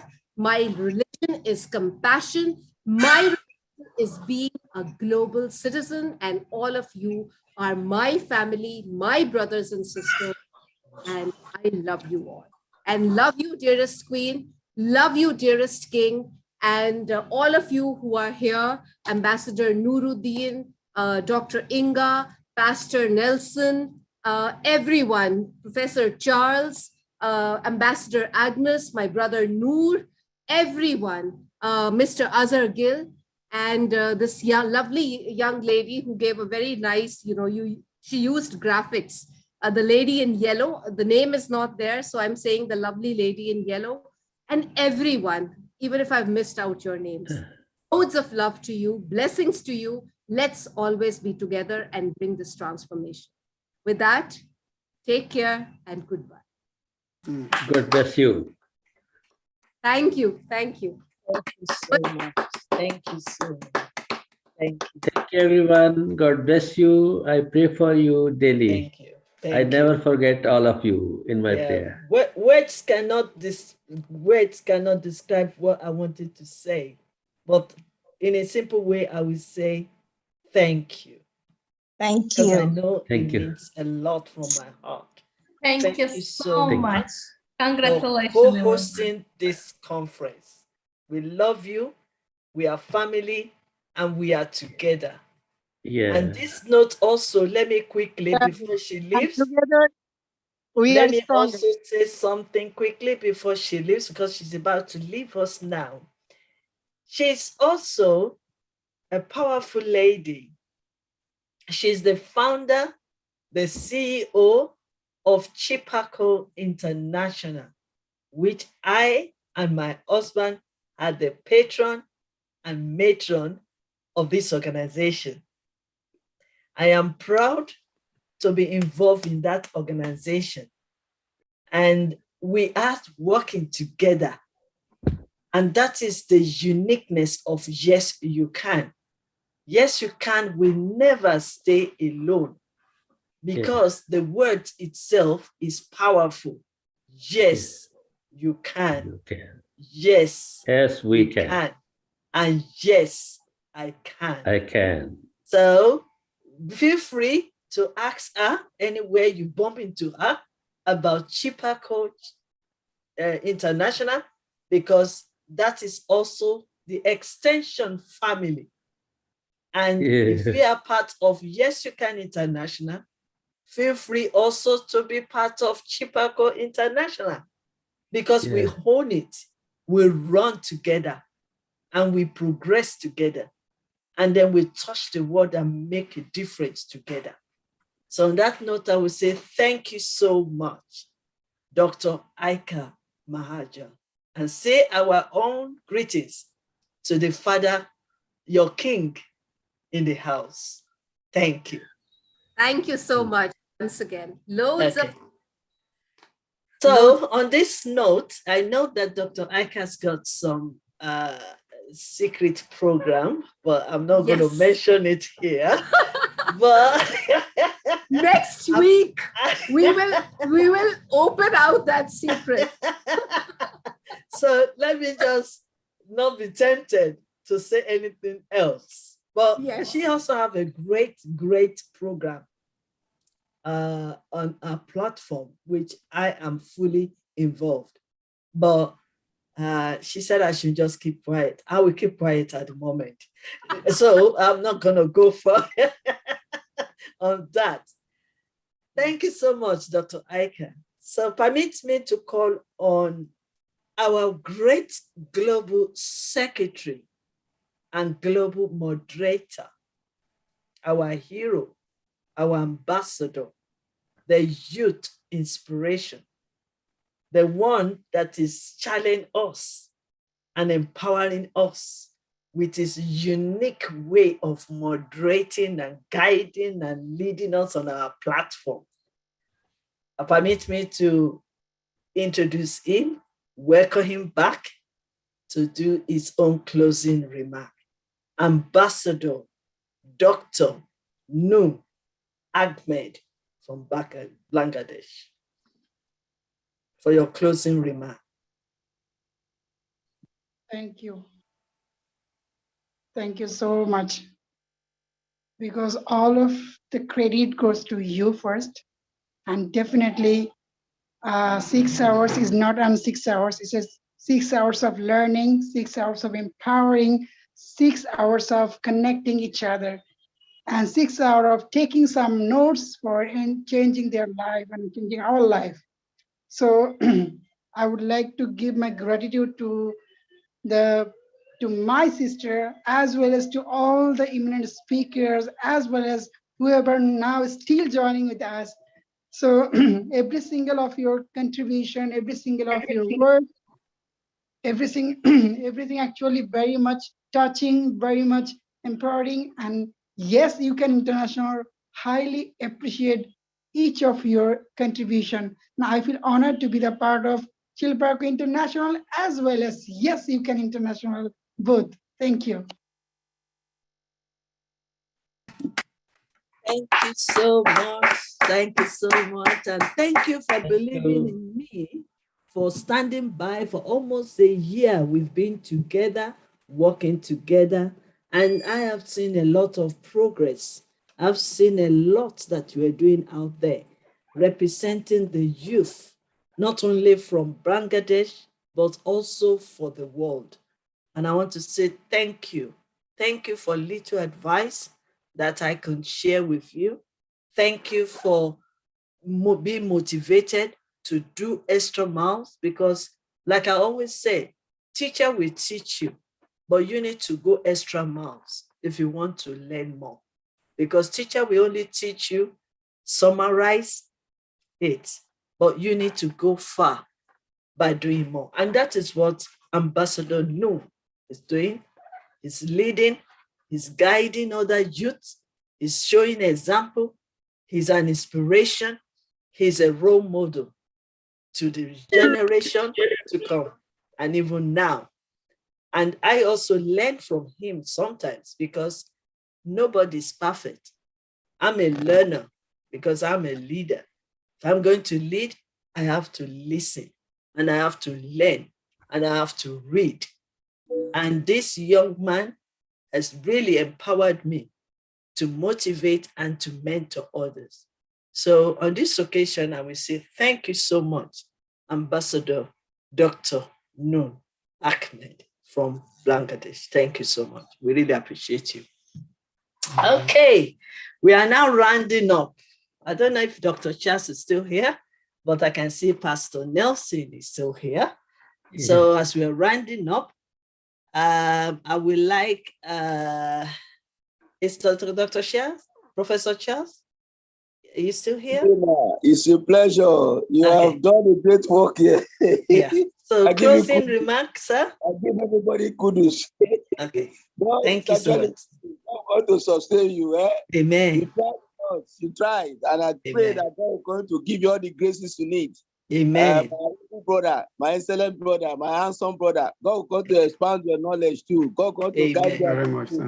As you are sustaining her, you are assisting her. God will assist in your businesses, in everything. God has asked us to come and do all this art. We will achieve it. Amen. And heaven is our goal in Jesus' name. Amen. Thank you very much for all the wealth, all the education, all the enlightenment, all the entertainment, everything, all the humility, or everything you can think of. I thank God for you, and God will come to sustain every one of us. God will give us the grace to listen attentively and also to put everything in practice. What we are looking at peace, one global peace. Global peace is what we need, and we must actualize it. This is what God has us to do. He has called us into this world to preach the word. Let people know that He's there. All the forgiveness, all the emotional intelligence, everything, they have our development. There's no other than our development. So it is God that we are going to hand over everything to, who has given us all these things to accompany, to give us the grace to do everything accordingly.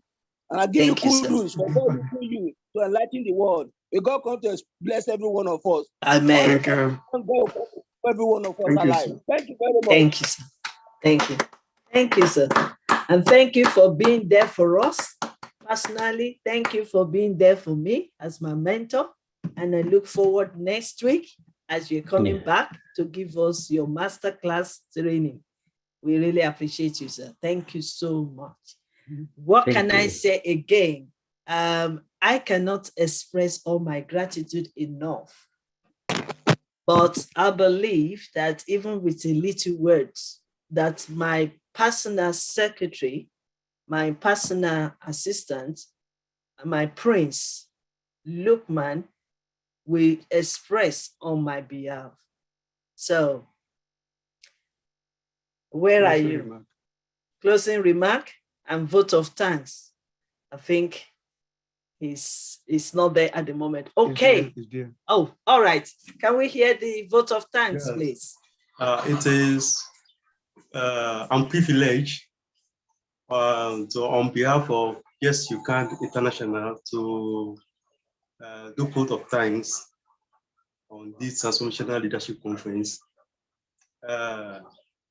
We thank all our speakers, all our patrons, our special guests of honors, our speakers, our participants, the host, the co-host.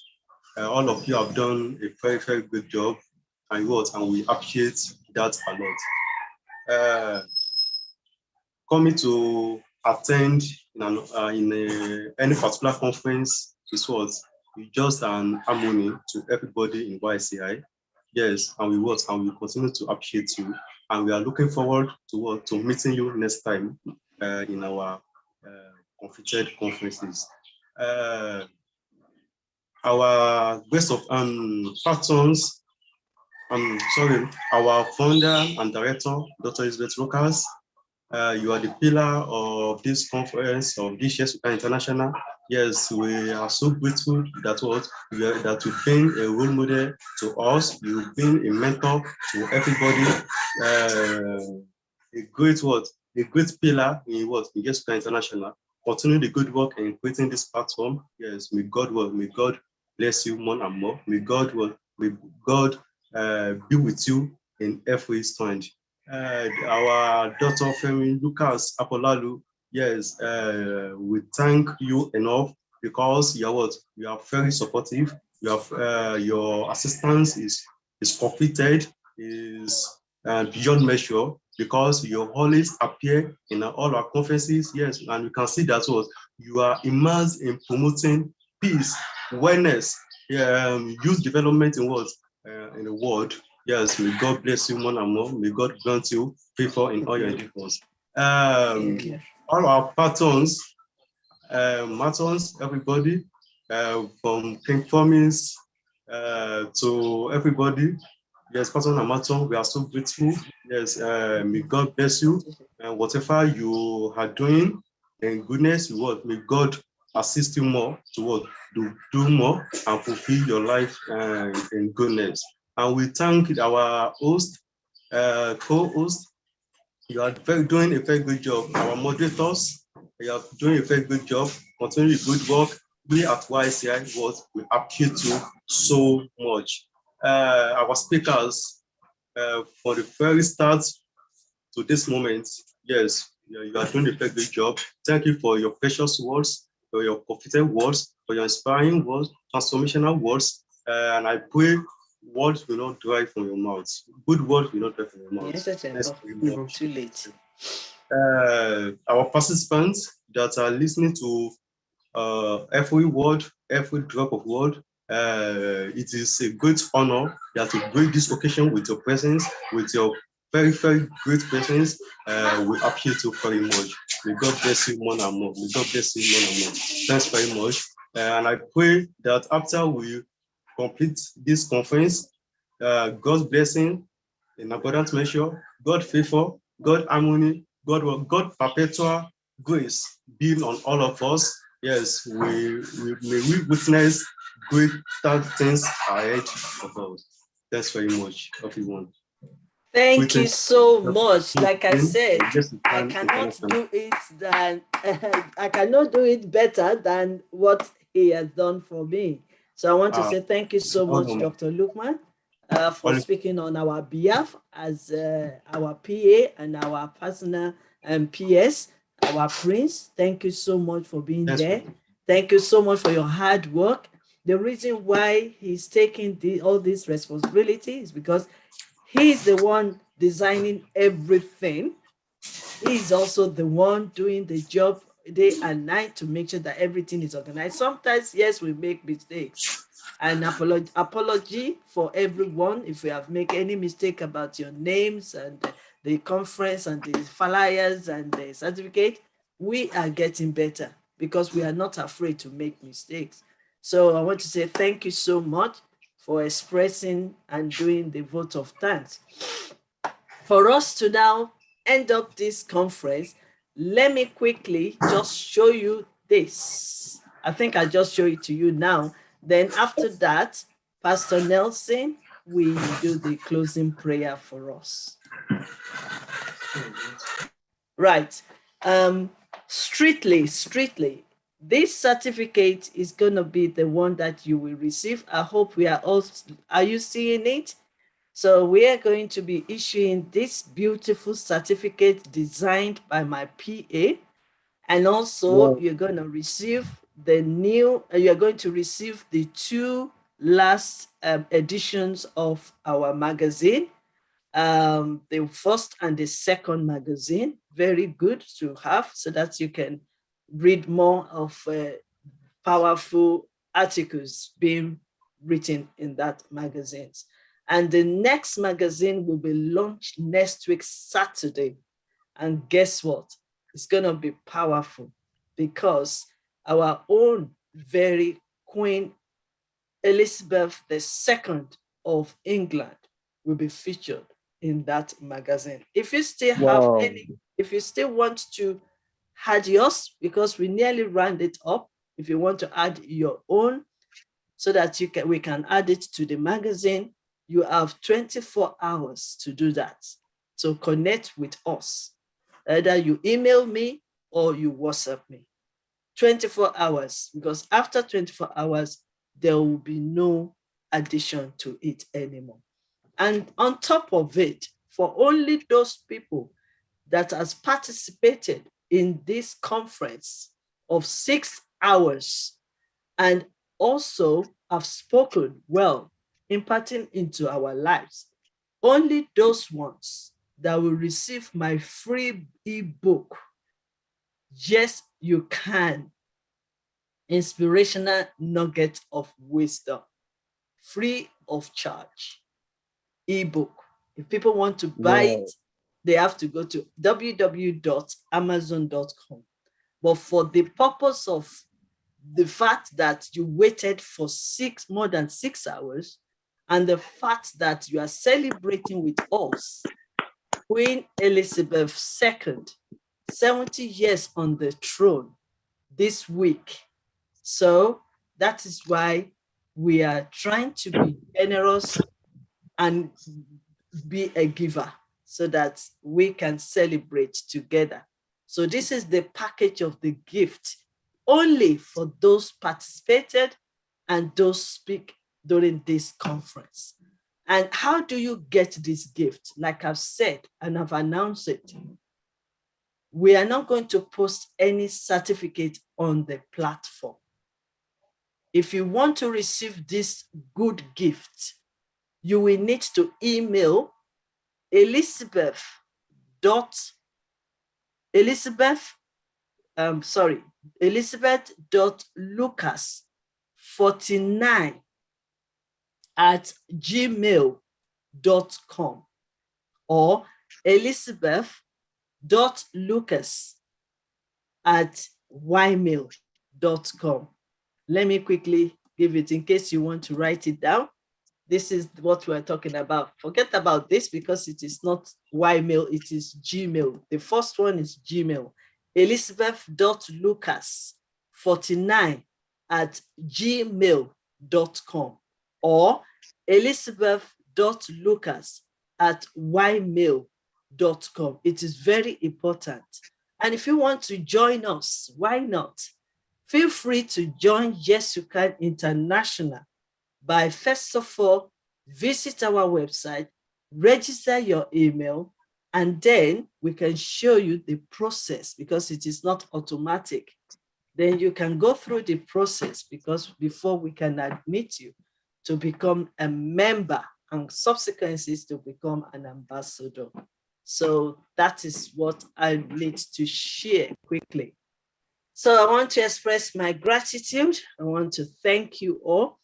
Let us welcome Pastor Nelson to do the closing prayer for us.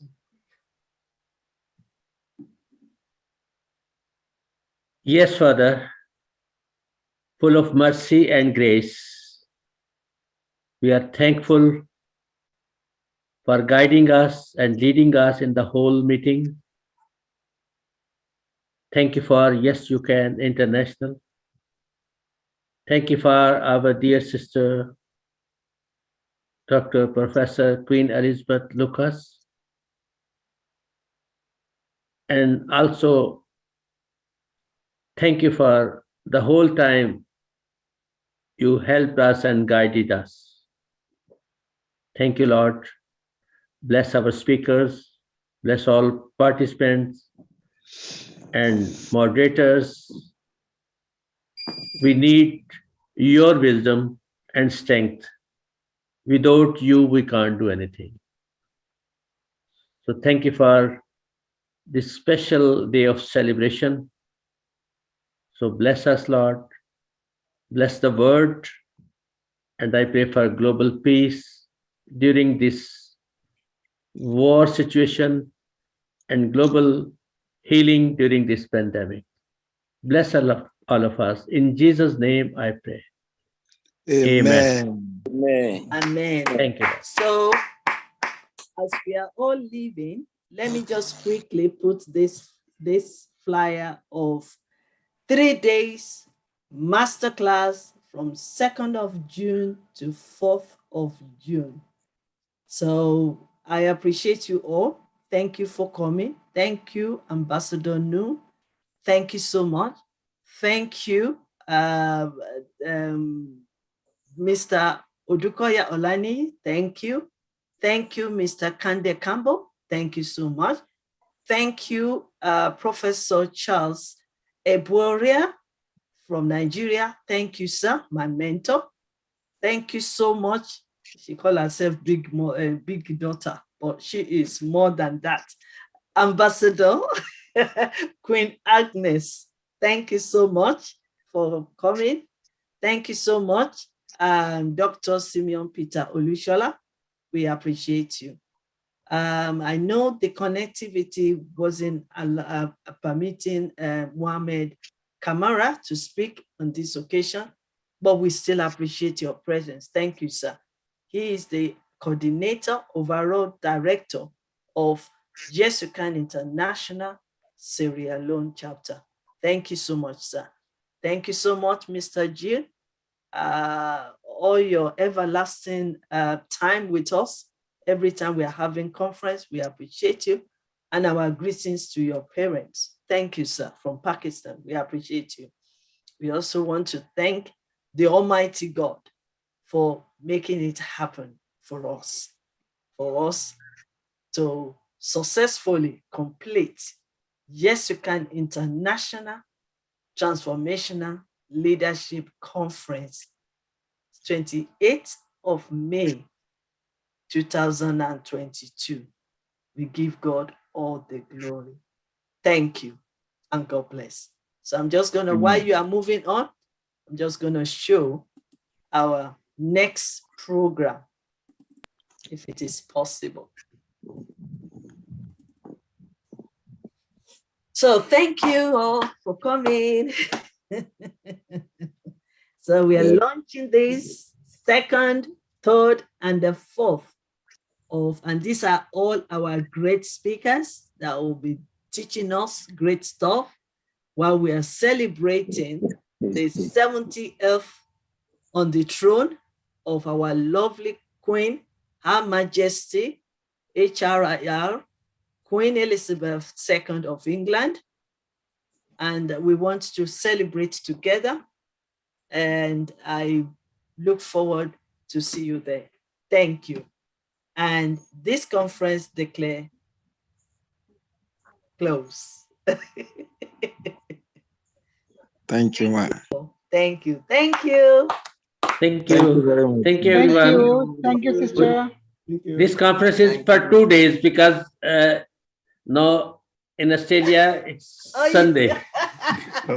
Yes. Thank you very much. So you've been here all, for 2 days. 2 days conference, yeah.